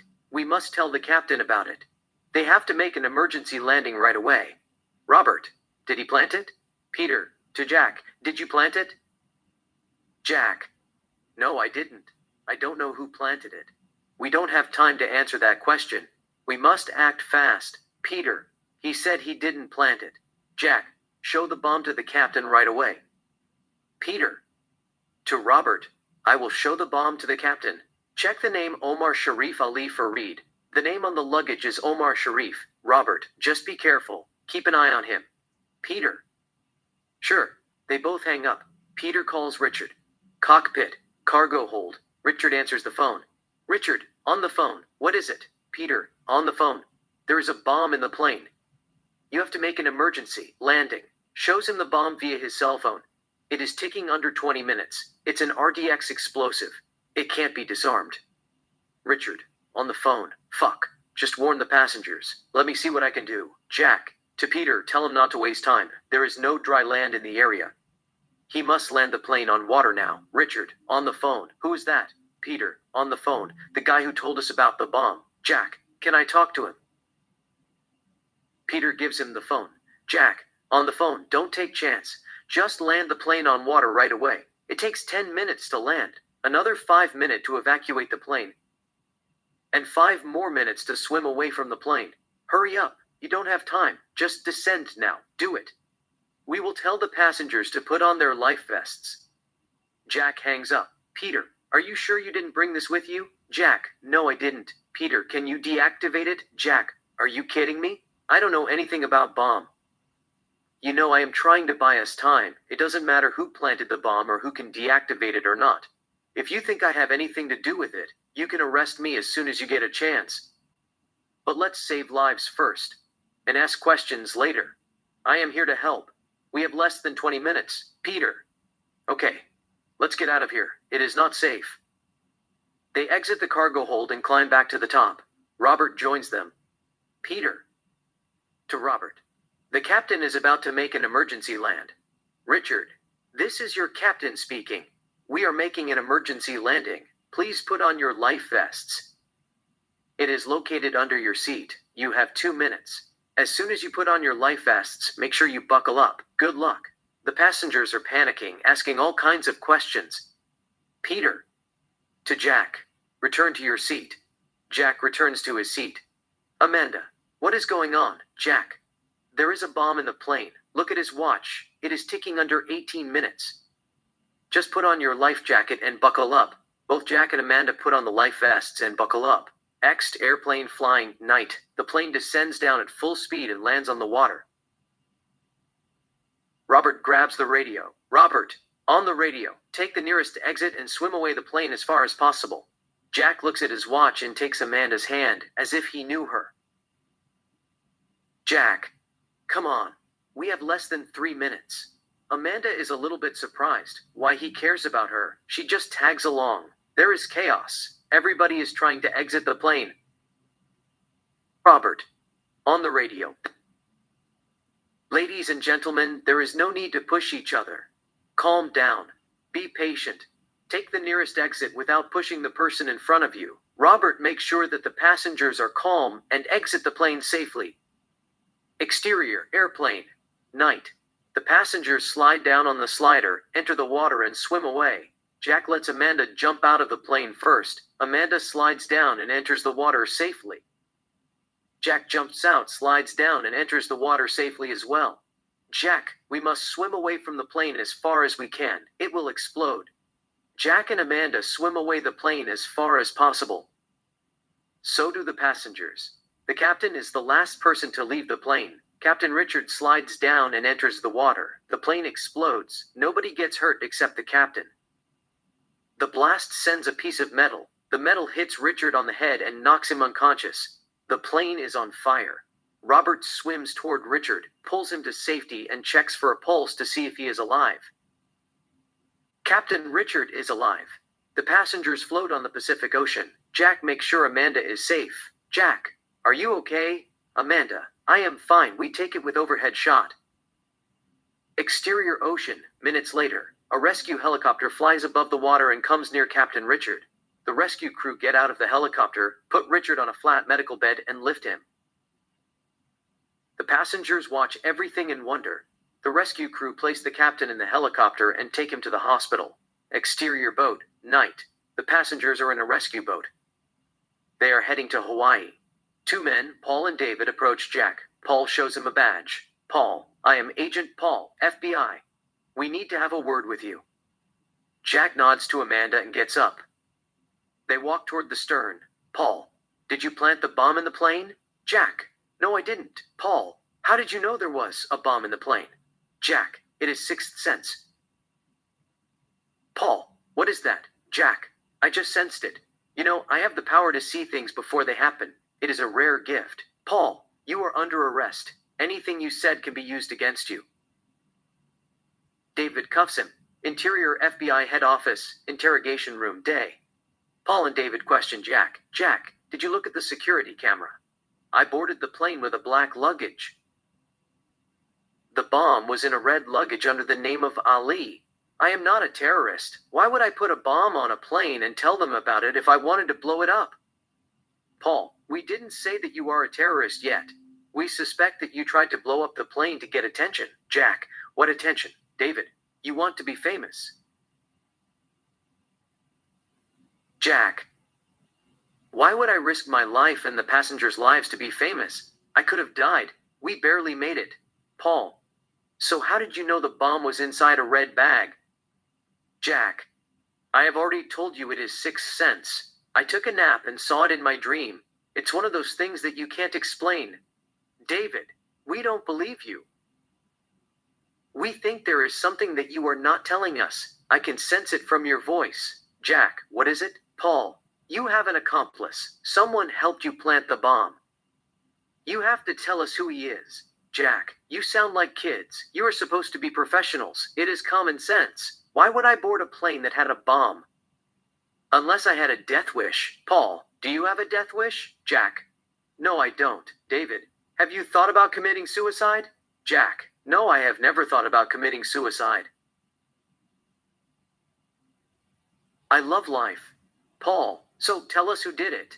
Jack, I don't know, but my best guess would be someone who works at Sydney Airport. It could be an impersonator. You have to ask each employee, check their background, and round up the usual suspects. You know, work closely with the government of Australia and find out who is responsible for this despicable act. You guys are questioning the wrong person. I saved the passengers' lives. Doesn't that mean anything? David, thank you for saving the passengers' lives. It means everything. But you must tell us who Omar Sharif is. According to the air marshals, you told them that someone named Omar Sharif contacted you and warned you about the bomb. On the video that we saw, the name on the bag is Omar Sharif. How do you explain that? Jack, it is complicated. Paul, what is complicated? Jack, suppose I tell you I was trapped in a time loop. I saw the plane exploded 7 times. Every time I return from the time loop, I lose 10 minutes. Would you believe me? Paul, are you saying you were trapped in a time loop? Jack, no, I am not saying that. It is an example. If I told them I saw it in my dream, I knew they weren't going to believe me. I have to make up something and get their attention right away in order to save lives. Put yourself in their shoes. If I came to you with the sixth sense story, you would ignore the warning. And if you ignore the warning, everybody in the plane would die. I wasn't going to take that risk. It is reality versus phenomenon. People tend to believe something that sounds close to real opposed to supernatural. Paul.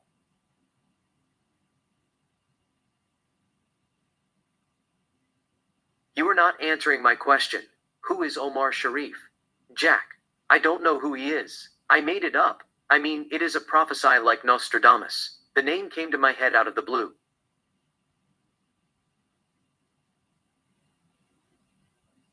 It is either pure coincidence or sortilege. Paul, what is sortilege? Jack, Foretelling the future. I didn't want to tell them that I had the power to see the future.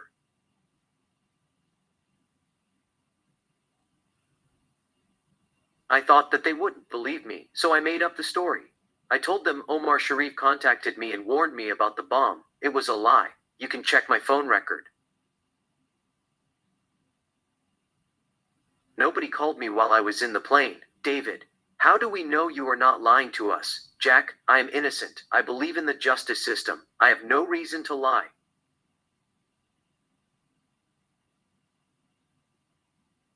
I lied in the plane because I wanted to save lives. I believe in America. It is a matter of time. Whoever is behind this, they will catch them and bring them to justice.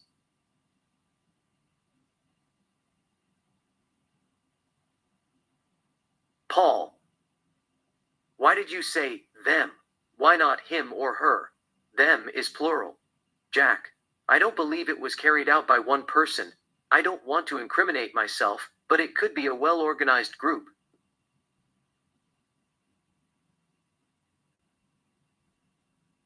Like Al-Qadi.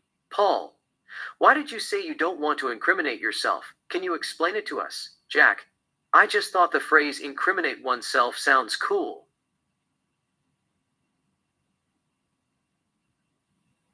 It makes you credible. In fact, it means nothing. I don't want to give you the wrong idea. That's all. Paul, you failed lie detected taste. Jack, I got nervous.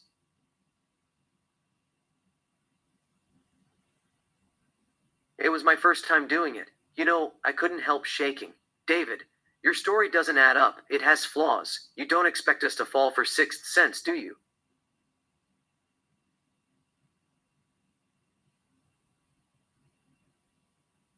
You have to give us something, Jack. It doesn't matter. Sooner or later, they will find the preparators. They will ask you to set me free. I have already told you.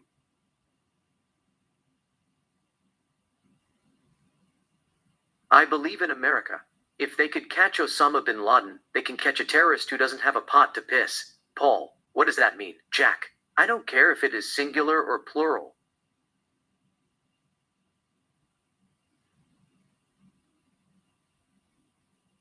The person who put the bomb in the plane, he or she or they are nothing but worthless. They are cowards. They tried to kill innocent people. Whatever your political agenda is, you don't touch children.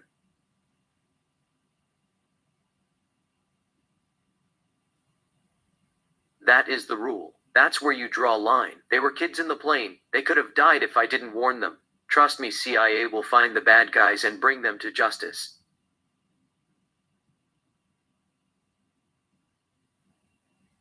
Paul, do you know who they are? Jack, I am not going to hold it against you. You are just doing your jobs. You have one suspect. You are not going to let him go without sweating his ass off.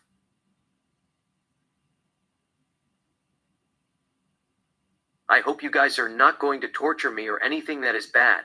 But I know you are not going to go easy on me either. I will cooperate to avoid anything that is inconvenient.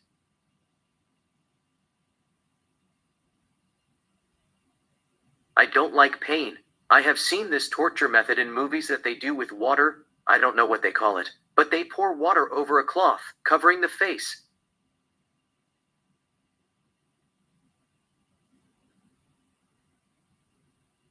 I am an animator. I work at Warner Bros. Studio.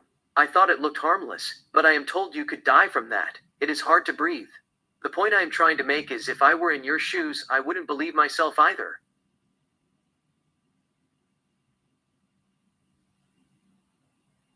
It is far-fetched, and I would get to the bottom of it. How can a man see the future in his dream and warn the air marshals? How is that possible? And how did he know who the air marshals were in the first place?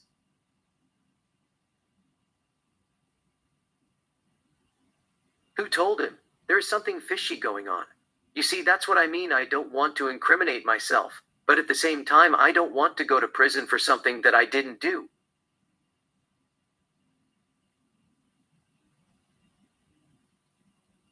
I will cooperate. Many people go to prison for crime they didn't commit. Paul, since you brought it, how did you find about who the air marshals were? David,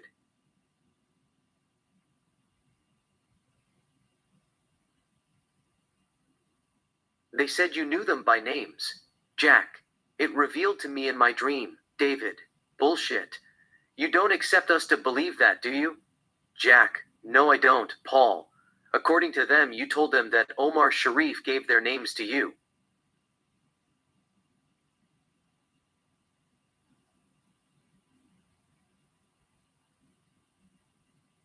Why would he do that?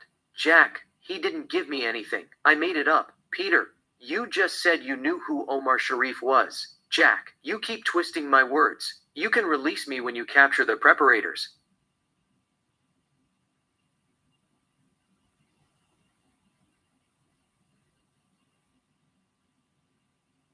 I have nothing to add. David, do you know you are looking at life? Jack, I doubt that. Do I have anything to do with the bombing of the plane? The answer is no. You guys know that too.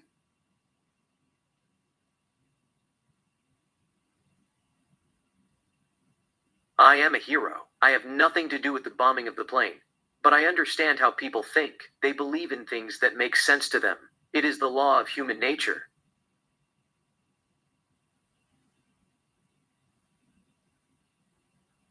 It is the law of common sense. You can't fight that. What you see is what you get. Only time will tell whether I am innocent or guilty. Paul, why did you say guilty?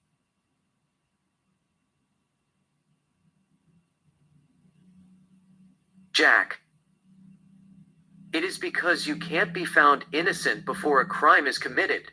Even though they say you are innocent until proven guilty, the truth is you are guilty till proven innocent.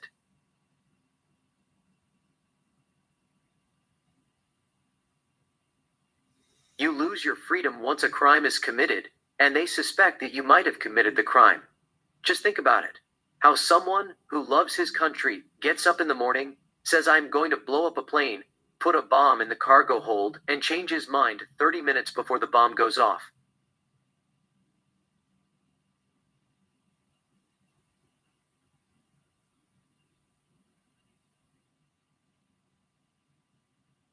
Give me a break.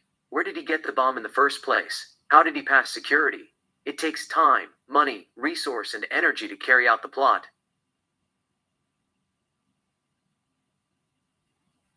It doesn't just happen overnight. If the bad guys are out there, the government of the US will catch them. I am not worried about that. I know they are out there.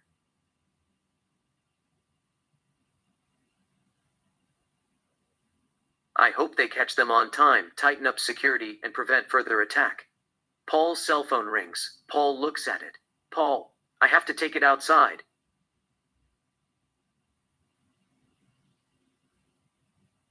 Paul steps out of the interrogation room. Interior CIA office, Agent Rob office, FBI head office day. Rob talks to Paul on the phone. Rob, on the phone. The Australian Secret Service just arrested a man named Ali.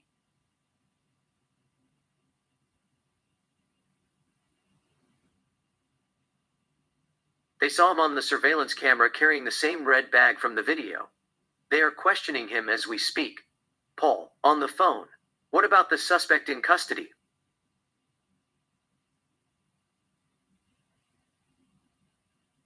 Are they related? Rob, on the phone. I doubt it. I am working on it. They have agreed to extradite him to the US. I will keep you updated. Paul, on the phone.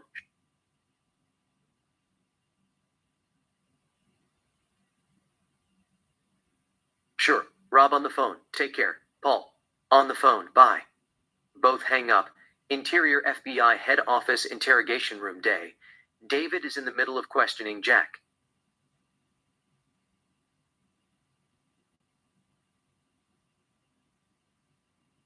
David.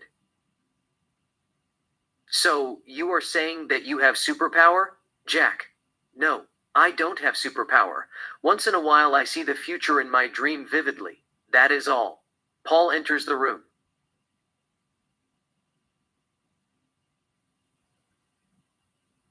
Paul.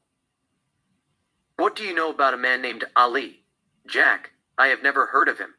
Paul. The Australian government just arrested him. Is there anything that you want to tell me?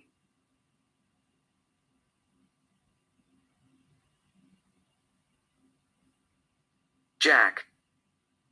Like what? Paul, there is no sixth sense. You made it up. Jack, Believe what you want. They have already caught the bad guy. I don't want to say anything that is going to get me in trouble.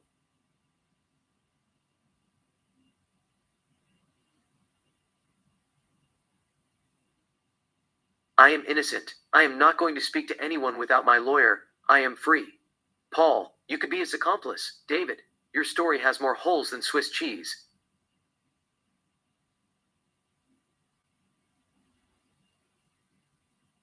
Or rather, it sounds fiction. Do you always get vivid dreams of the future like that? Jack, I didn't do it. If you don't believe me, you can look at every move I made in the past 5 months or even year on a Google map, go through my emails, question people that I work with, and check animations I did.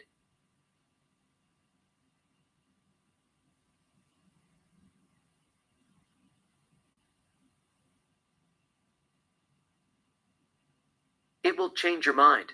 You know, if I am going to blow up a plane, first I have to have motive, then money, followed by time. I am an animator. I know how bad guys think.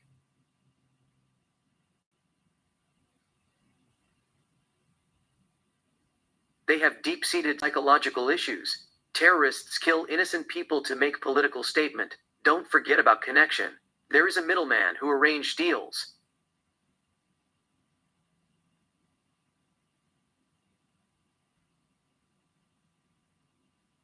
You have to sit and talk to people. To be honest, sometimes I don't even have time to eat lunch. I am always drawing.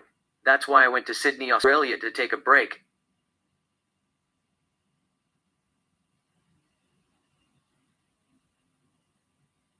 I am innocent. Paul, you are not off the hook yet. Something tells me you are a very good liar. I can sense it, but I don't know what it is. You are hiding something.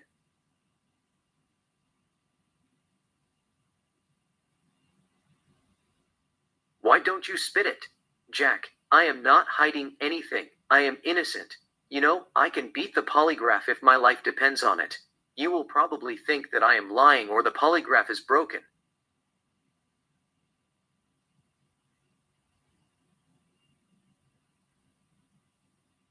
But it is what it is. Paul, what does that mean? Jack, people don't believe you when you tell them the truth, unless they experience it themselves. You have to be careful what you say.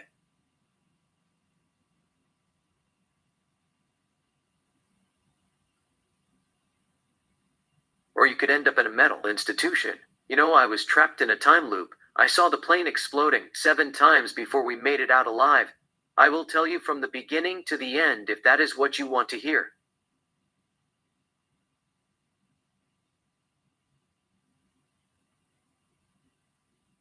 Paul, you are crazy.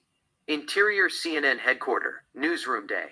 A reporter named Sophia addressed the news. Sophia, the Australia government arrested a 31 years old named Ali Farid in connection of the bombing of Flight 459.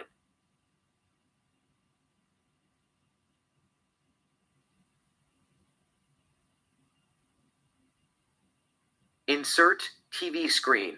They show his face on the corner of the TV screen. Sophia. He is a Yemen citizen. He moved to Sydney, Australia 10 years ago with a student visa.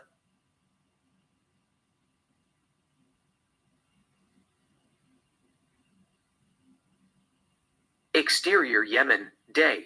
Ali, 13, and his twin brother Yusuf play football with a group of local kids. Young Ali passes the ball to Yusuf. Yusuf kicks the ball and scores a goal.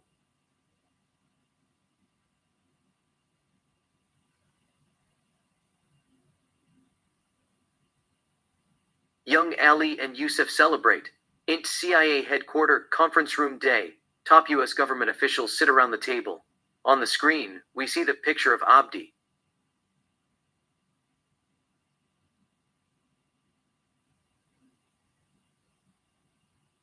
He's involved in a lot of terrorist activities.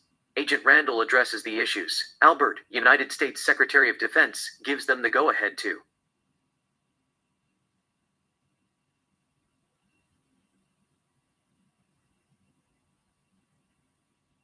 Take him out. Interior Omar's house, day. Ali's family prepares to go to a wedding.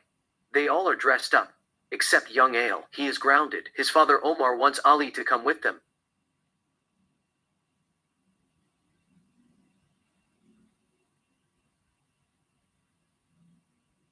But his mother Sauda is saying he is grounded. Sauda, in Arabic, no, he is not going. He didn't do his homework. Omar, in Arabic, he will do it when he gets back from the wedding.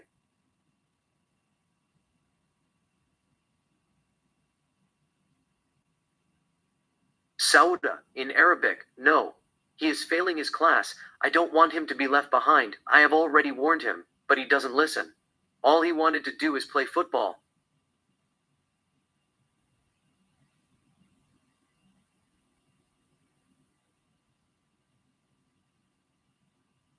Omar, in Arabic, it is his aunt's wedding. Give him a break. Sauda, in Arabic, I don't care even if it is the Prophet Muhammad's daughter wedding. He is not failing his class.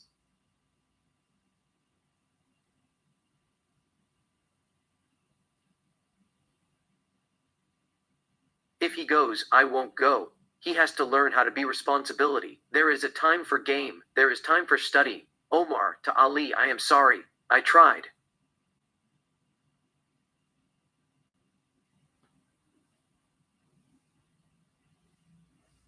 She has a point. School is important. I am on her side in this one. Ali is disappointed. Exterior Omar's car, day. It is a 2000 black Honda Civics. Omar, Sauda, and Yusuf get in a car and drive away.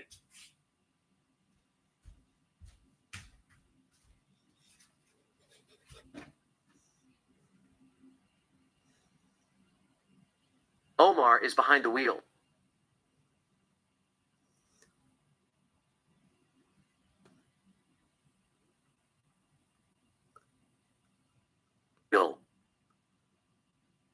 Sauda sits in the passenger seat. Yusuf is behind. Sauda sits in the passenger seat. Yusuf is behind.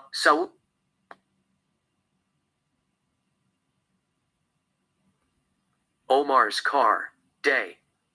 It is a 2000 black Honda Civics. Omar, Sauda, and Yusuf get in a car and drive away. Omar is behind the wheel. Sauda sits in the passenger seat. Yusuf is behind. On the soundtrack, music plays melodiously. Interior Air Force Base, Nevada, day. 5 Air Force officers sit behind military computers looking at a village in Yemen. They are responsible for flying drones. Lieutenant Jerry, the commanding officer, stands behind Officer Hawk, who is assigned to fly an MQ-9 Reaper drone. They look at 3 cars arriving at one of the houses. 7 men gets out from the cars. They are carrying guns. Abdi gets out of car 2 and enters a house. Interior house, day. There is a wedding in progress. We see about 25 people at the wedding. Omar, Sauda, and Yusuf are present. The groom is Abdirahman. The bride is Fatima. She is Sauda's sister. Abdi walks in. He greets his brother-in-law and his nephew and sister. We don't hear what they are saying due to the music on the soundtrack. Int Air Force Base, day. Lieutenant Jerry gives them the green light. Officer Hawk flies the drone and presses a button. Exterior Yemen, day. The drone glides in the air, fires a missile and strikes the house, killing everybody in the building. Exterior funeral, day. They have already buried the dead. Young Ale stand in front of the graves, holding a soccer ball. He puts the ball at his twin brother's grave and walks away. Into University of UAE in Dubai, day. Ali, 18, sits at the middle of the class. Professor Abdullah teaches physics. Ali looks at a bomb on his computer. He then types Sydney, Australia in the search engine and visits a page. Interior Sydney Airline Agency, day. Ali, 22, applies for a job as a luggage handler. On the soundtrack, music continues to play melodiously. Chris, the head of Sydney Airline Agency, accepts Ali's job application. Exterior, Sydney Airport, day. A truck drives carrying passengers' luggage. Int, airplane, cargo hold, day. Ali stacks bags. In the meantime, he studies the cargo hold and other security details. Interior Ali's apartment, day. Ali is in the middle of designing a bomb while watching Dr. Zhivago, starring Omar Sharif and Julie Christie. Interior Sydney Airport, day. Ali studies the airport, looking at surveillance cameras. Interior Sydney Airport, dressing room, day. Ali takes one part of the bomb from his vest bag and places it in his locker. Cut 2. Ali brings another part of the bomb and puts it in his locker. Cut 2. Ali brings more parts and places them in his locker. Interior luggage store, day. Ali purchases a red luggage. He pays in cash. Interior Sydney Airport, dressing room, day. Ali puts the bomb together. Interior Ali's apartment, night. Ali buys a plane ticket from Sydney to Los Angeles online. Interior Sydney Airport, day. Ali checks in his luggage and walks toward the direction of the camera. Interior Sydney Airport, day. We follow Ali's luggage going through security check process. Interior Flight 549, cargo hold day. Ali and Jeremy, an employee, stack the luggage in the cargo hold. Ali's luggage arrives. Ali stacks it. He opens his ring. It has a needle. He holds Jeremy on the arm, pretending to be losing his balance. Jeremy didn't feel the spike, yet it is poison. Jeremy starts sweating. He feels nauseating. He tells Ali that he has to go to the bathroom, excuses him, and leaves the cargo hold. Ale quickly opens the red bag, takes out the bomb from his vest bag, and places it in the red bag. He then removes the name tag from the luggage, changes it with a fake tag that has the name Omar Sharif, and stacks the bag. INT Australia Intelligence Office, day. Australia's Secret Service review all the surveillance's cameras. They see Ali checking in a red bag. They follow every step that he made. They see him stacking bag in the same flight. Interior Ali apartment, night. Australian SWAT break his door, storm in, and arrest him. Interior interrogation room, Australia, day. 2 Australian agents question Ali. We don't hear what they are saying due to the music on the soundtrack. They show him the photo of Jack. One of the agents asks him if he knows him. Ali shakes his head no. Interior, restaurant, night. It is a romantic restaurant. Jack and Amanda sit at a table. Jack is having shrimp pasta. She is having bourbon glazed salmon. Both have glasses of red wine. They are not really eating. They have barely touched the food. Jack. They asked me if I knew you. I told them. I didn't believe I've had the pleasure, but I want to make love to you. As if I am looking for a treasure. I know I am dreaming. My heart is screaming. You are not under a curse. Give me your heart. I will make you feel like the luckiest girl in the universe. When I think about you, my heart beats like a drum. I want to kiss you till my lips are numb. Amanda, you are good. But did you go through my songbook? Jack. What songbook? Amanda, don't act like you don't know what I am talking about. Jack. I don't know what you are talking about. Amanda. So, who told you about it? Jack. I read your mind. Amanda. I don't believe you. Jack. I am going to travel through your brain and access a secret from your memory that you never told to anyone. When you were 14, you walked on your mother and your uncle making out at the kitchen. It was a New Year party. Your mother played it cool. She pushed him away and told him to stay away from her. Your uncle is a womanizer. You thought that he seduced your mother and told yourself that she rejected his advancement. Besides, it was a one-time thing. You forgave her, but you were too happy about it. How could she do that to your father? However, when one door closes, another opens. Your heart wasn't in ballet. You wanted to purse music. Your mother was standing in your way, and that gave you the courage to stand up to her. Ultimately, you got your wish. You quit ballet and pursed music full-time at age 16. Amanda, that is amazing. You are not a psychic, are you? Jack, maybe. Amanda, what do you mean by maybe? Jack, you have a Playboy bunny tattoo right down by your belly with play on. You said it is a sex thing. It has 2 meanings. Someone that you are in love with can take advantage of you, or you will play with his emotions in a seductive way. You know, sometimes you prefer to be submissive. Every now and then, you want to be in charge. Amanda, that is scary. Jack, am I right? Amanda, you are right on the money. Jack, you have a tattoo on the side of your breast. Cherry blossom. You saw it on a tattoo book and fall in love with it. Cherry blossom symbolizes love and the female mystique, beauty, strength, and sexuality. Amanda, that is crazy. Jack, you got a tattoo on your chest. A poem, I have loved you till I felt like my heart was going to burst out of my chest, to be scared of being left with a broken heart like a bird that abandoned her nest. You are not afraid of falling in love or being left with a broken heart. It is taken from one of your songs that you wrote. Amanda, that is unbelievable. Jack, you have a ballerina tattoo on the back of your shoulder. It embodied your short-lived ballet career. You did ballet till you were 16. You haven't completely forgotten about it. It is still a part of you. It is a part of your music. It is a part of your dance routine. Sometimes you see yourself as a ballerina. She brings out the good in you. There is a tattoo on your left arm that brings out the bad in you, Harley Quinn. You are attracted to the dark side of life. You listen to her voice. You think that she is creative. She likes to dance, party, write, and sings. She can do whatever she wants. She doesn't let anybody get in her way. Amanda, that is impressive. I am speechless.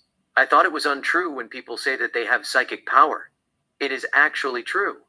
Jack, I haven't been completely honest with you. I don't have psychic power. I can't read mind. Amanda, how do you know all those things about me? Jack, it is complicated. Amanda, what is complicated? Jack, I don't know how to say this. Do you know anything about time loop? Amanda, what time loop? Jack, reliving a moment over and over like Bill Murray in the Groundhog Day. I was trapped in a time loop while I was on a plane. That is why I knew where the bomb was. You told me about yourself, including. He gets up and whispers something on her ear. Amanda couldn't help smiling. Amanda, I don't believe you. You are a stalker. She takes out $100 from her purse, puts it on the table, and gets up to leave. Amanda continued, I am leaving. I don't want to talk to you anymore. Jack holds her hand. Jack, wait, I have a surprise for you. Jack gives Kevin a nod. Kevin gives his band a nod. They begin to play The Temptations' My Girl. Kevin sings My Girl. Amanda is speechless. Jack, may I have this dance? She nods her head. They come to the dance floor and dance slow. Amanda, what is going on? Jack, what do you mean? Amanda, are you toying with my emotions? Jack, no, I am not. Amanda, how did you find out all those things about me? Jack, it is complicated. Amanda, why you keep saying it is complicated? What are you hiding something from me? Jack, I am not hiding anything from you. There is a pause. They continue to dance silently. Amanda, you don't have a psychic power, do you? Jack, no, I don't. Amanda, who told you about your tattoos? Jack, I did research. I wanted to impress you. Amanda, I am impressed. But why did you say that you were trapped in a time loop? Jack, I don't know. I just thought it sounds cool. She gives him a beautiful smile. There is a silent moment. They continue to dance silently. He looks at her eyes. She looks at his eyes. They get closer and kiss intimately. The end.